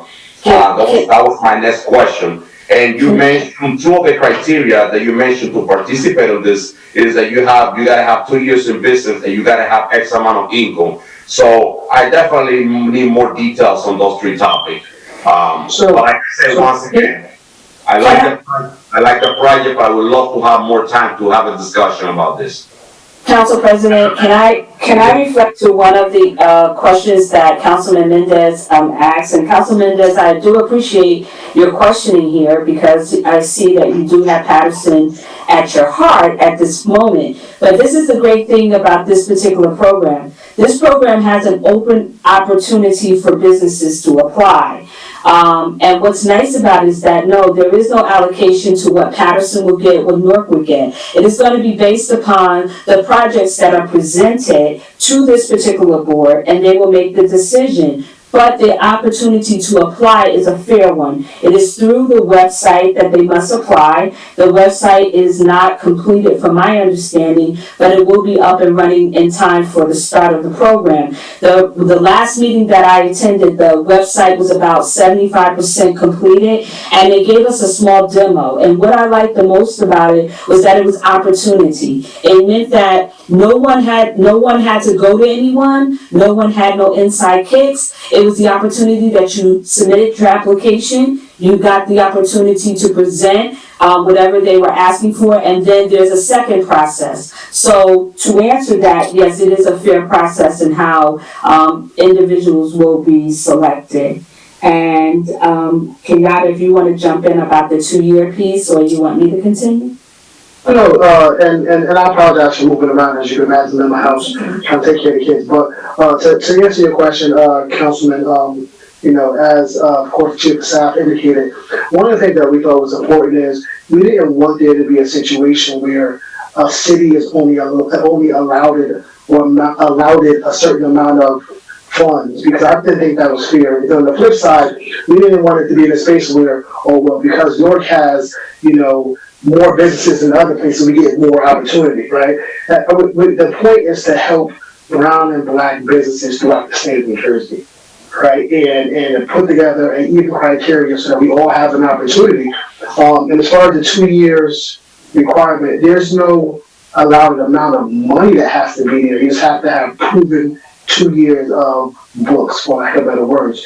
We're not saying that a person has to have 50,000 in their coffers or nothing like that. We're just saying that they have to have 2 years of proven business ownership, right, in their business. So and we recognize people are struggling. Right, that's why this came up, because people are struggling, people need help. So we expect for people to be in a space where, unfortunately, they have, difficult times right now. Thank you.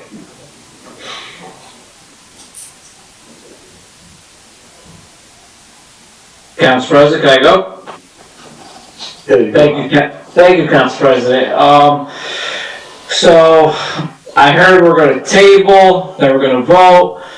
This thing in front of me is a no-brainer, right? The city of Newark initiated a program to help out black and brown individuals. This is about equality and opportunity for people of color. They could have done it themselves. They could have ran with it, helped only Newark people. Paterson could have ran their program. Camden could have ran their program. Orange could have ran their program.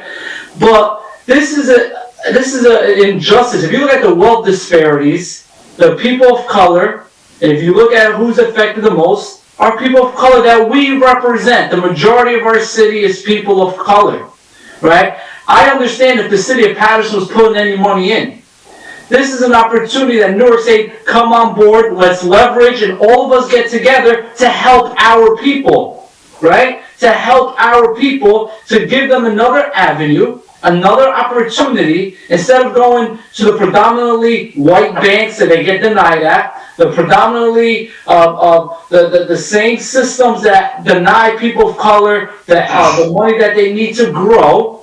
And the city of Newark is coming here and say to all the cities, if you look at those cities that are on there, the majority of each city is black or brown. And I commend that. We need that. Our residents need that. So there is no financial obligation from the city of Paterson. It's literally saying, let's all come together, let's leverage our resources and help each other out. There is no hidden agenda. I hope not, right? And I don't think that's the case, because Newark could have kept them themselves. They raised a couple million already. This gives another avenue for Patersonians, who 90-something% are people of color. So I hope this is not going to be tabled. This is a no-brainer. I commend the mayor of Ras Baraka and the officials in Newark. Kenyatta Stewart, I have one question. Did this item take this long at any other municipalities on the list?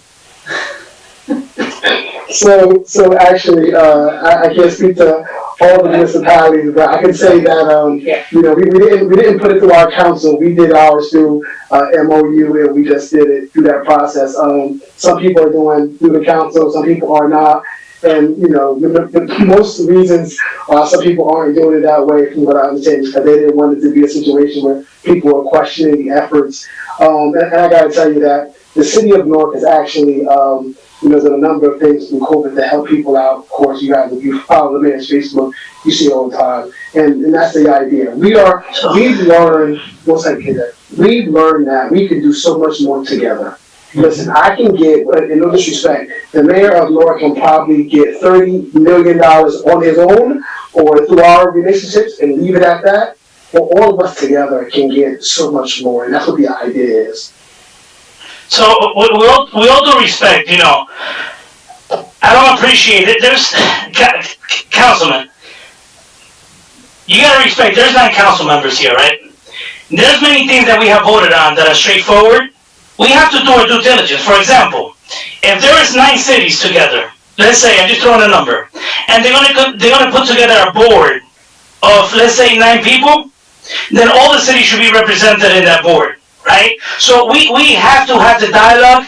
Just because something looks great, there's been a lot of instances that things that look simple, nothing gets executed with this administration. We're not putting no money in it. I understand, Councilman, but it's disrespectful that you always try to put this. Disrespectful? Councilman, is your comment towards your colleagues? It's got to stop one day. Everyone has the right to ask all the questions they want. When I mentioned to table this, is because I knew this discussion is already 11:17. We have a full agenda. We only discussed one item. We also have to discuss bond ordinances. I asked if this item had an urgency. That was it. Didn't say this item was not good for Paterson. All I said is if we were going to have, we have 7 council members or 6 asking questions. So look at the time, 11:18. We're questioning something that's good. We have all the items, so I just want to move it along. So could we do a roll call and take a vote on this? Yes, Mr. President. May I begin, sir? Yes, Madam Clerk. Yes, sir. Roll call on item number 20 for approval, Councilman Abdelaziz. Thank you, Madam Clerk. This is a great idea. I asked my question because, I don't create the agenda. I didn't cancel the workshop meeting. If we needed more discussion, we could have rescheduled the workshop meeting. That's proper planning, but that's nor here nor there. This is a no-brainer. This is something that's going to help out the black and brown people of our community. There is no financial obligation, and this shows sometimes that that takes forever in the city of Paterson to help out our people. So I commend the city of Newark for initiating this, and I look forward for some of our residents to be able to prosper. So my vote is yes. Thank you. Councilwoman Khan? Thank you, Madam Clerk. I think this is a great idea. I get calls all the time from businesses that are struggling, that are looking for some help, and I know the federal government said they were going to give out money to small businesses. Some people got a confirmation number. They don't know when they're going to get any money from the federal government for small businesses that are struggling with this pandemic that we're in. I can find that, sometimes you can't think about something bad's going to happen. I try to you try to stay on the upbeat that, what you bring before should be good. And so with the two people here, my chief of staff, Della Fisher and Kenyatta Stewart, I know it's about doing good, so I just want to say that out there to the mayor of Newark. He could have went to any other cities, but like Councilman Alvarez says that, most of the cities on here are black and brown. So with that being said, Madam Clerk, my vote is yes. Thank you. Councilwoman Dalcoe? She's not there. Oh, yeah, she's there. Councilwoman. So, I'm hearing the discussion, and, I do have to say that it's really important that, we as a council members, colleagues, do respect our different positions. There's certain things that were said here, and just Council President, there's a lot of talking. Sometimes I'm quiet, I'm listening to everyone, because if the majority of the council is stating, facts, why continue to repeat and repeat, right? Let's get the work done. So I was in agreement with you that, we should have tabled this item. But before I vote, I do want to say this. The decision of canceling the workshop, Council President, was really the city's decision, and that was because they closed the city. Okay, and so when council members try to jab at each other, regardless, I'm on your side, not on your side, it's wrong. Don't make your colleagues try to look bad, so you can think that you're grandiose. So that really bothers me. So let's keep it serious. The council was not able to meet because the city was closed, therefore not, our IT expert, our director not being able to be the person behind the meeting. So that's one.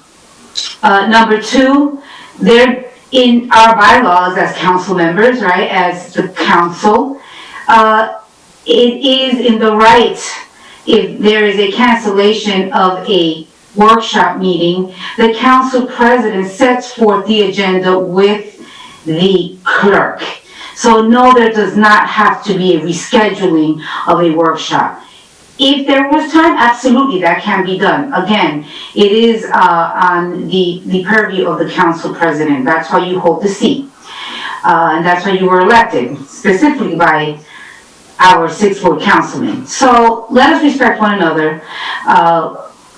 It's nice seeing you, Esquire Stewart. I haven't seen you in a while, I know there's much love there.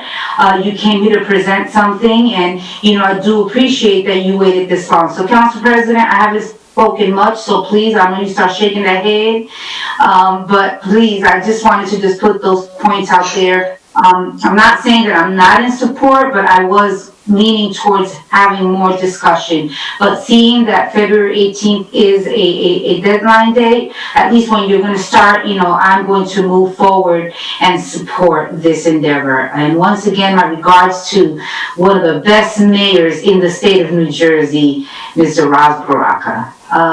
Madam Clerk, my vote is yes. Thank you. Councilman Jackson? Brother Stewart, I don't know if you've been entertained as well. You haven't been home in a little while. I want to point out a few key things. When the presentation first started, our council president acknowledged you as Mr. Kenyatta Stewart from the city of Newark. I didn't hear you contest him, so I'm assuming that therefore it is official that you have traded in your Paterson car for the city of Newark. Come on now, you know better than that. You know better than that. Come on now. I said in my capacity. I use the word capacity. I'm just stating the obvious. But I said about capacity. It's okay. But several things, man. One, I'm so happy that you are here, having someone advocating for black and brown people, considering that you know all too well that the 1st and the 4th Ward is the heaviest populated areas by black and brown people, but yet during this past snowstorm we had private contractors working exclusively in the 6th Ward, which really concerns me. We can have an offline discussion about that later, but I feel comfortable with knowing that Mr. John Harmon and also our chairman, for the African American Chamber of Commerce, and also the chairman for the Hispanic American Chamber of Commerce are deeply involved, which lets me know that there's going to be a measure of inclusion. So I'm comfortable with it, and I'm happy to support it. Hopefully we will have an opportunity to have further dialogue. And also, lastly, what this does is it lends another measure of commitment to our mayor, and hopefully we can have him display his commitment to the Black and brown people, as I just reminded you just a moment ago. We were just forgotten about during the snowstorm. So I'll vote in the affirmative, Madam Clerk. My vote will be yes for this, and just Black History Month. Let's keep fighting the power. As I'm sure you understand how I consistently do, Brother Stewart. Keep doing the good work. My vote is yes, Madam Clerk. Thank you, Councilman. Councilman Kalik? Yes. Thank you. Councilman Mendez? Councilman Mendez? Okay. Moving on. Councilman Mintz? Before I vote, Kenyatta Stewart Esquire, just for clarity, because I'm reading the memorandum of understanding, and I know the question was posed, and me and Councilwoman Cotton got the same text regarding non-for-profits. As I read the memorandum of understanding in the last, the second to last whereas, it reads as follows. The funding is seeking to raise $100 million in investable capital to make investments and value-added small businesses and real estate projects that will scale and reduce the wealth, health, and social disparities that exist with Black and Latinx communities.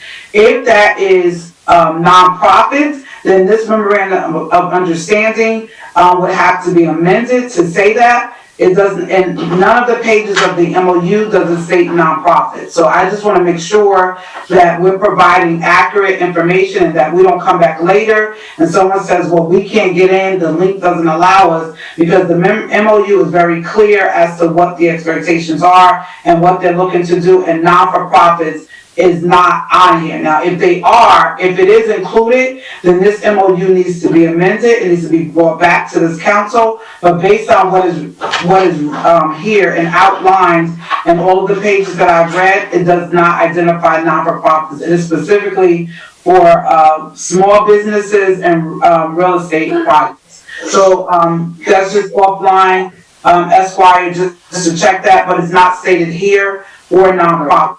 Okay. All right, so I'll double back. Thank you.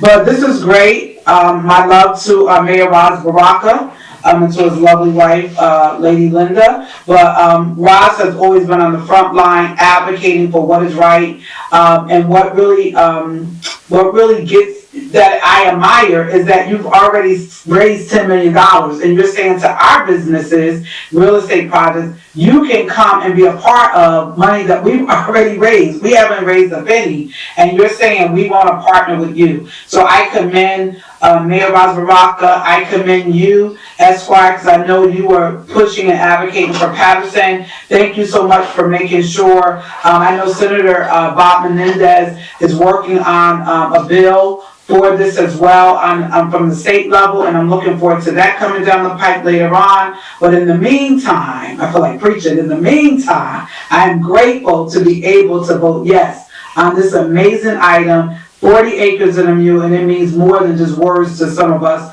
but I'm really grateful to vote yes. Thank you so much for your hard work and leadership. My vote is yes, Madam Clerk. Yes, thank you. Councilman Blanche? Councilwoman Mins, if you preach, the administration is entitled, according to this memorandum, to raise the tithes and offering to make sure we get $100 million there. Okay? So, Kenyatta Stewart, you're a friend of Paterson, and I know you, not a friend, or just, you're a son of Paterson, but it proved that son and friend is being in action at this time. I know you probably, I know that you was happy to hear that they want to put an inclusive Paterson in this project. I hope that the people in the world understand that cities are coming together to empower their constituents, and the communities. Hopefully we see it grow and we see the benefit in our communities.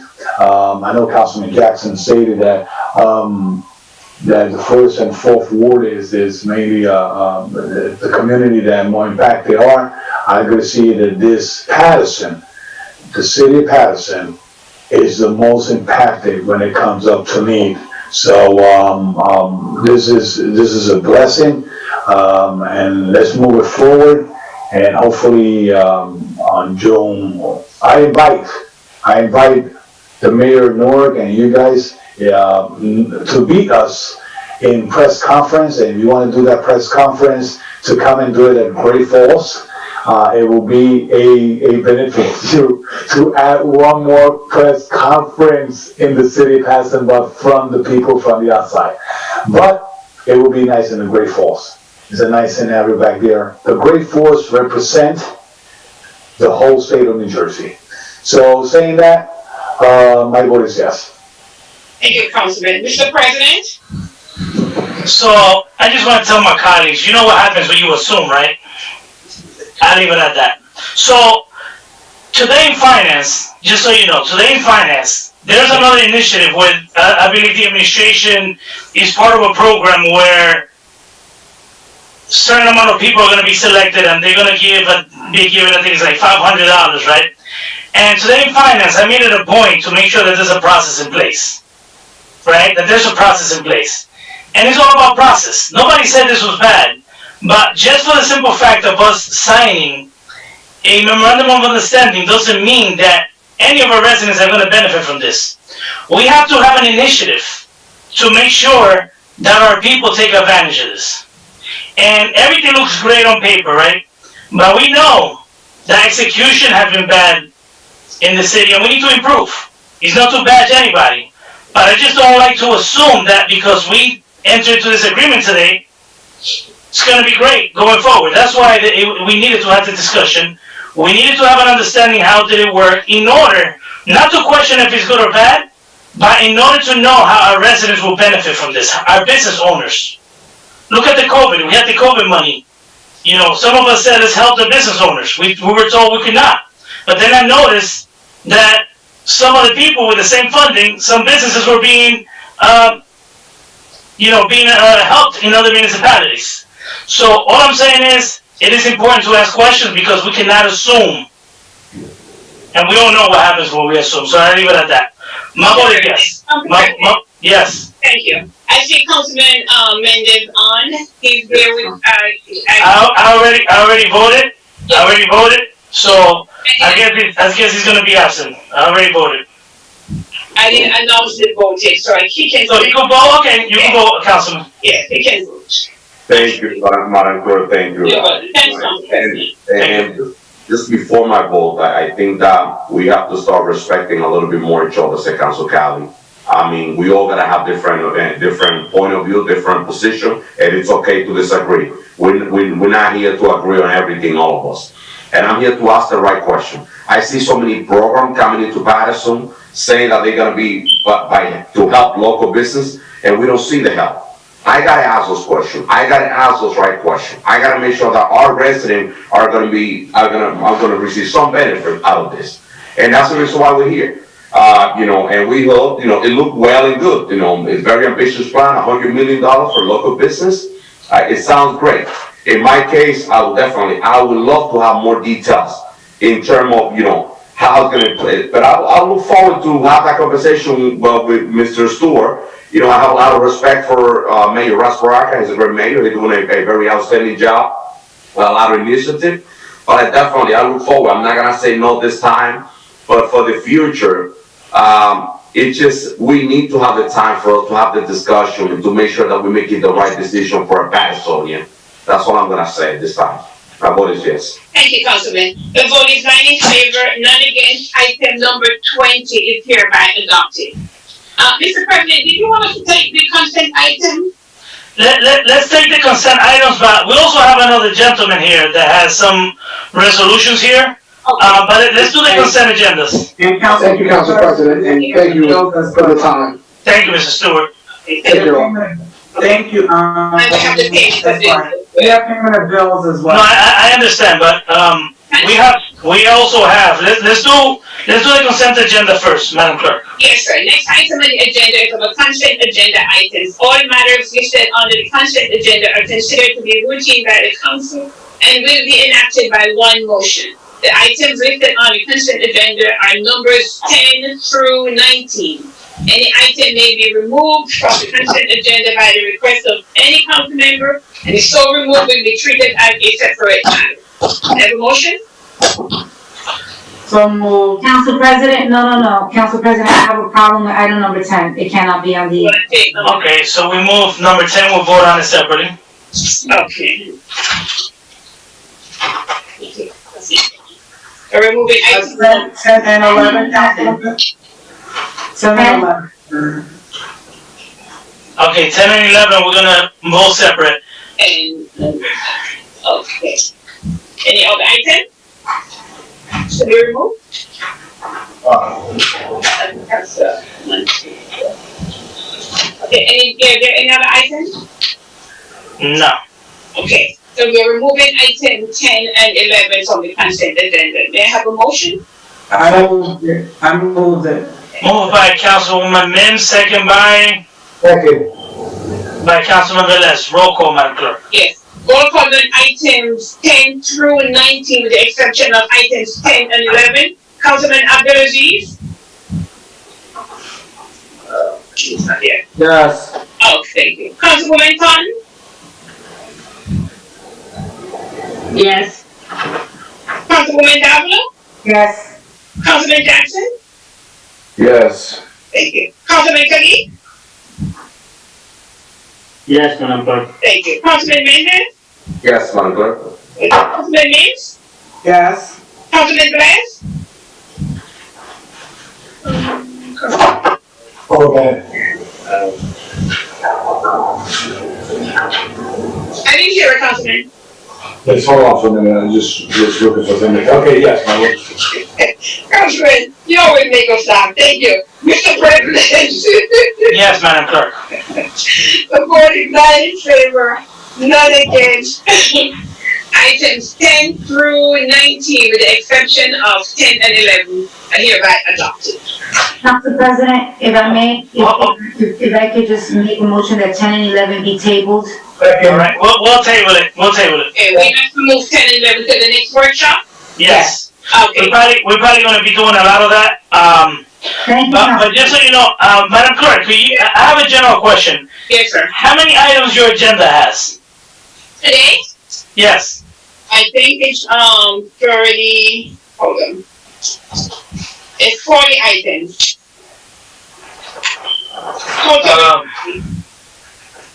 Yeah. There's 40? Yeah, remember we had to add 3 items that were not on the original workshop, remember? Correct. Right, so, yeah, we had to add that, there were 3 added ones, yeah.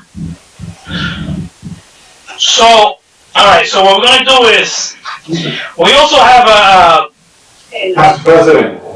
we have a second reading ordinance also, Madam Clerk. Yes, that second reading ordinance, legal wants to, explain to the council, we might have to fail it or, vote it down. Is legal on Corporation Council? Hey, Madam Clerk, so council, with that second reading ordinance, there were changes that the council requested. However, those changes, were not voted upon when it finished first reading. So when the council voted at first reading, those changes were not voted on. There were never amendments made. So the amendments that should have been made are not there. If the council votes this ordinance up, it will not be the language the council spoke about, but never made the amendment for. So if the council moves it, it would not be what your intent was. When Madam Clerk and I had the conversation earlier, our conversation quite simply was, the council has 2 options. You can let it move through second reading, and if it's not what you want it to be, you can vote it down, or it can fail for lack of motion if the council wants to send it back. Council President, can we send it back?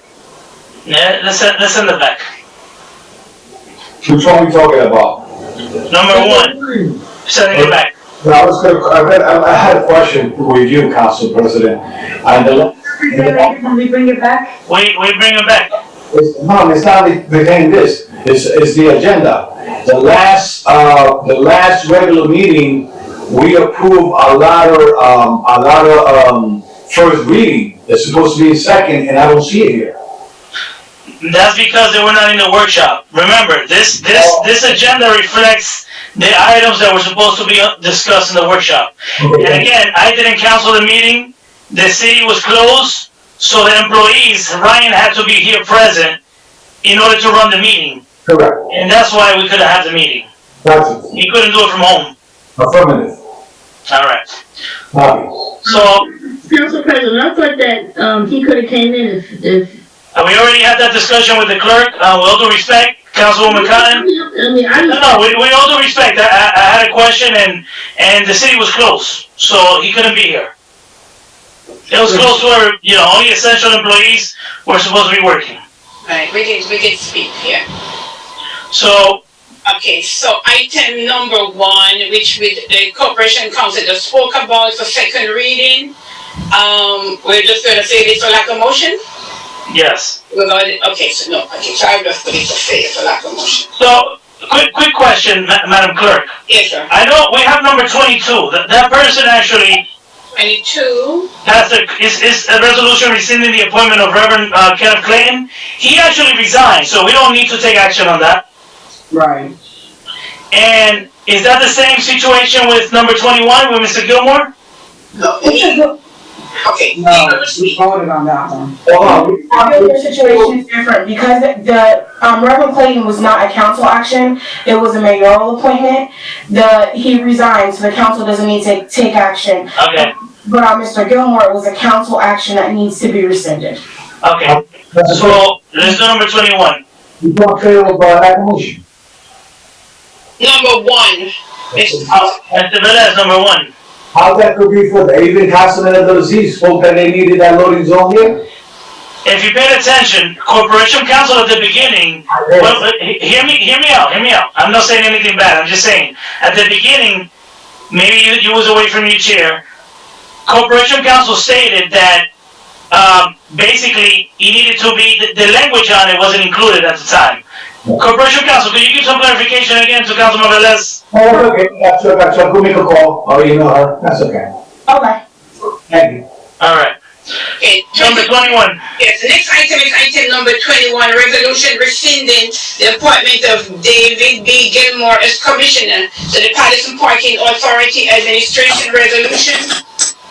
Move. That's City Council, I'm sorry. The administration, I'm correct. Resolution 21048. Moved by Councilman Velez, second by, do we have a second? Second. Second by Councilwoman Mims. Roll call. Yes, sir. Roll call to item number 21, Councilman Abdelaziz. Hold on. Councilman Jackson wanted discussion. Okay, discussion, okay. So, Council President, I'm standing in protest of this item being on the agenda, mostly because, and I respect the position of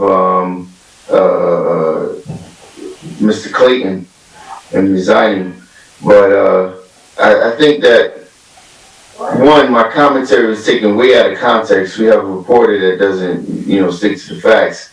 I did not have any issue with taking the silence with anyone having, with there being oversight on this item.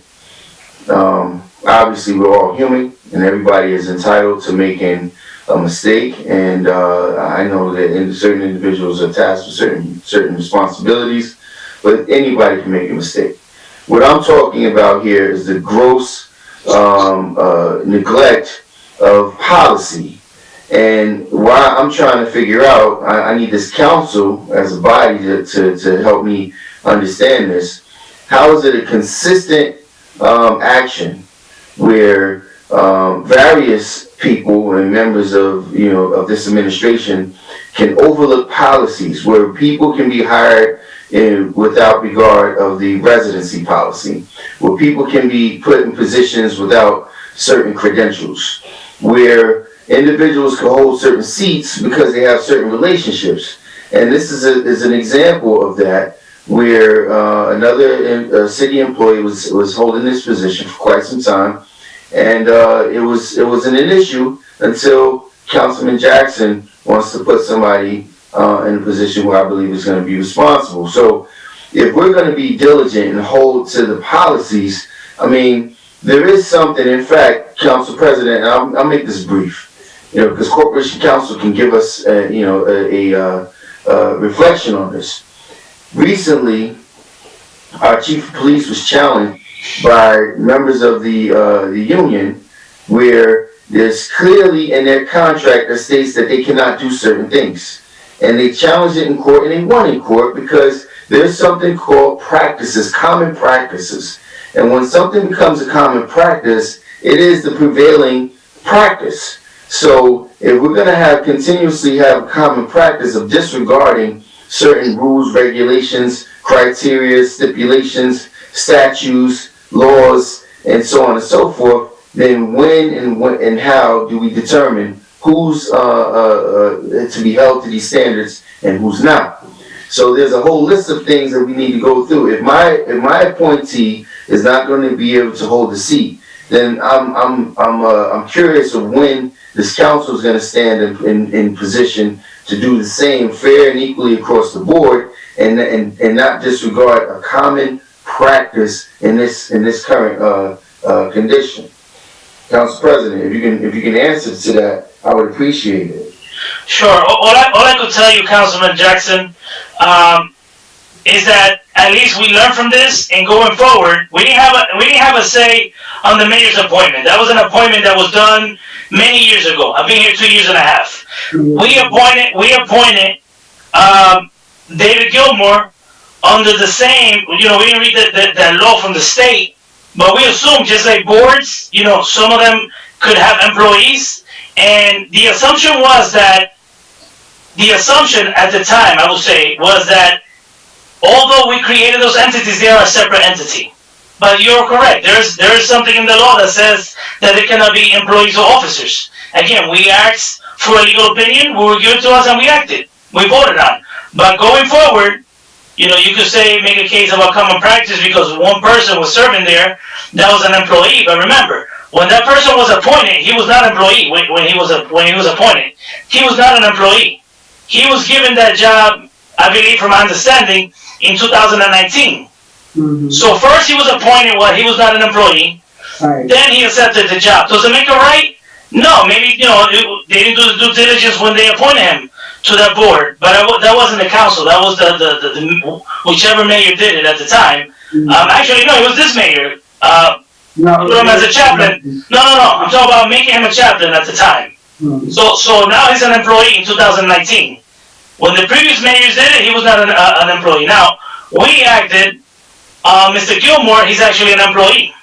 So that's why we have to act now and rescind it. So, I don't know if there's a need to continue this discussion. Yeah, we got a number of different employees who aren't residents who continue to hold positions. We're talking practice across the board. We're not talking about one. So, we have to bring that, so Councilman Jackson, we have to then analyze this, and whoever, if there's a clause that said they have to be Paterson residents, then there must be Paterson residents on those boards. I'm not saying they're not. All I'm saying is you're bringing all this stuff to light. We need to address it. We have a lot of issues. I'm not saying this is not important, but we can't catch everything that goes on in the city, especially appointments to boards. I'll do the responsible thing when it's my turn. I make sure my appointments are, the ones that I could control, the ones that I bring forth, meet all the criteria. But that's all I'm going to say. So, can we entertain a motion at this time? So we had a first and a second. Can we do a roll call, Madam Clerk?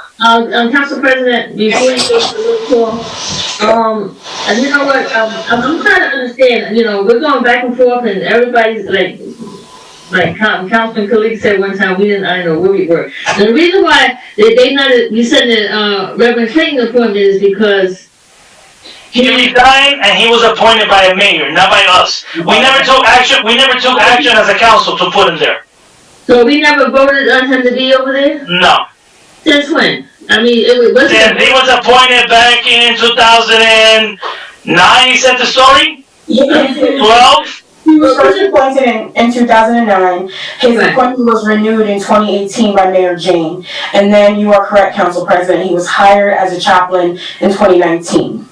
Right, but then didn't we vote on corporation council for him in 2018? We did not? No, he's a mayoral appointment. There was no vote for Reverend Clayton. Okay. There was a vote for Mr. Gilmore though. Okay, but see, now my understanding, this is my last one, now, if David Gilmore sent in a letter, resigning or not resigning, refusing, we can't put that in the language? The council still took an action. The council has to reverse the action. And I don't think he was ever sworn in either. Was he sworn in? No. So that's maybe the reason why we have to vote.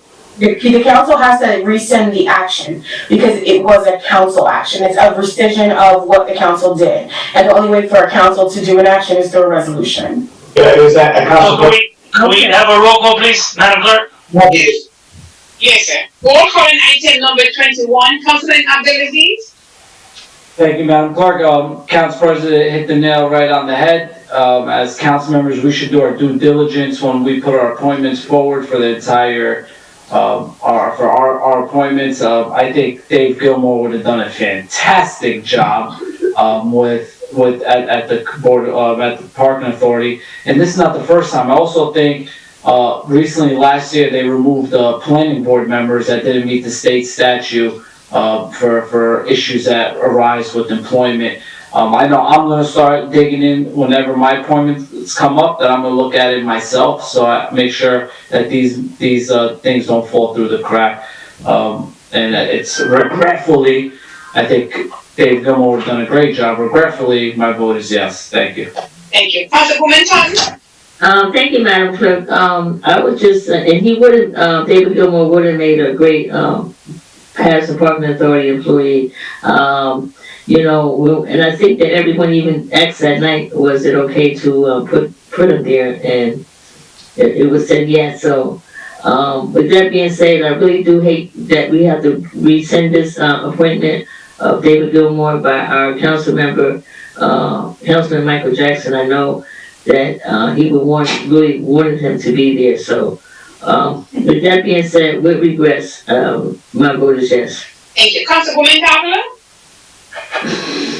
With regret, I hate to take this vote as well, and I did do my due diligence. I did inquire, and I did receive information that stated that we can move forward, and that is why I voted in the affirmative, because I do believe that Mr. Dave Gilmore would have done a great job, as a board member in the parking authority. But it's unfortunate, that we have to, rescind this, and at this time, regretfully as well, my vote is yes to rescind. Thank you, Councilman. Councilman Jackson. Thank you, Madam Clerk. To the public, let me assure you that I consistently do my homework. And in fact, I'm often called out from various council members in regards to whether or not I know what I'm talking about, but yet there's very little, if any, item that I can be challenged on, because I'm very consistent, and I'm gonna say 98% of the time, 99% of the time, I'm batting 100. I've been accurate. As with the item that had to be rescinded,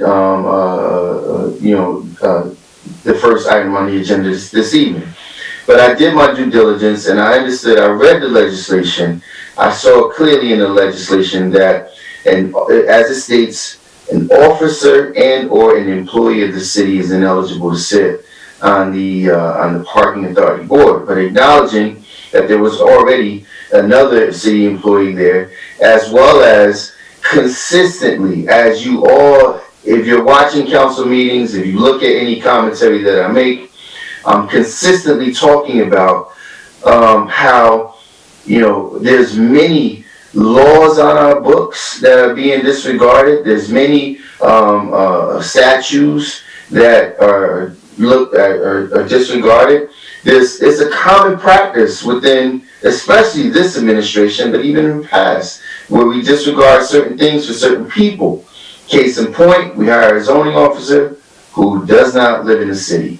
We hire various members of the of this administration. In fact, a letter was written by the Civil Service Board that stated, you know, this person is ineligible to hold the position, yet it was still overlooked. It wasn't even brought to our attention until a year later. So no, I do my homework, I do my due diligence. I'm very astute and I'm very knowledgeable about the job that I sit here to do each and every night when I'm holding people accountable. The fact of the matter is, I was expecting fair and equal treatment. If other people can make an appointment that can disregard the statutes, the laws, the practices, then I would expect that I would be allowed or at least be granted that same privilege. I appointed someone who I thought would be the absolute best candidate for the position. I did not appoint someone who would just be a rubber stamp. And with that being said, you know, I think we actually have done the community a disservice by backtracking and not allowing for this individual to be seated. But with that being said, I'll continue the diligent work that I do. I'll continue to be in the voice of reason and the lone voice if necessary. But you know, I cannot support this because I think that there's something that's called common practice, and it's very common within the municipal government. And if someone else was able to do it, then this person should have been able to do it as well. My vote is no, Madam Clerk. Thank you. Councilman Khalid? Thank you, Madam Clerk. Corporate Counsel, do we have any commissioner in City of Paterson right now appointed they are working for the City of Paterson? Yes, we do. We're in the middle of roll call. Councilman Khalid. I should ask that question for clarification before. I'm Park Your Housing Authority now as of today. We're in the middle of roll call, so. The reason I'm saying that, there's times that, you know, I should let other people, you know, answer before we vote, but I gotta keep it consistent, so. That's fine. Hopefully, Mr. Councilman Jackson, you will appoint a fighter like Mr. Gilmore. And I have an appointment also coming up. I send the information to Corporate Council.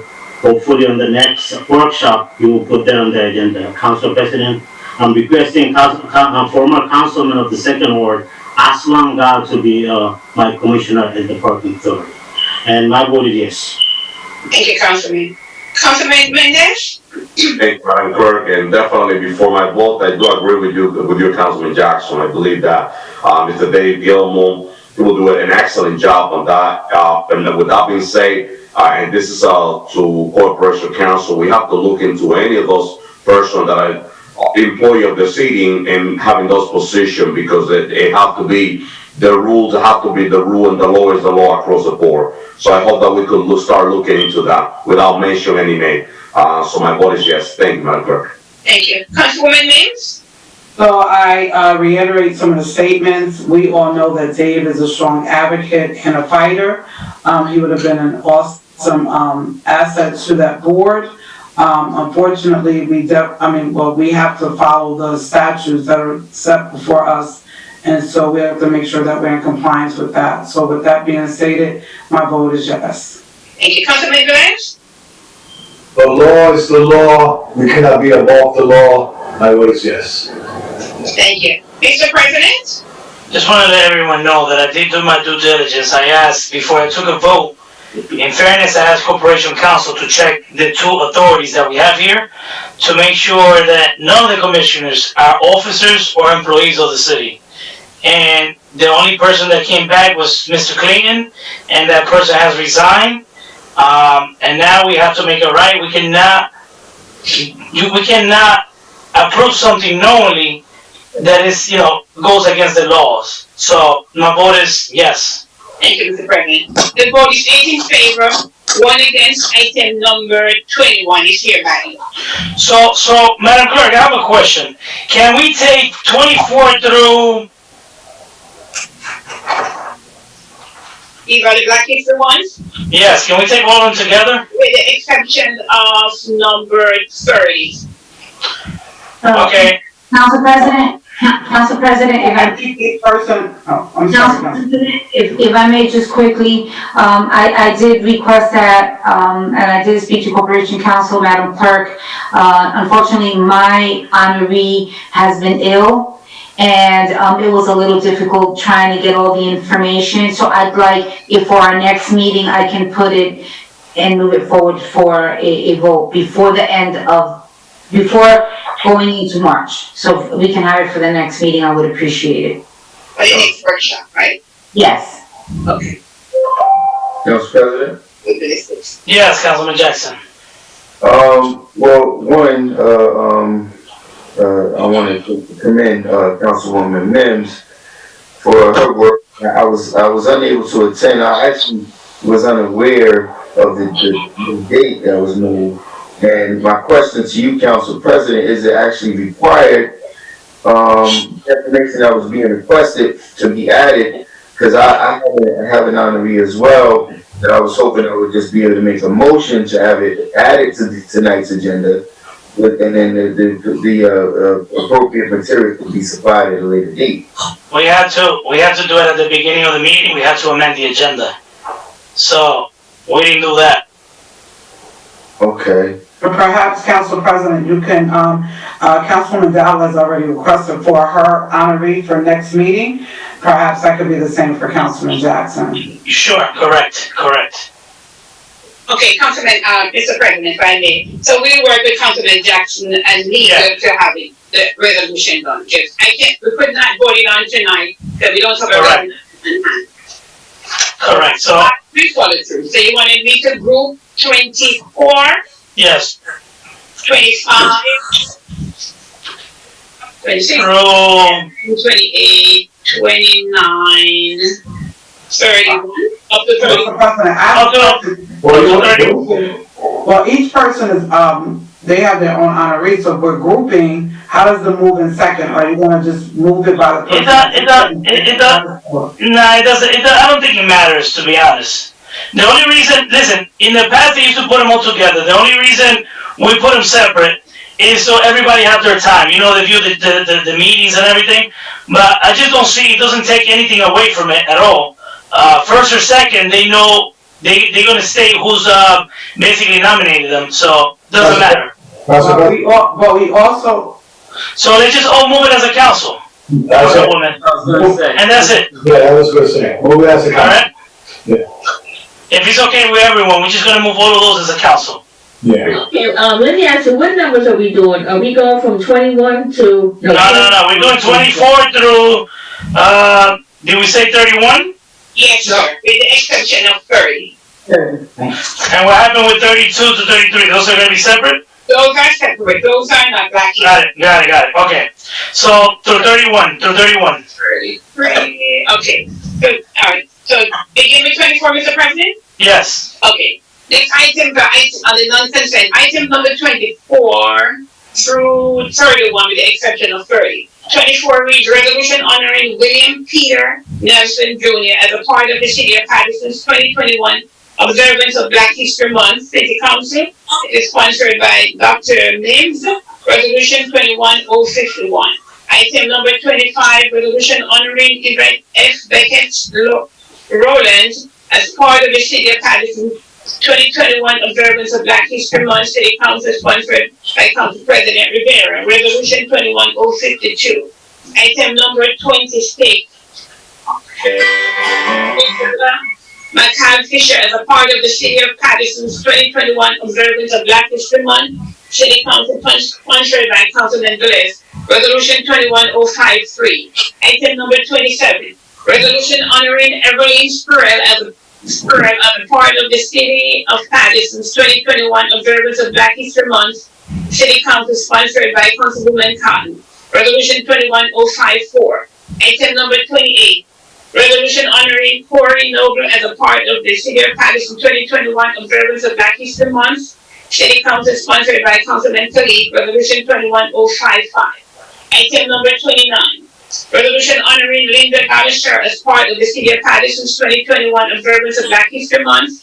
City Council sponsored by Councilman Mendez. Resolution 21056. Item number 31. Resolution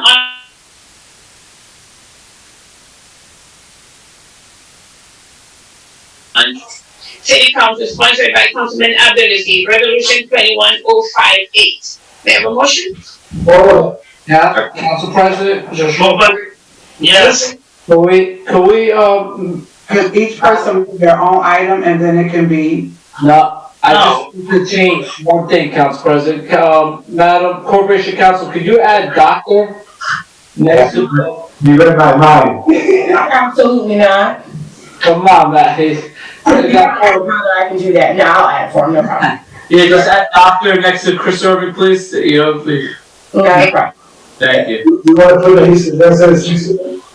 All right, let's do a roll call, please. I didn't have a motion. Did I have a motion? It was moved by all the council members and second by all the council members. Correct. Okay, moved by all the councilmen second. Okay. Roll call in items 24-31 with the exception of item number 30. Councilman Abdulaziz. These are all tremendous honorees. They deserve this recognition, especially during Black History Month. I'm just going to talk a little specifically on my honoree, 6th Ward resident, Dr. Chris Irving, representing the city on the Board of Ed, and he's making the city proud down as a superintendent in Bergen County, and doing great things. He's got a bright future. Call him, pretty much family. So my vote is yes. Thank you. Thank you. Councilwoman Cotton. Thank you, Madam Clerk. I would just like to say to all the honorees, congratulations on being chosen by our council members in honor of Black History Month. Every last one of us have done so many great things in the city, and to be recognized. And I want to say to my honoree who has lived in Godwin Avenue for over 45 years, and who is a homeowner, it has been part of Clean Communities since Clean Communities started here in the city of Paterson. With that being said, Madam Clerk, my vote is yes. Thank you. Councilwoman Davila. Congratulations to all of the honorees that are being recognized, colleagues of Councilman and the State Board. My apologies for not being at the event. I think you did a great job. I saw it afterwards. It was beautiful to see, friends and family there. So once again, to all the honorees, my vote is yes. Thank you. Councilman Jackson? Thank you, Madam Clerk. So, although I don't have a person listed, I'll have to reveal my poor attempt at surprising my honoree. So, if you don't mind, Madam Clerk, my honoree is a person that is totally all the time, 100% of the time, works extremely diligent, not just for me, but the entire community. I think that she will stand holding the torch for many of our city employees, our disparaged city employees who work diligently and oftentimes feel undervalued, but I overvalue her, and I think she does a phenomenal job. So as everyone else feels about their honoree, would like to acknowledge her tonight, and hopefully the council will help me enlist a full vote of confidence at the next meeting.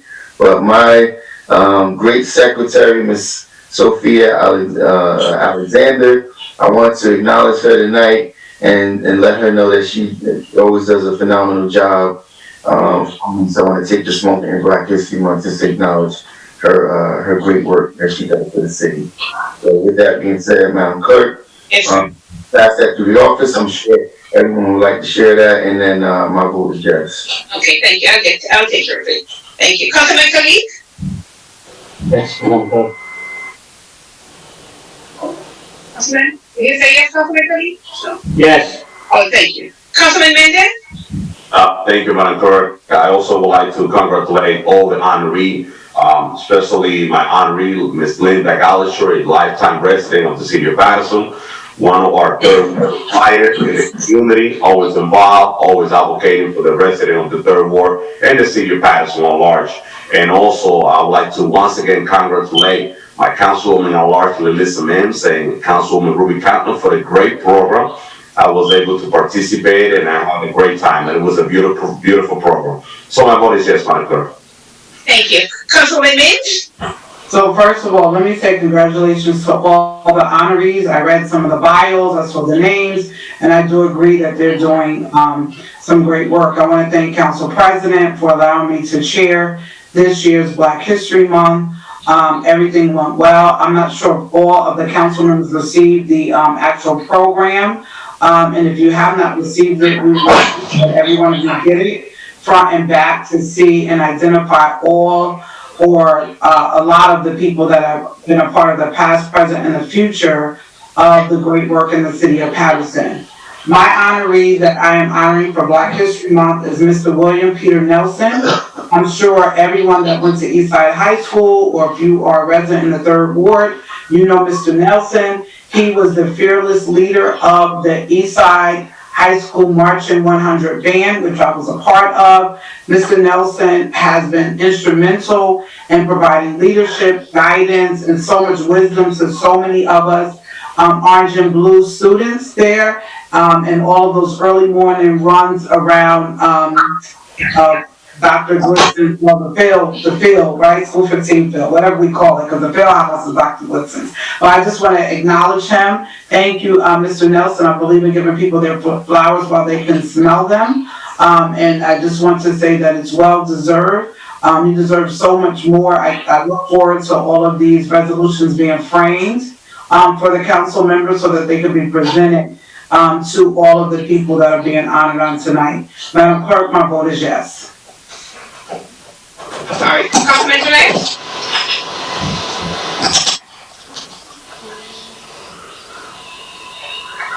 We can't hear you, Councilman. You gotta unmute. Thank you, Madam Clerk. As I'm just used to get muted, so I now have to get unmuted every time. So, one thing I'm going to say, and I'm not going to speak a lot. I have her in front of me. She's there, Della Fisher. And one thing I could say is, I didn't have the chance to read her bio. I'm gonna be honest. This was a fast pick. The name came in my head right away, but it has a reason. You know, I try to do things and pray for it and to choose the right person for everything that what I do. But getting ready for what I have to say, and this will wrap up, and we will say a lot about her bio. And I'm going to dedicate this verse of the Bible that says, Proverbs 31:10, who can find a virtuous woman? For her price is far above rubies. And that's Della Fish. Nella, God bless you. Congratulations. And keep on doing the great job that probably a lot of people don't notice, but the Lord and us do. Congratulations, Madam Clerk. And let's go to all the females that are being honored today. Don't get jealous, man, okay? My vote is yes. Thank you. Mr. President? Yes, I'm actually honored to honor Yvette Rowland, Beckett Rowland. I had the opportunity to work with Yvette when I was an aide for the Assemblyman, Benji Wimberly. She has been Chief of Staff for several assembly people. She does a great job representing and assisting the Assemblyman in the representation of the people of the 35th District. And she's a great person. She's a very pleasant person to deal with, and she's always there. You know, we often say that sometimes you don't have to be elected to serve the people. That's Yvette. She's always there to serve, to help out when help is needed, and I am honored to honor her tonight. And my vote is yes. Thank you, Mr. President. The vote is 9 in favor, none against. Items 24, 25, 26, 27, 28, 29, and the 31 is hereby adopted. Could we take 35 and 36? Let's do 35 first.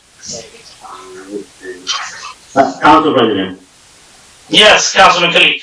can I say a couple of words about my honoree? Actually, I just voted yes. You probably know him as well. I didn't skip your compliment, did I? No, he voted, he just didn't say a comment. Sorry. I think you have seen him as well. My honoree is Corey Noble. Have you ever imagined taking a nap and waking up, not being able to see? That's what happened to him 10 years ago. He was diagnosed with a rare, hold on one second. Rare disease that he lost his vision. But it did not stop him from working. This year, actually, he got his associate degree from Passaic County Community College as well. And Corey's favorite quote is, "The only thing worse than being blind is having a sight but no vision." I admire this gentleman. I see him almost every day on the internet. He's always walking. Always walking through there. Yeah, you've seen him there before as well. I want to congratulate Corey Noble and hoping all the best. Thank you. Thank you. So, thank you, Councilman. We're going on number 35. Yes, sir. Those are the ones I see. Okay. Next item is item number 35. Resolutions from the City of Paterson in support of the New Jersey Community Development Corporation's application to the New Jersey Department of Community Affairs, New Jersey Affordable Housing Trust Fund program in the amount of $896,750. Community Development Resolution 2062. Second. Moved by Councilman Velez, second by Councilwoman Mims. Roll call. Roll call on item number 35, Councilman Abdulaziz. Yes. Councilwoman Cotton. Yes. Councilwoman Davila. Ms. Criqui, these monies, this is in the amount of $896,750. It's coming from, DCA? Yes. It's an application, it's my understanding. They're applying. Okay. They're applying to the state. We're not giving them money. No, that's why I was reiterating that it was coming for, okay, so this is support for the city to really needs to apply for it, correct? Okay. Yes. Thank you very much, Madam Clerk, my vote is yes. Thank you. Councilman Jackson. I didn't have an opportunity to review this item. I'm gonna say, thing. Did you abstain, sir? Yes, I haven't had a chance to review. Councilman Kalik. Yes. Councilman Mendez. Thank you, Madam Clerk. Let the record reflect this is an application and it's, my vote is in support of this application. My vote is yes. Thank you. Thank you. Councilman Mims. Yes. Councilman Glass. Support is support, blessing is blessing, good luck out there. Hopefully the state give you the money right away so you can continue developing Mr. Bob the Builder. My vote is yes. Thank you. Mr. President. Yes. The vote is 8 in favor, 1 abstain. Item number 35 is hereby adopted. Number 36, Madam Clerk. Next item is item number 36.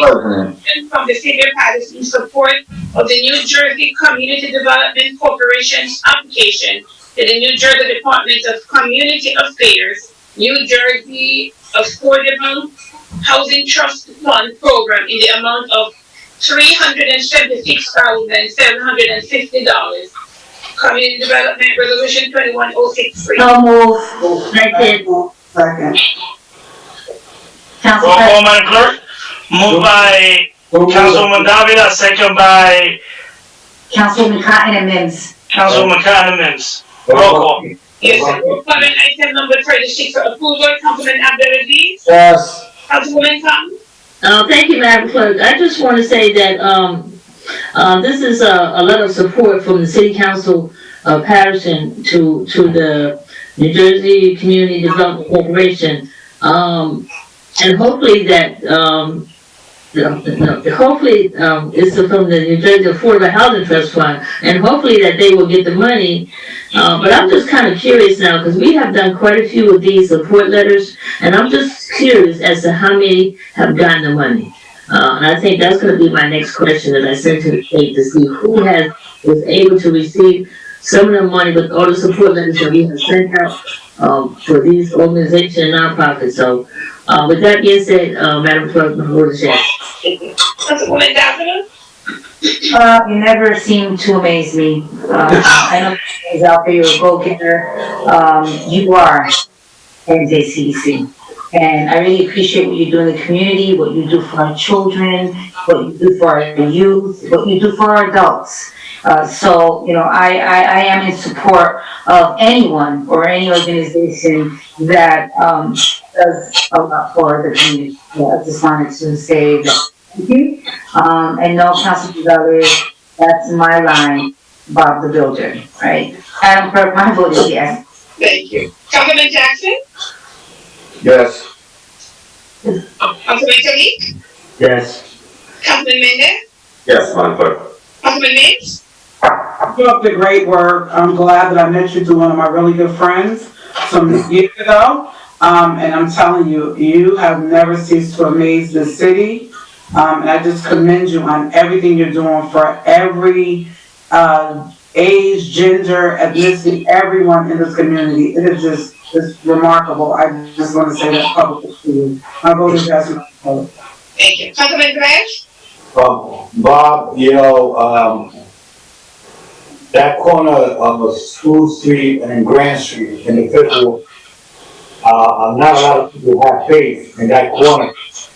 And you did put your faith not only in Paterson, you invested your time in Paterson, and when you told that you are dedicating that corner, and not only that, who residents of Paterson, Councilwoman Rivera Ames lived there. They live there. And they are proud, who's that those? They are proud residents of the Fifth Ward that invested in Paterson and stays in Paterson. Now, knowing that you bring life in that corner, I know you're gonna bring life to other areas in the city of Paterson. We wish you could take over the other side, of it, for being able to have the destiny to the Great Falls to what area that we wanted. So, my vote. Thank you. Mr. President?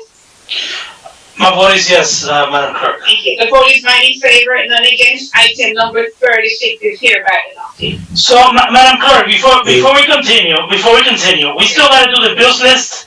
Yes. I wanna ask the administration, which of these items here are time sensitive? Because the bond ordinances, right, they need to have a lengthy discussion.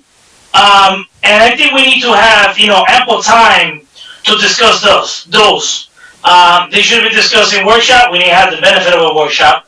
So I think they should go back to workshop to give it a fair chance to succeed. I think we should, any items here have urgency? Madam BA, the items left on the agenda?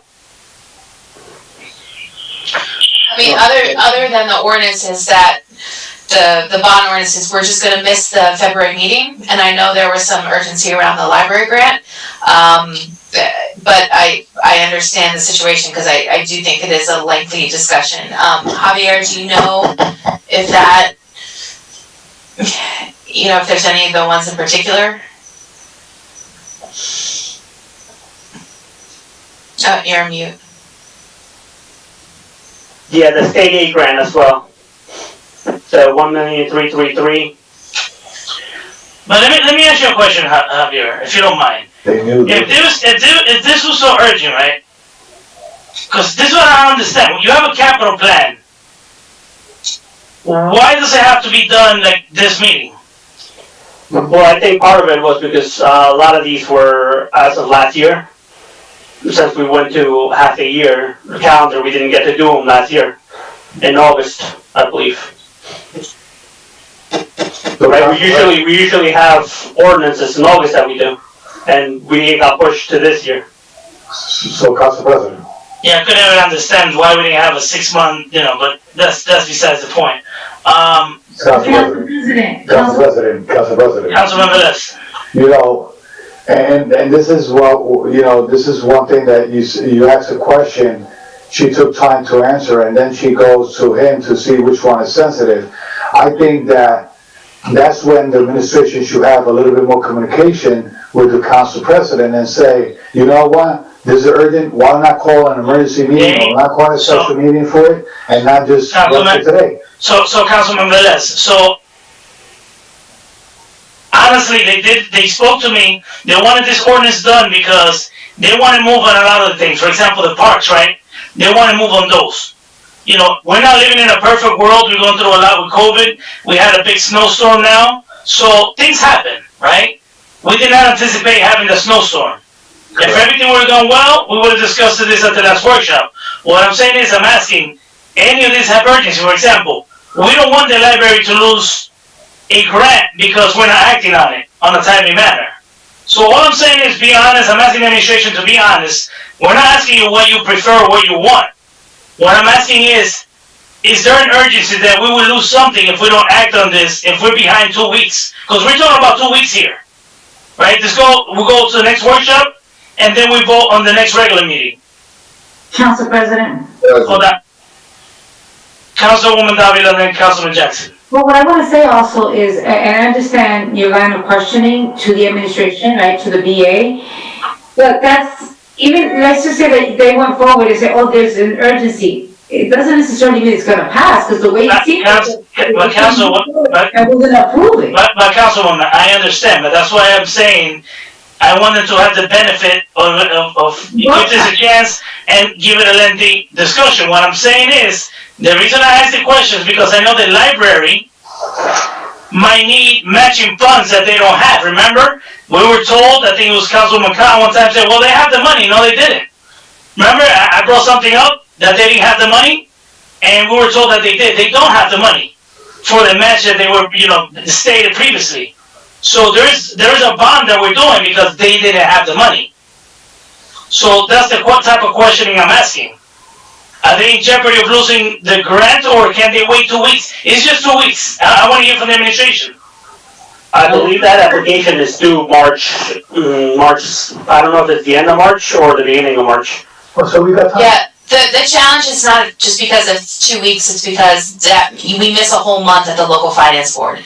Because there's only one monthly meeting there, so we would have to pass the first reading here, then we submit that, and one of the resolutions is to submit the application to local finance. So they would hear us in the first week, the early weeks of March, and then we would submit. So why can't we have, Madam Clerk, and I cannot speak for my council colleagues, but can we have, given that we were not able to have a workshop meeting, and all these items is gonna generate a lengthy discussion, because we're talking about power and money. Can we have a special meeting just to discuss all these bond ordinances? Okay, have a special meeting at the next workshop? Yeah. So we could take. No. Take action? Not at the next workshop. Okay, I don't. Actually, yes, at the next workshop, we could do that. That will work. And let me ask something from the administration, though, because they have a tendency of overloading their workshop agendas. I need you to be mindful that this is gonna take a lot of time to discuss. So try to put only the things that are necessary at the time, that cannot wait, on the workshop agenda. That's all I ask. Okay, so Mr. President, this is what happened. Tomorrow is Wednesday. If they're gonna take action next Tuesday, I have to publish these items. I will get them to the newspaper tomorrow. Correct. So I have them published in a timely manner before the 48 hours. So we'll have a special meeting on the 16th. I will take action to adopt those on first reading. And Javier, do you happen to know, I'm looking through the emails from Tim Cunningham about when we have to submit the application to the local finance board to get it on their agenda. I don't know if you have that handy. That's fine, but the thing is that we cannot pass them tonight. It's already 12:30. So even, it doesn't matter, like, Just so that we knew whether we were making that we meeting could, or not. we could figure that tomorrow, because there's also some timing in between meetings that you need to have to advertise and everything, right, for second reading? Yeah, well, yes, the local finance board I have a letter that stated that the second reading on this one ordinance cannot take place until March 23rd. Right. So I don't know if that's gonna make any changes. I'm sure Javier will reach out to them if we're gonna change. Well, we don't have any other choice at this time. Councilman Delacis, you have your hand up for a No, while. I mean, when we adopt them next week, Javier will speak to the local finance board to give me a date, because I have to announce a date for the second reading. I cannot just do like a local ordinance. I'll have to get a date from the local finance board to see when will be the second reading, and I'm sure he'll work with them. Alright, so Councilman Jackson, then Abdelaziz. I'm sorry, Council President, I'll wait to Councilman Abdelaziz because it's relevant to this, but off the mark. Okay, sounds good. He could go. So, Council President, So could we take action? Is it regarding these items, so we could just table them? No, well, I got something based on this item that before we table. Well, we're gonna table it anyway, right? I would recommend just take it from an athletic and logistical standpoint. If we could hear the Parks one, to get that ball rolling, cause we're already behind the curve. I know Putnam Mobile's on one of them. You're gonna lose the whole season, so every week is done, that means there'll be no events on. Councilman, we're talking about a week difference here. It's a week. We need to have a lengthy discussion about the items. That's what they're saying, but all I'm saying is it's just a 2-week difference. I heard March something, I just didn't want it to go into March, because you're gonna, just for the record, if we're gonna. Councilman, can I say something, Councilman? They're not gonna be done by the summertime. That's right. You still need to do an RFP. You still need to do an RFP. You have to hire the contractor and everything. You don't even know when they're gonna start. So, no, they should have started around October, to be honest, in order for it to be ready for. So I don't want the park closed. So then let's make it very clear that the RFP should be after the spring season for them to work on it. Well, enough for me. We're not gonna get into that discussion. We could have that discussion in workshop. Okay. At the next meeting, yeah. So, Mr. President, if I may, just for clarification, so item number 3, which goes for on ordinances, 3, 4, 5, 6, 7, 8, 9, 7, 8. Those are the 5 on ordinances and the resolution. Those for the special meeting. Yes. So 6 items. Yes. 1, 2, 3, 4, 5, 6. Okay. Could we just put 9 also, since we had it? Okay. We have time. Council President, I think. And 3. I think number 9, we don't need much to talk. I didn't mention 3. Council members, we're gonna continue. We're gonna continue. All of those get on the next agenda. We're gonna have I was asking, Councilwoman Mims. item number 9, this is an item that, finally has made it to this point of a first reading ordinance.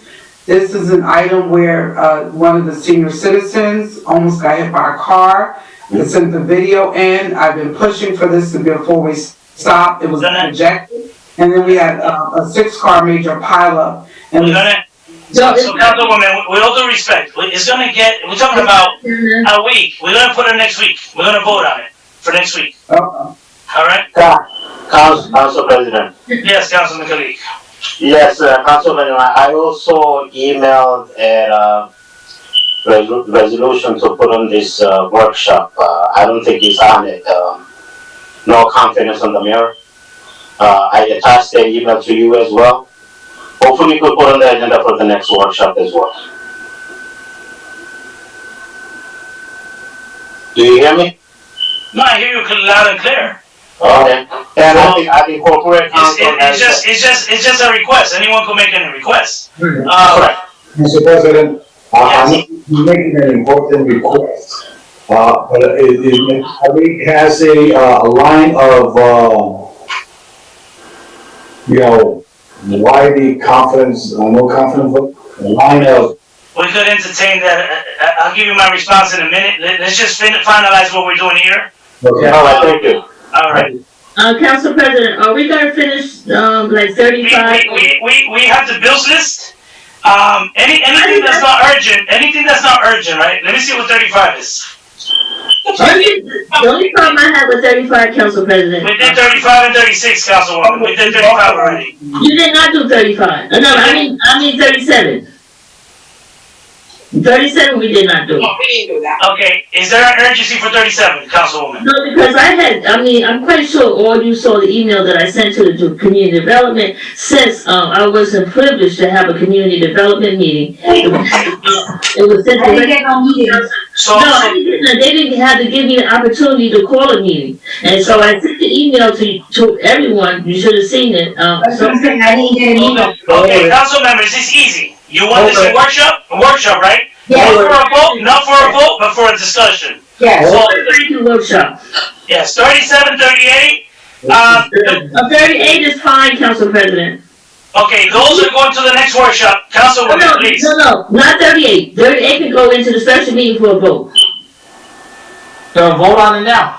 I mean, but he said he don't wanna No, vote. I don't wanna vote on it now. Yeah, so 38 can go into the next special meeting. License, we can't vote on that now? Yes, we can. We could, Council, we could leave it for later then. Let's just leave that for later. We have to do the bills list. I'm just trying to figure out what we're gonna handle tonight. So we're gonna do 38 later. Councilwoman, please. I'm saying, I had the discussion, I had the community meeting, I did all of Okay, that. I'm telling you, we're gonna do them, Councilwoman. I'm telling you, I'm gonna do them. So what is the problem? We're gonna do them. No, everybody else seems like it's a problem. I'm saying, I did everything I needed to do. No, we're agreeing with you, Councilwoman. We're agreeing with you. Calm down, we are agreeing. Council President said we're gonna take action on the other items and we'll come back. All right. Okay, for where? Council President, I have a question. Are we including item number 9 for the next student special meeting, correct? Number 9. Would that be a voted item, Council President? What? Okay, so why can't we have a workshop conversation and then vote on it? Why can't we? We have the benefit of a workshop discussion. I've been pushing this for months, Council President. This is nothing new. It's just that the traffic engineer, denied it, and then we have a new DPW chair that now has pushed it. He's the councilman of the ward. Wait, so he pushed it, what, see, I don't want to enter into a discussion right now. The engineer denied. If the engineer denied it, why is it on? Because once it was presented back before committee, they heard it as a committee. That's why we need, Councilwoman, with all due respect, that's why I need this in workshop. We gave Councilman Velez a hard time with the same thing before, and I'd like to be fair. I need to have a conversation in workshop, with all due respect. Council President, with all due respect, the reason this never made committee, because the request was made on the workshop on the floor. Councilman, It was I never made. appreciate the input. That is not true. Council members, we're not discussing this, we're not voting on this, so let's not discuss it. But I don't want misinformation being presented. Alright, so next workshop. Bring the snowstorm to the new committee. Councilman Velez, the traffic engineer can.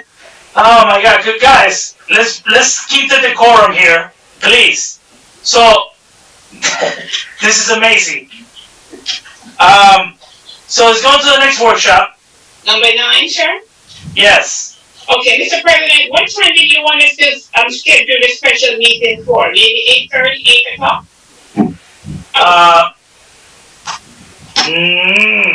We should try to do 8:30 because we normally have the public portion Okay. at 8. So let's do 8:30. Okay, so the workshop begins at 6:30, so we'll do the special meeting at 8:30. Okay, thank you.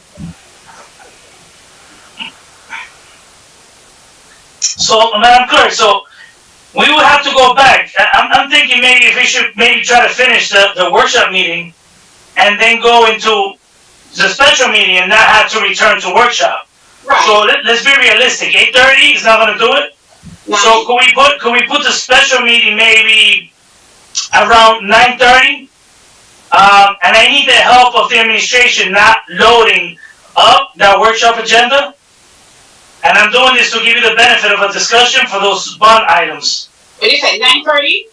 Let's do 9:30. Okay. Okay, sir. I do have that. Okay, now, I see Director Rodriguez here, and 39 and 40 are his. Does this have urgency, Mr. Director? Can they wait? Yeah, we can move to the next workshop. Thank you very much. So 39 and 40 gets moved to the next workshop. Okay. So, can the 32 and 33 go to, the special meeting? 32, let me see. Councilwoman Khan? You talking to me, Council President? Yeah, can we put it on the meeting? It's just a few days away. It's gonna be next Tuesday. We're gonna vote on them. Yeah, that'll be fine. Only thing I need for you to do, Madam Clerk, is, put, Councilwoman Mims, along, for the Robinson. Okay. So we gotta do the bills list, and then we're gonna do 38. Where's Councilman Jackson at? Is he on? Item 23 as well, we have, Council Yeah, President. that we could probably put for the next,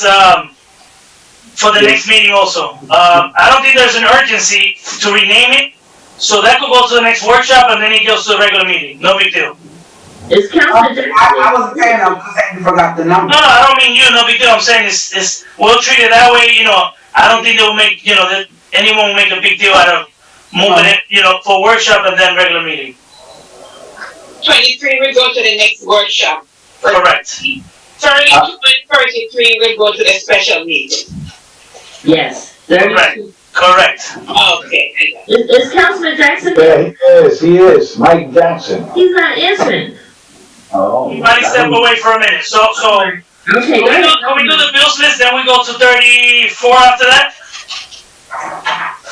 38, I mean, after that.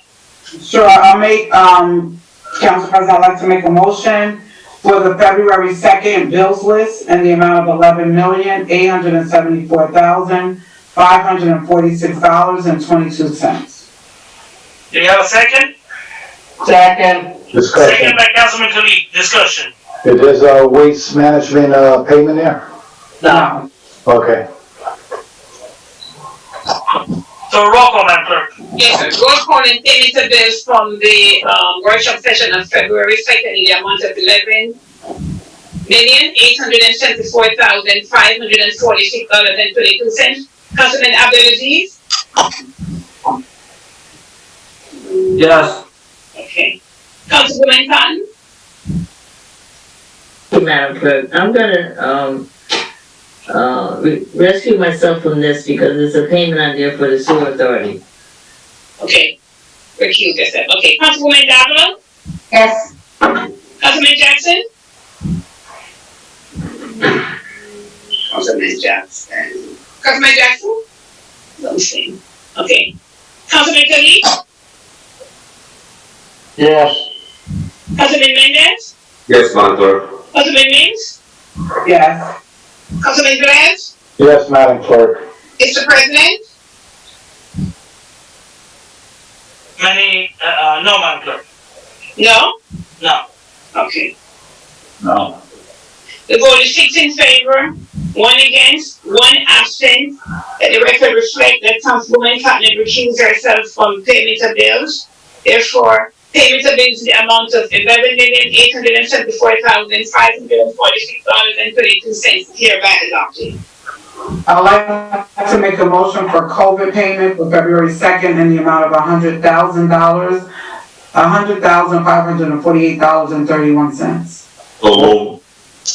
Moved by Councilwoman Mims, second by Councilman Mendez. Roll call, Madam Clerk. Excuse me, I believe I don't have a female voice. Is that Councilman? Councilwoman Mims was the one who presented it. She made the motion, Oh, and Councilman Mendez seconded. I thought we got the same strong voice, that's why, okay. I think I have a higher pitch. I don't sound like you do. No, actually, me and Mendez has the same voice, but we sing different, that's why. Okay, clarify, okay. Yeah. Yes, All right. Roll call.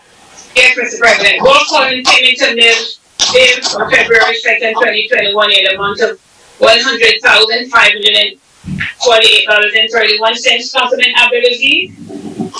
No. Councilwoman Khan?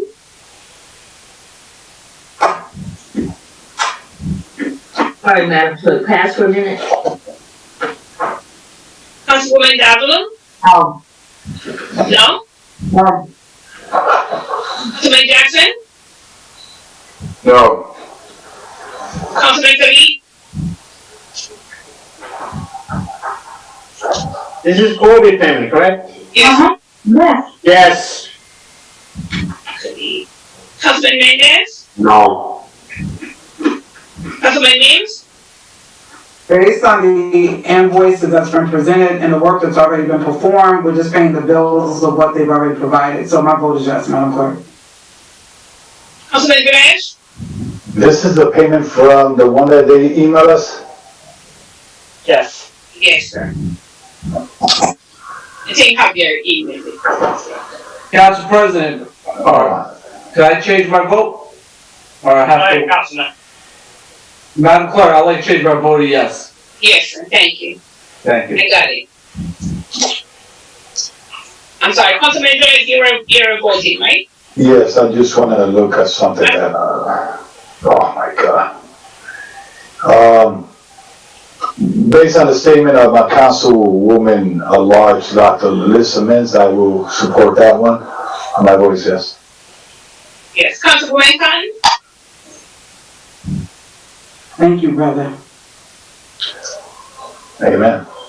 I'm sorry, Madam Clerk, my vote is yes, Madam Clerk. Mr. President? Vote is yes. Thank you. The vote is 6 in favor, 3 against. Payment of bill in the amount of $100,548.31 is hereby adopted. Council President, Madam Clerk, I would like to present the payment of bills for February the 9th in the amount of $5,427,853.22, which $4,920,846.07 is payable. I'll move it, Mr. President. Second. Moved by Councilwoman Mims, second by Councilman Velez. Hold Roll on. call, Madam Clerk. Conversation, I don't know, there's no payment for? No waste, Okay. no waste payment. All right, okay. Can I continue? Yes, roll call, Madam Clerk. Yes, roll call and payment of bills of February 9, 2021 in the amount of $5,427,853.22. Councilman Abdulaziz? Yes. Councilwoman Cotton? Yes. Councilman Davilo? Yes. Councilman Jackson?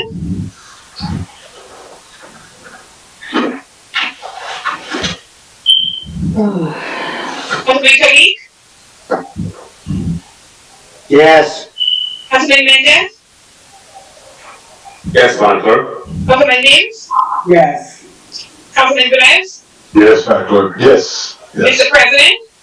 No. 142, 149, The vote is, thank you. Vote is 7 in favor, 1 against, 1 absent. Payment of bills for February 9th in the amount of $5,427,853.22 is hereby adopted.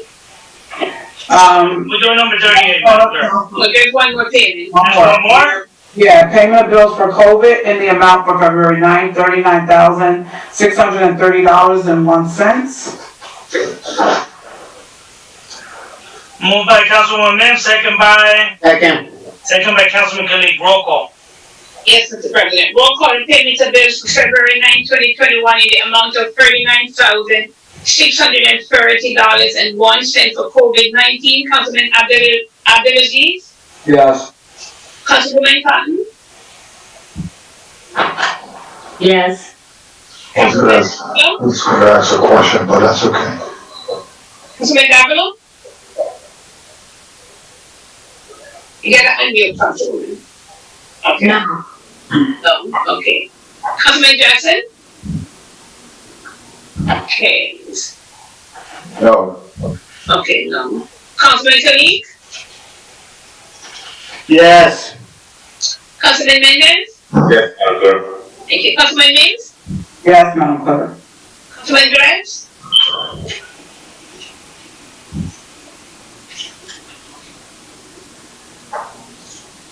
My word is yes. Mr. President? No.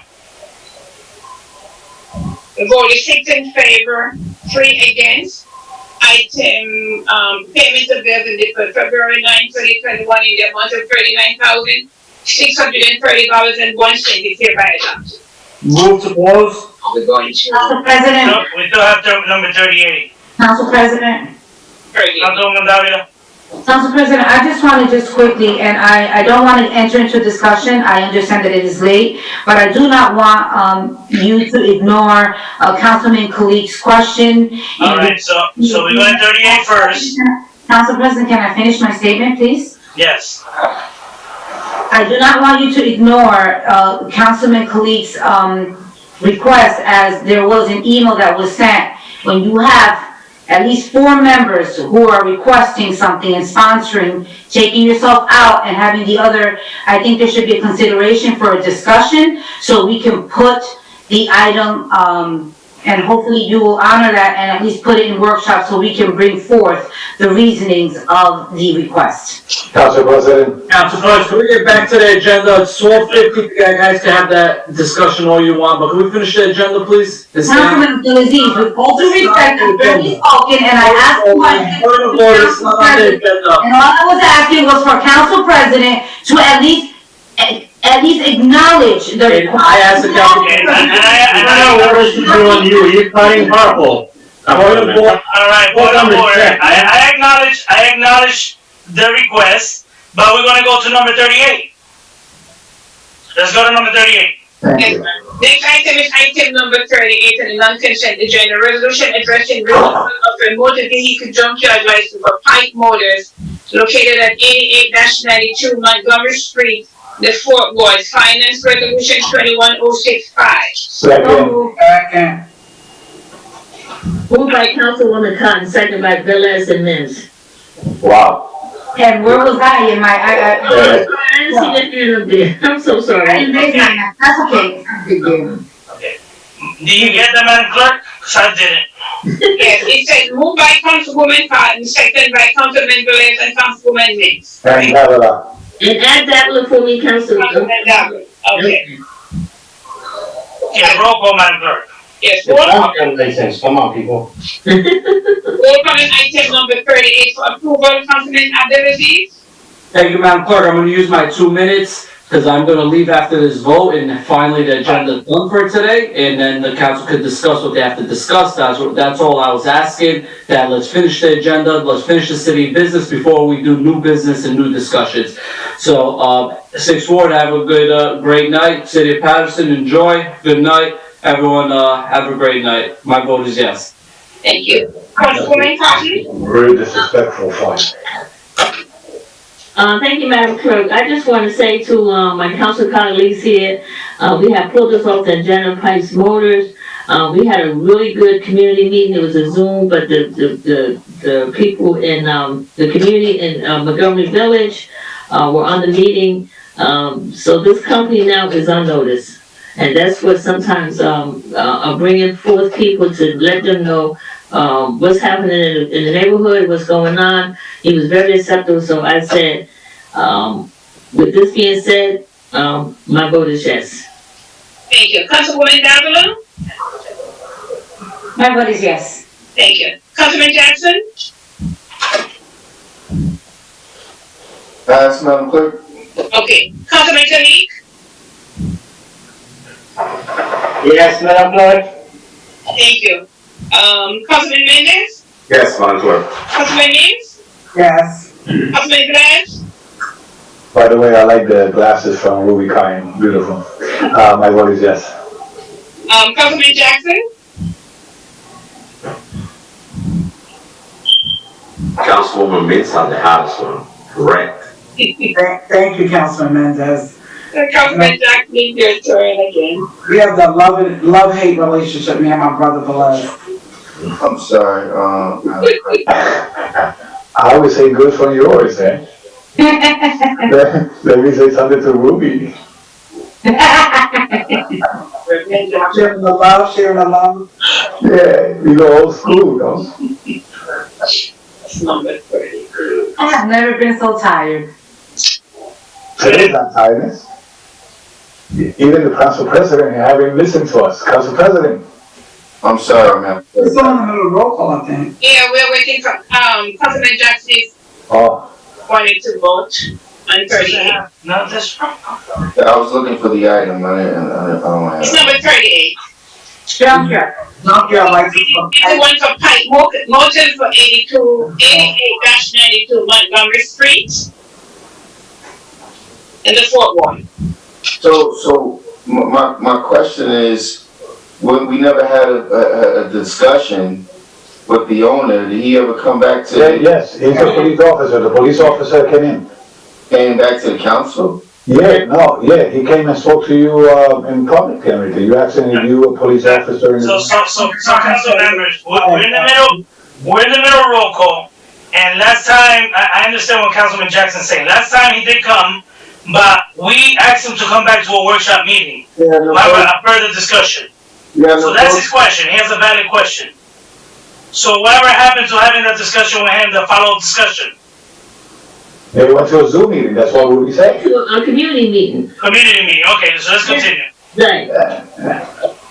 Okay, understood. Abstain. Okay. Mr. President? My vote is, yes. Thank you. Vote to close. The vote is 8 in favor, 1 abstain.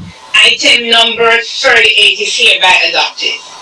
So 3 council members asked a question, and we're not discussing this, just wanna make a statement. They question why didn't it get to this agenda, a non-confidence vote, right? It's no secret that I publicly have stated that I don't have no confidence in the administration because of, poor execution, diminished services and so on. We don't have to get into that now. But also, 4 council members were willing to co-sponsor an initiative. Given that it did not go to any committee, didn't get it on the workshop, if you notice, since I've been president, I don't use the position to run the place like a dictatorship, right? I've given the courtesy to every council members and chair of every committee. Sorry, Council President, I can't let you make that statement and go. Listen, you asked me if you want the courtesy of an answer. I'm speaking, you could do whatever you want, later on, say whatever you say. So the statement, let me finalize the statement. The statement that I'm making is, I have given there's not one item that I've ever gone through a committee that have not gotten into a workshop agenda. This froze. I see a lot of council members froze here. No, we just listening to you, we're paying attention. No. Okay, I see slow motion. Alright, check this out. So there's no one item that I have left off just because I'm the president, I could do so. And I have that, I have that authority to do so. Now, like I stated, anything that goes through a committee gets on a workshop agenda. I leave it up to the chairs of the committees, and I cannot change that courtesy now. Now, I took into account not putting it on this agenda for the simple fact that a lot of things, we have to take a lot of things into account, right? I try to see the benefit of the action at the time. What was the benefit of the action?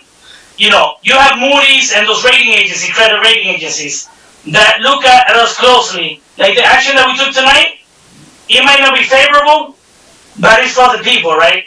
It will benefit the people financially. And at least we know how it's hurting the people or not. The action that we took. Now, this no confidence vote, yes, it sends a message to the administration that I've been saying for a long time. But I didn't think it was prudent to just put it for a vote at the time, because it would do the city as a whole more harm than it would do good, right? But that doesn't mean, like I stated previously, anything that gets on a committee gets on a workshop agenda. Council President. All of no. So the statement that I made is, I made a decision as a councilman, as council president. It didn't go through any workshop, it didn't go through any committee. It was up to me to put it on or not, right? I decided at the time that it wasn't the best thing. Right now, we're already doing this sewer, rebuilding of the sewer, which the state has a close eye on us right now. I don't want it to make it seem that we're doing this because we have something against the mayor. I have cooperated with this administration since I became a councilman, and it will send the wrong message to have that resolution the same day as the time that we're repealing this sewer thing. So that's a decision that I made, and I live with it. I'm a council president, and that's what I did. Council President, can it be considered to be put on a workshop then, to have a discussion? It doesn't go through a committee, there's no specific, it's not coming to personnel. Understood. I'm just telling you how it has been. No, you should I'm have just telling you. a council as a whole to have a discussion, a council as a whole, in a workshop. All I'm saying is how I've been operating since I became president. I let everything get on the workshop. I have not removed anything from workshop. I don't recall removing anything from workshop. I let anything get on the workshop. So, Council President, can I ask you a question? I do not put things on the workshop. It goes through a committee. That's what I'm trying to tell you. I know, but what I requested before is that I know it's gonna go to workshop or whatever it is, when we're gonna entertain it. My question was, when Councilman Khalid requested to put it, is I would like to get those facts. If it's 4 councilmen that are sponsoring this, I wanna get, before that meeting, the facts for be able to make analysis if those facts are true or those facts are provoked by other things. So because I don't want to go there into a long meeting. The mayor did this, he didn't pick the snow, the block is this, no. What is the factors and facts that support those factors? I just want that. Councilman, everything is emailed to corporate council. Councilwoman Mintz, you were gonna say something. No, I was just asking, I hear Councilman Khalid because, this is my first time hearing about, all of this, so, normally you probably wouldn't get into a workshop, but it would be good, I totally agree with Councilman Velez, that, we would get to see what has been presented. I have no idea what's on the list, I don't know what it is, so, this is like the first time I'm hearing, so I'm glad that it was brought up, because, sometimes there's rumor mills, and you don't know if it's true or not true, so now that I'm hearing that it was done by 4, I don't even know what 4, but, that it was done, or presented, actually, it would be good to see what the, the stipulations are. And Council President, just to add here, I recall once they did a no confident vote against a colleague, and really the facts are, the factor and fact was that there was a fight in the meeting, and the person just took one word and they said, we don't have confidence in him. So, I want to see more factual facts on it, and then we could make a decision. So we'll leave the discussion right now. We all council colleagues, we could communicate during the week. You do what you need to do. I gave the courtesy of having a conversation. This is not on the agenda, so I would like to entertain a motion to close this. Move to close. Oh no, Jackson was going to say something.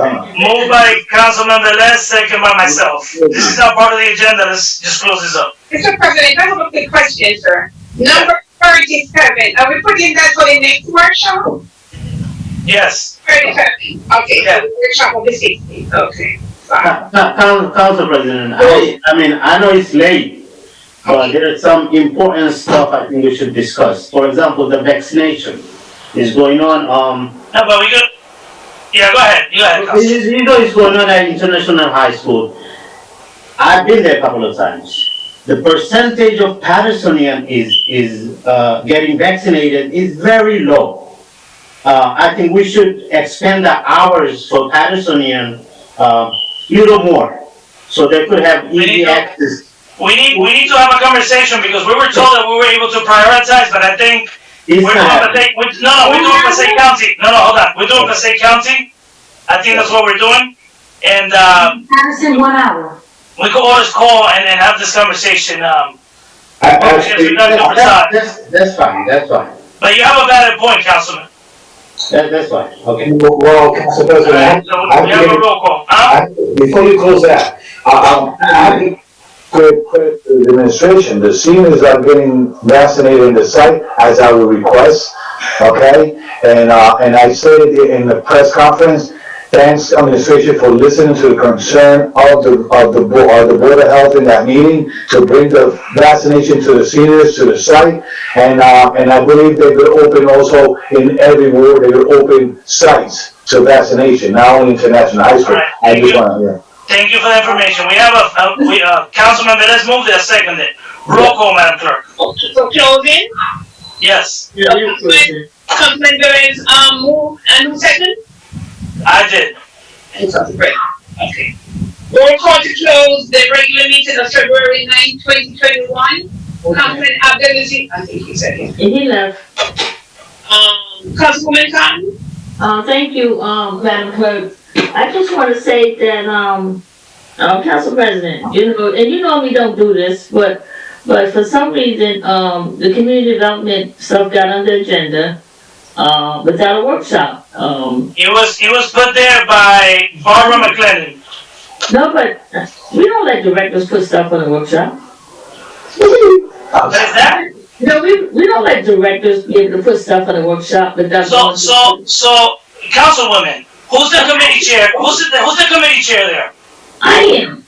So you should have said something when you came up for a vote. I did say something, I emailed you. Councilwoman, when you came up for a vote right now, I'm talking about. No, the truth was fine, but the last one, that's why we took it off and put it back in the workshop, but you said you normally don't do that, and you don't do it, Council President. You What are we know. talking about? I'm just wondering. Item that was good. So let me just state this. I was talking to one of my colleagues the other day that I was gonna have a conversation. I think that did speak to you, Madam Clerk. Correct me if I'm wrong. Hold on a minute. I was going to.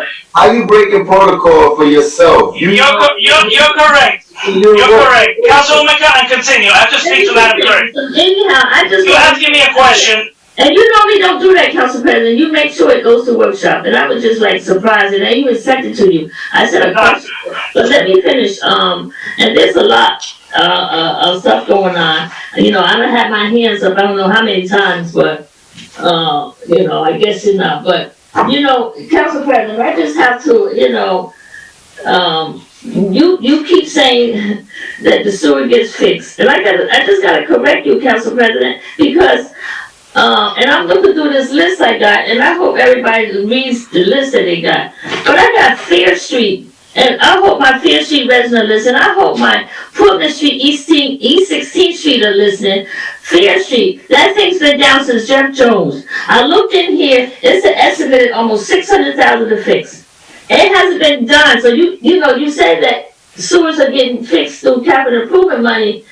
What happened most of the time is that emergency comes up and it knocks some other ones back out the box. So don't say, and I have a poor people over there, East 16th Street in Portland, that it's probably an accident every other day over there. Cars trying to go around a circle to get around the block. So with that being said, you know, I hope everybody looks at this. When I finish looking at it, it comes out of everything that we need to get done, it comes out to $62 million.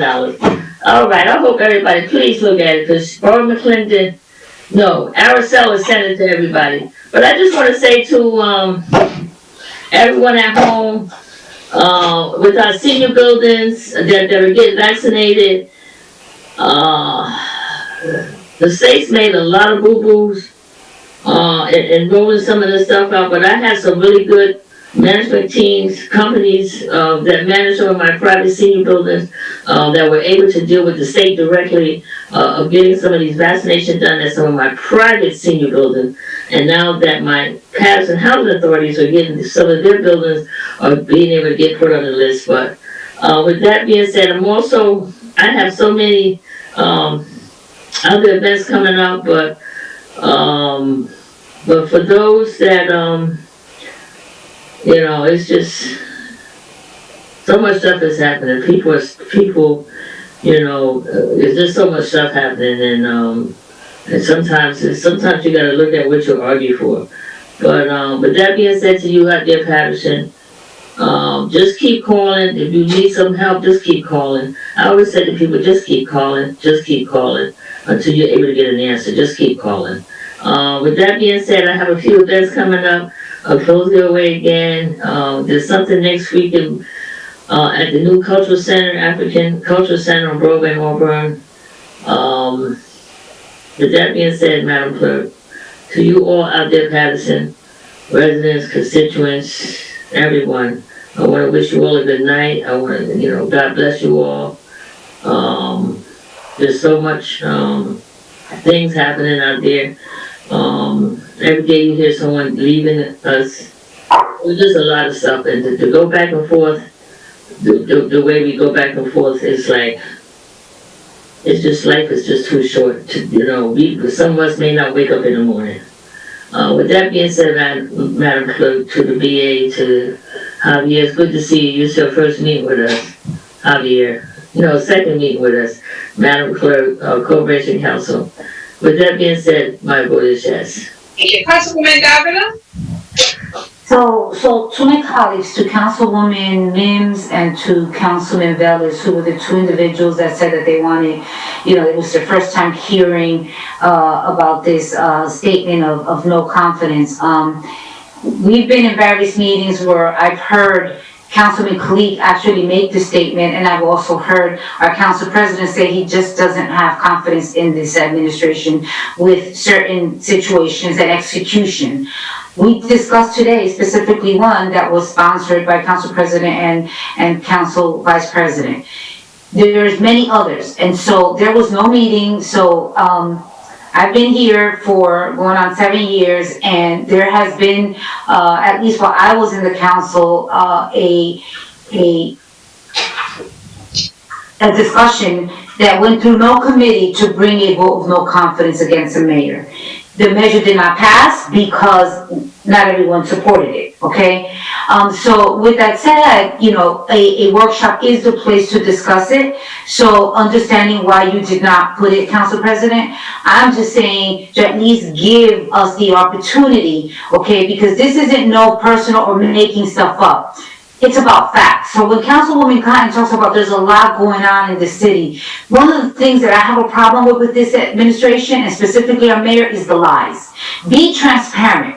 Be open. Be honest.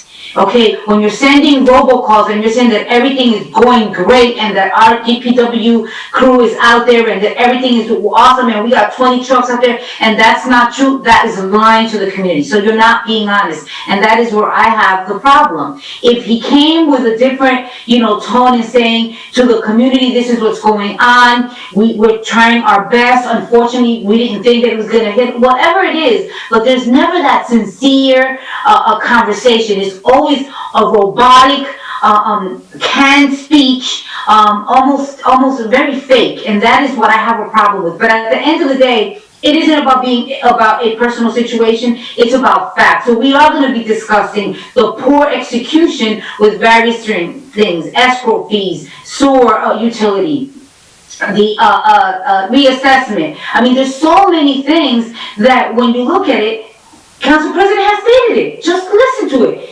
Tell me one project that you can say that this administration has done that's done really good. You know what they've done? Is give out those tax credits to individuals that have given them money in their one Paterson. So with that said, don't want to, elongate the conversation. I just wanted to just say, Councilwoman Mims specifically, because you said there has been no meeting, there has been no conversation. It's been discussed in various meetings where there's been statements in terms of just comment. And I think that just looking at everything that's going on, when Councilman Kalik reached out and said, would you, just like you do, you said, you want to sponsor this? We've had conversations, other council members, that's what it was. So there was no meeting and no discussion. The discussion should be in a workshop. And I hope, Council President, that you would consider that for the workshop. There is no specific meeting that I should go to. It should come to all of us as a whole. Thank you very much to my colleagues and to everyone, to the city of Paterson. I'm tired. I truly can tell you I'm tired. I'm tired of the snow. I'm tired of the individuals that call us up, complaining. And I'm not tired of the complaint. I'm tired of the fact that we cannot help them, because a lot of the fault comes on the council, but the reality is the execution has to be done through the administration. And the fact that you're still getting phone calls, and with this one, this is going to the BA. Mrs. BA, I received a request of a young lady who works on Ellison Street. And Council President, if you just allow me, it will take 10 seconds to what I'm gonna say, that I think that everyone, won't name her, but I'll quickly say, we have noticed a number of increase of homeless sleeping in front of our office on 75 Ellison Street and in the side alley as well. Who can we contact to help with this matter? It becomes more and more lately to the point that we aren't feeling safe. Our office is mainly ladies who open and close. Getting there in the mornings when they sleep in front or on the side of the gates makes it difficult to open, and not knowing how they will react towards us when we wake them up to move. Also, the increase in the alley was blocking the back doors, making hard when we have to use it to bring in donations or bigger items. I appreciate all the help you can give me. Point me please in the right direction. Please help. That says a lot. We've been discussing the homeless situation. This needs to be addressed by our director, Madam BA. I'm asking you to please look into that. Once again, thank you for listening to me. Madam Clerk, my vote is yes to close. Yes, thank you, Councilman W, did you say 35 Ellison Street? No, 75 Ellison. Oh, 75, thank you. All right, and thank you for your vote. Okay, Councilman Jackson? Thank you, Madam Clerk. You're welcome. So, the games continue, and to the members of the public, let me point out a few things. First of all, just if you watch the way in which the last few minutes of this meeting unfolded, various members are able to continue on, ask a question while my concerns and questions for the community are continuously being ignored by the council president. The council president made a statement that nothing ever makes it to the agenda, but yet the item that he sponsored to rescind the sewer made it to the agenda without going through any committees or workshop meetings, and it got voted on this evening.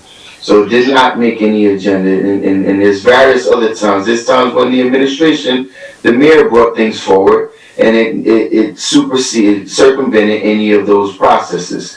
This is what I'm talking about. You know, the common practice scenario once again.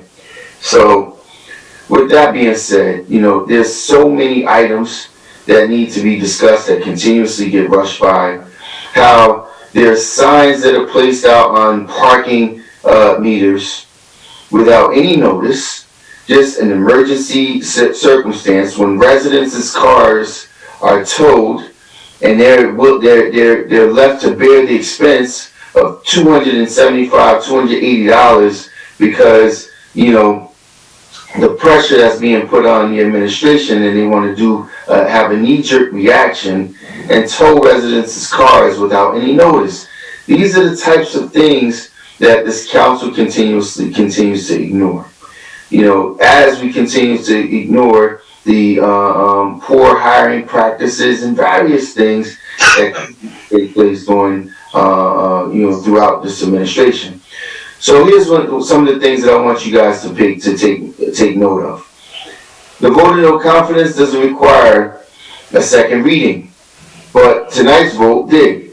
And I would venture to bet, quite a bit, that there's going to be a substantial number of representatives here that's going to change their stance to prevent that measure from moving forward. That's my personal opinion. But things that we can take action on that'll be that will have an immediate impact, you know, because there's a lot of political games that's taking place here. And when you look at who has been supporting, because yes, now I haven't been the only one to say it, you can't point out one successful endeavor from this administration, but yet I can point out a number of different council people that have consistently supported over and over again these endeavors that have been detrimental to the public's best interest. And that is what concerns me. So, to your commentary earlier, Council President, of how you decide to run the meetings as a dictatorship, no one has ever done some of the unprecedented things that you've done. And just for a point of clarity, let me make things clear to you. First of all, any council person has the ability to put any item on a workshop agenda. It does not need council approval. Any council person doesn't have to go through a committee. It's not the process, and you can check the bylaws and all the things if you need to. But any council person could put anything on the workshop agenda. It is the council president's purview to set the regular meeting agenda, and that's something outside, above, and apart of what the councilman's ability is. But you, council president, took part in the conversation, and in fact, you also made certain amendments to the legislation that went to Corporation Council for a vote of no confidence, and then you must have gotten a phone call and or been persuaded or called by the mayor and changed your position. That's the facts. That's a factual context of where you stand firm in support of the community. I've heard an enormous community outcry and their lack of confidence in what's going on within this administration, and yet we have council members, and particularly a council president, that doesn't want to stand firm in that position. So don't take part in the conversation and or discussion and then turn around and feel and act as if you don't know that whether or not this item should be brought forward. If Councilman Shaheen Khalid wanted to bring a measure through to the workshop agenda, he does not have to ask the council president's permission, and you as the council president should know that. But as many council members are often pointing out, you should know the roles in which you take action to, or take the public's confidence, and you hold in that role. Well, with that being said, Madam Clerk, I'm not going to prolong this. I mean, we're playing a charade. We're going back on the public trust, and I'm not in favor of it, but my vote is yes. Thank you. Councilman Khalid? Thank you, Madam Clerk. Madam DA, personally, I'm looking for some solution. Capolo Street in the second ward, the garbage hasn't been picked up for the last 2 weeks. Bar Street, today was the scheduled garbage pickup. Actually, yesterday I called the PW director to make sure he get picked up. He knows about it. He told me tonight, late night, that he's gonna get picked up tomorrow morning, but it's not scheduled for tomorrow morning. He should have gotten picked up today. He didn't get picked up last week as well. Also, Danforth, end of Rossiter Ave. So I think, please look into it. And Broad Street specifically, it looked like piles of garbage everywhere. That's all. Good night, Paterson. My vote is yes. Yes, thank you, Councilman. Councilman Mendez? Thank you, Madam Clerk. Before my vote, I know Brother Gigi Greer, he might be in bed this time right now, but he asked me a question to do the polling portion, and it's about the area that are ready on the schedule to pick up, for the DPW department to pick up the snow. And I'm just gonna mention to him, and I'll send a text to those locations. But we finished our DPW committee meeting today at 1 o'clock, and we have that conversation because there's a huge concern of in the community. A lot of our side street, they are one-way street because of the accumulation of the snow on both sides. You cannot have 2 cars passing by a lot of our streets. So there's a lot of complaint. I was expecting the director to talk a little bit about that during the meeting. We didn't have time, but this is something that we need to address. And I'm just going to continue just passing all the information and all the complaints to the department.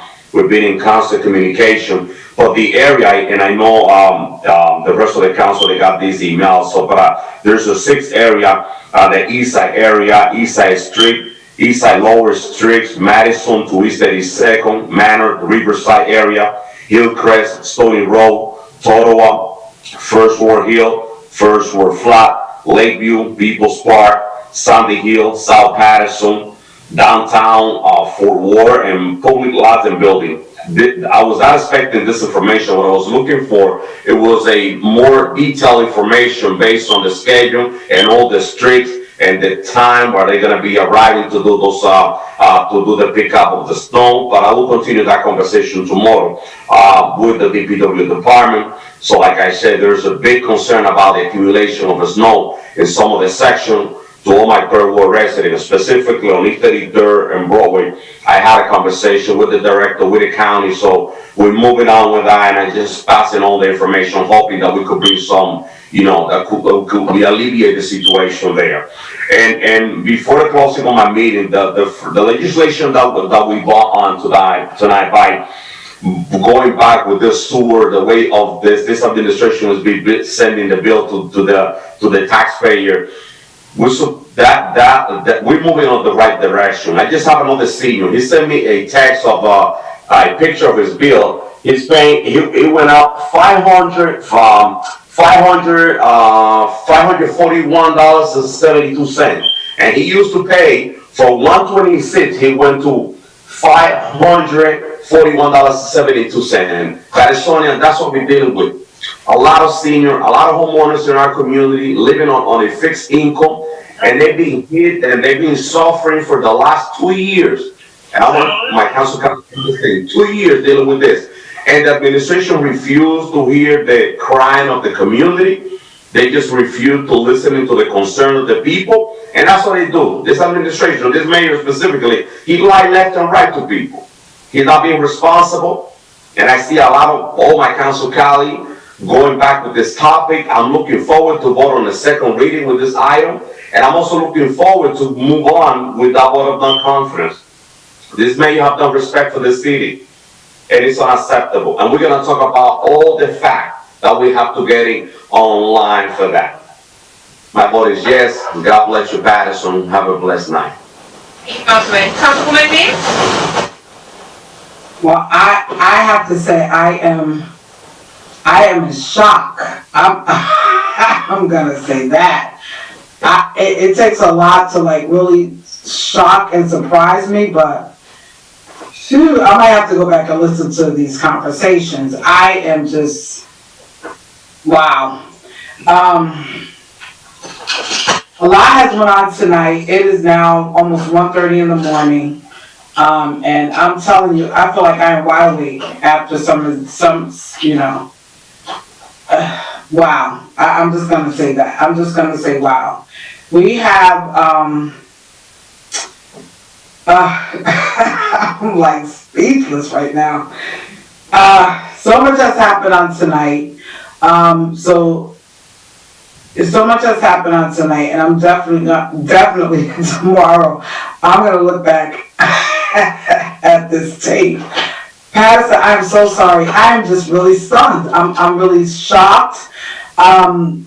In particular because it has been rumor milled. I mean, people called me about the no confidence. I had no clue what they were talking about. No clue at all. So to come to here tonight, actually there is something. It is something tangibly that has already been,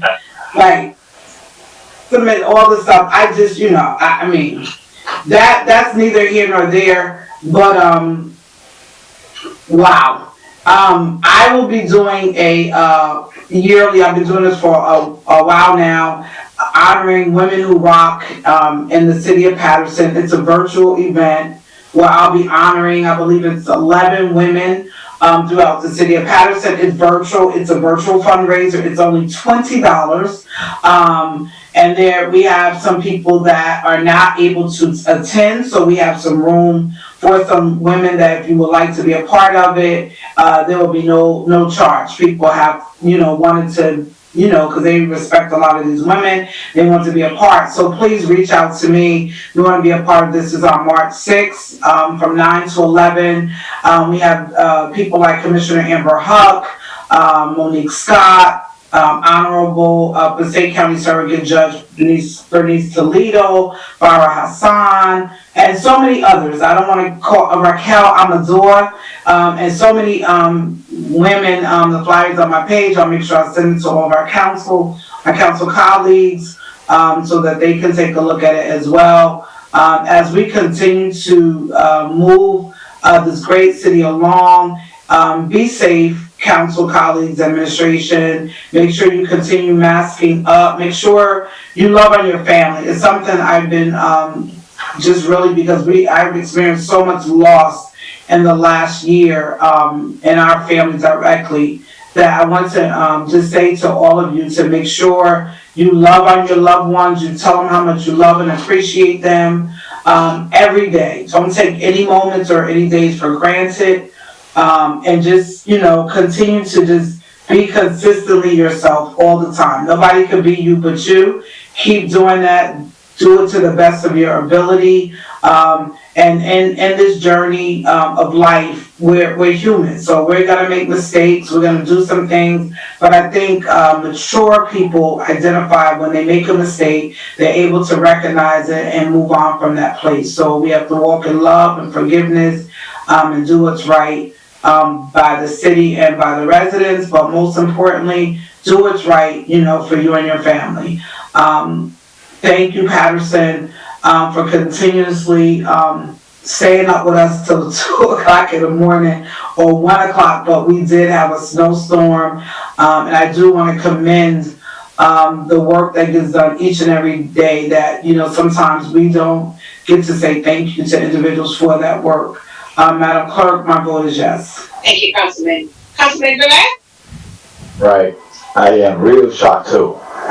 But let me put this example before I move on with some announcement. I'm not going to take too long. And probably a lot of us are going to recall the Democratic Party went to a crisis in one of the elections in the city of Paterson and in the Passaic County. When one of the former sheriff resigned. And the Democrat Party at that time needed to bring somebody in. I had a family member running in the other party, okay? And I recall that because that happened, they tried to push me to support that family member. And I say to myself, why should we do? So what I did is, I asked for the track records of service of this individual and the track records of service of that family member, okay? And I made my decision to support who I had to support, okay? And it's the actual sheriff at this time. When I asked before, I want to know the facts and the factual, is because that's what I want to do. And now I'm going to take the opportunity because Madam Commissioner Dalla mentioned a lot of situation that if I go to roll back the tape, that had been happening in the previous administration, back, inherit other things probably in this administration, but I will ask the BA to bring me at least that I know that I asked the 4 individuals that are bringing this no vote of confidence to bring me at least a list of goals that this administration had done. And then that will be my balance to see if there's no vote of confidence, and then I will say, listen, I will make the fair vote. You understand what I'm saying, where I'm going here? Okay, so it's a fair request. So that's what I want for the administration, that's what I want from because I don't want to go into a lengthy conversation, discussion when we have to go and vote, because that's where the meeting is going to go too long. I want to go ready to make my vote on that day. I want to clear something with Councilwoman Dr. Lisa Mins, the one that always put her beautiful, colorful glasses. All right? When I was the chairman of the committee, a lot of items was brought on conversation, but not in resolution. On conversation, but not in format of ordinance, paper trail, okay? A lot of stuff was bringing, this is coming to discuss, but it's not ready yet. It's not done. And then the recommendation was from the expert, that everybody say, let's listen to the expert to not move forward until they do more studies in the situation. Now, not because this Councilman Mendez is the chair means that the world is moving, okay? No. It's because there was a process, there is a protocol, and there was things to do in the committee, okay? That if the factual was not in place, I would not move it. into the recommendation of to get more document. And a lot of those requests was because the reports of the police department never was met to make a fair decision to move forward to apply a stop sign, a traffic light, or whatever. So, I just want to say that because I'll do my diligent work when I was the chairman of DPW and my committee that was in that place at that time was doing the diligent work and making sure. We used to put items, right, Marissa Dalla, items that we didn't agree, but we let it to go through to the vote and to bring it to the table. And sometimes those items pass because we let the councilmen take the decision. So I never hold no requests. And there were some requests that never came through me, probably went directly to the DPW director or DPW the VA. But everything that came to me as the chairman of DPW, I did my diligent work to do it and making sure that any circumstance that happened in the city regarding snow, traffic studies, or whatever, as a chairman of DPW, I had the boots on the ground, not just following trucks to make sure that the streets are clean or making videos because I need to make sure that my position knows that I'm interested in a position. No, boots in the ground, the real work, and making sure that the city move forward. Last but not least, before anybody take credit, okay? Thank you, Madam BA, for listening to my requests regarding Park Avenue and Market Street, okay? Thank you for making that contact with the Board of Education and Della Fisher for following up. She did a great job to communicate with me that the residents of the Fifth Ward and Park Avenue can park at the Eastside High School. Meanwhile, they're removing the snow, and also the residents of Market Street tomorrow, okay?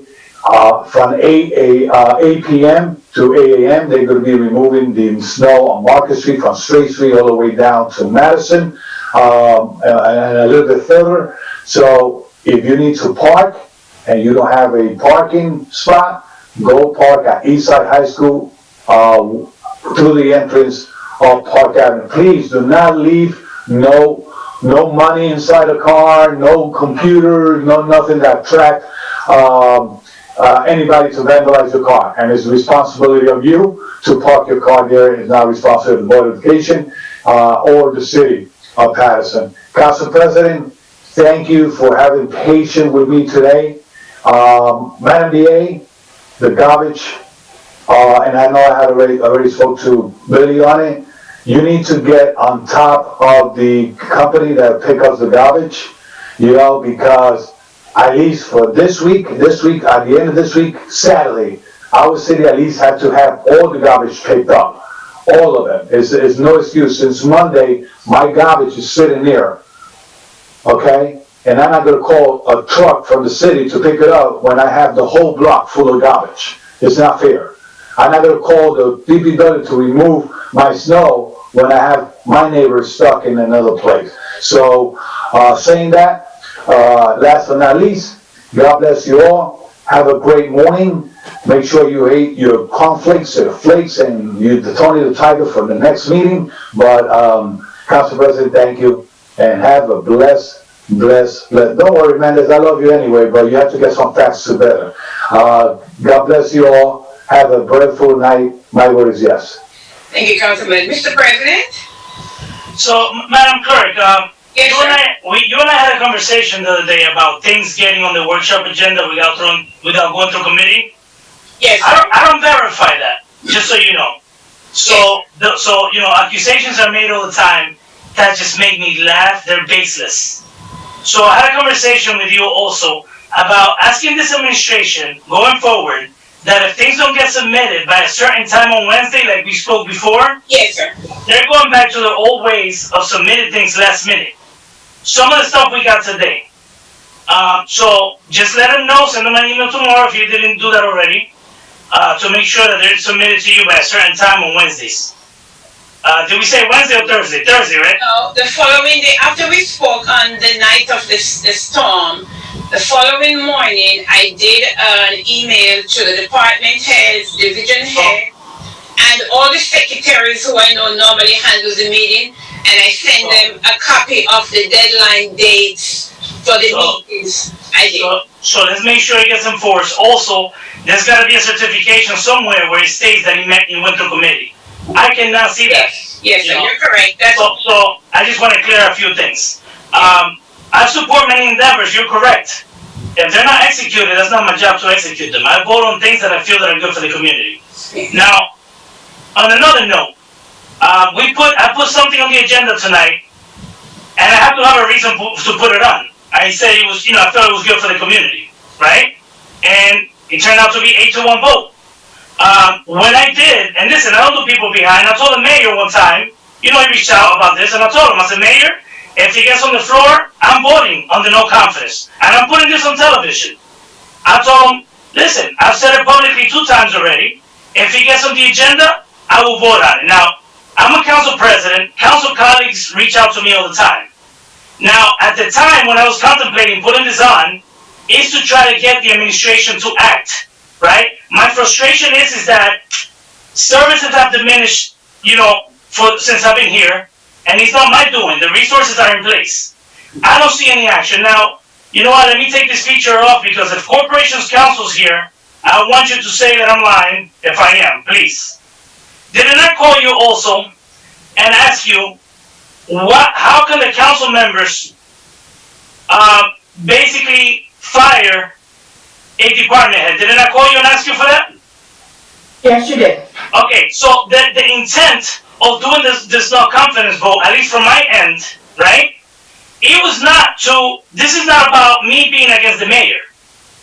This is about sending a message to the mayor that we cannot take it anymore as a city, right? As a city. He needs to make tough decisions and he needs to act. Nobody is held accountable in this city, and that was my frustration. It's not me against him, right? So, Councilman Jackson passed that comment. I didn't hide it. I told the mayor, if this goes on the agenda, I'm voting for it, right? That's that. But then I came back and thought about it. How is this good for the community? So you know what I'm doing? This doesn't guarantee, this resolution doesn't guarantee that he's gonna act. So what are we doing as a council? We did the escrow, right? This is about doing what's right for the community. Not for a particular purpose, not for political reasons, or not because I dislike the guy. The purpose of this resolution, at least from my end, and I discussed with some of you, the things that he has failed to do, right, is to get him to act and make the tough decisions that he's not willing to make. You have a conversation with the mayor today, he thinks he's doing great, that everything is great. He doesn't, all I need you to do is acknowledge that things are not going the right way in the city, right? So, I don't do things behind people's back. You told me, yes, he knows about this, right? What I'm trying to say is this. We're doing this, the purpose, at least from my end, the purpose of having a non-confidence vote was to try to get the mayor to make the difficult decisions. But you know what? We're doing it for him. Councilwoman, council members, we're doing it. Today we did the escrow fees before. It went back on. Right now it's operating again because they put a day of the 28th. So if they don't come by the next meeting and submit a final report, we're gonna have to consider just banning the whole thing, getting rid of it, which is not good for the taxpayers. But it's sad that we have to take all these measures. So when the state sees this is their frustration. I can't wait for them to try to reach out to me. Because I'm not backing down about the sewer thing. I'm not. So, council members, once again, all I need you to do is think about it. How is this good for the community? The mayor's not going to make any decisions. This is going to put, another stain on Paterson. And that's basically what this non-confident does. That's what it does. He's not moving, he's not doing anything. We saying it publicly all the time. We have to, I'm not going to judge. We all handle things differently. I respected that the 4 of you feel that this is the time. At one time I felt that it needed to be done also. It's no secret, right? But then you always sit back and think, you can say whatever you want, that people talk, people whoever. I don't operate like that. The more you push me, and you know what? Some of you push me to the extent that I'm considering less and less now, because that's how I operate. I don't want people pushing me to do anything. I don't work that way. The mayor knows this too. When he asks me, Flavio, I need support for something, I'll tell me how this is good for the city. I don't want to hear, come on, I need your support. No, he knows this. You need to convince me. So all I'm saying is, if the statement, Madam Corporation Counsel, if the statement from my colleague is true, that they could put something on the workshop agenda, I have never denied anything on the workshop agenda. But I have, once again, if they could put anything on the agenda, Corporation Counsel, you tell me right now, and if they could do it, I welcome them to do it. If they could do it on their own, can they put something on the workshop agenda?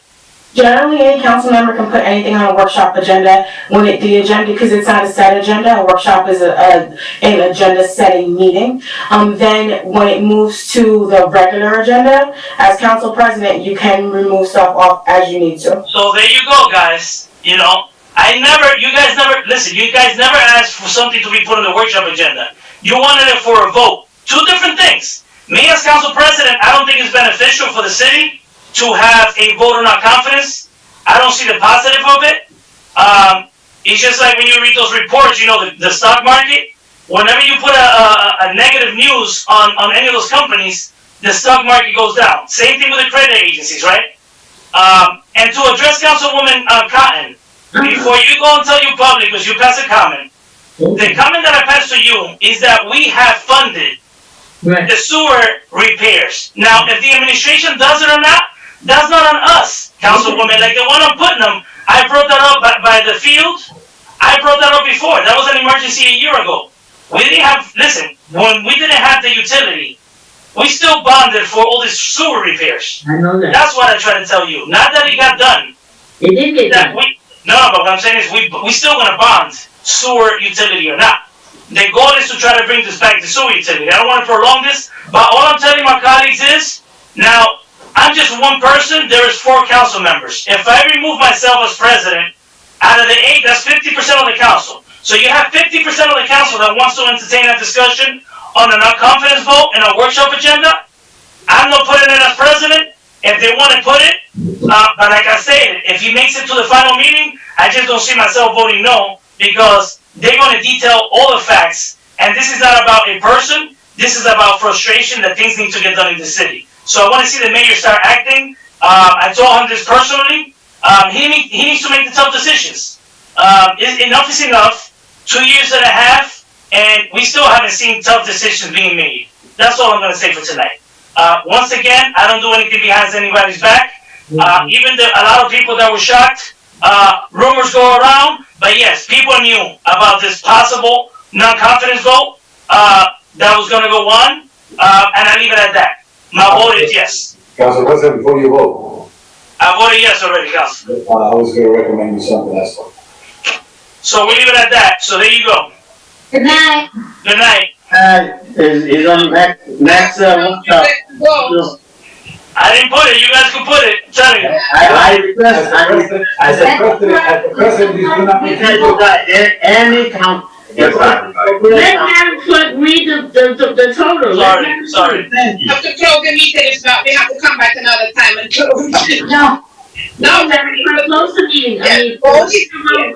the vote is 8 in favor, 1 against.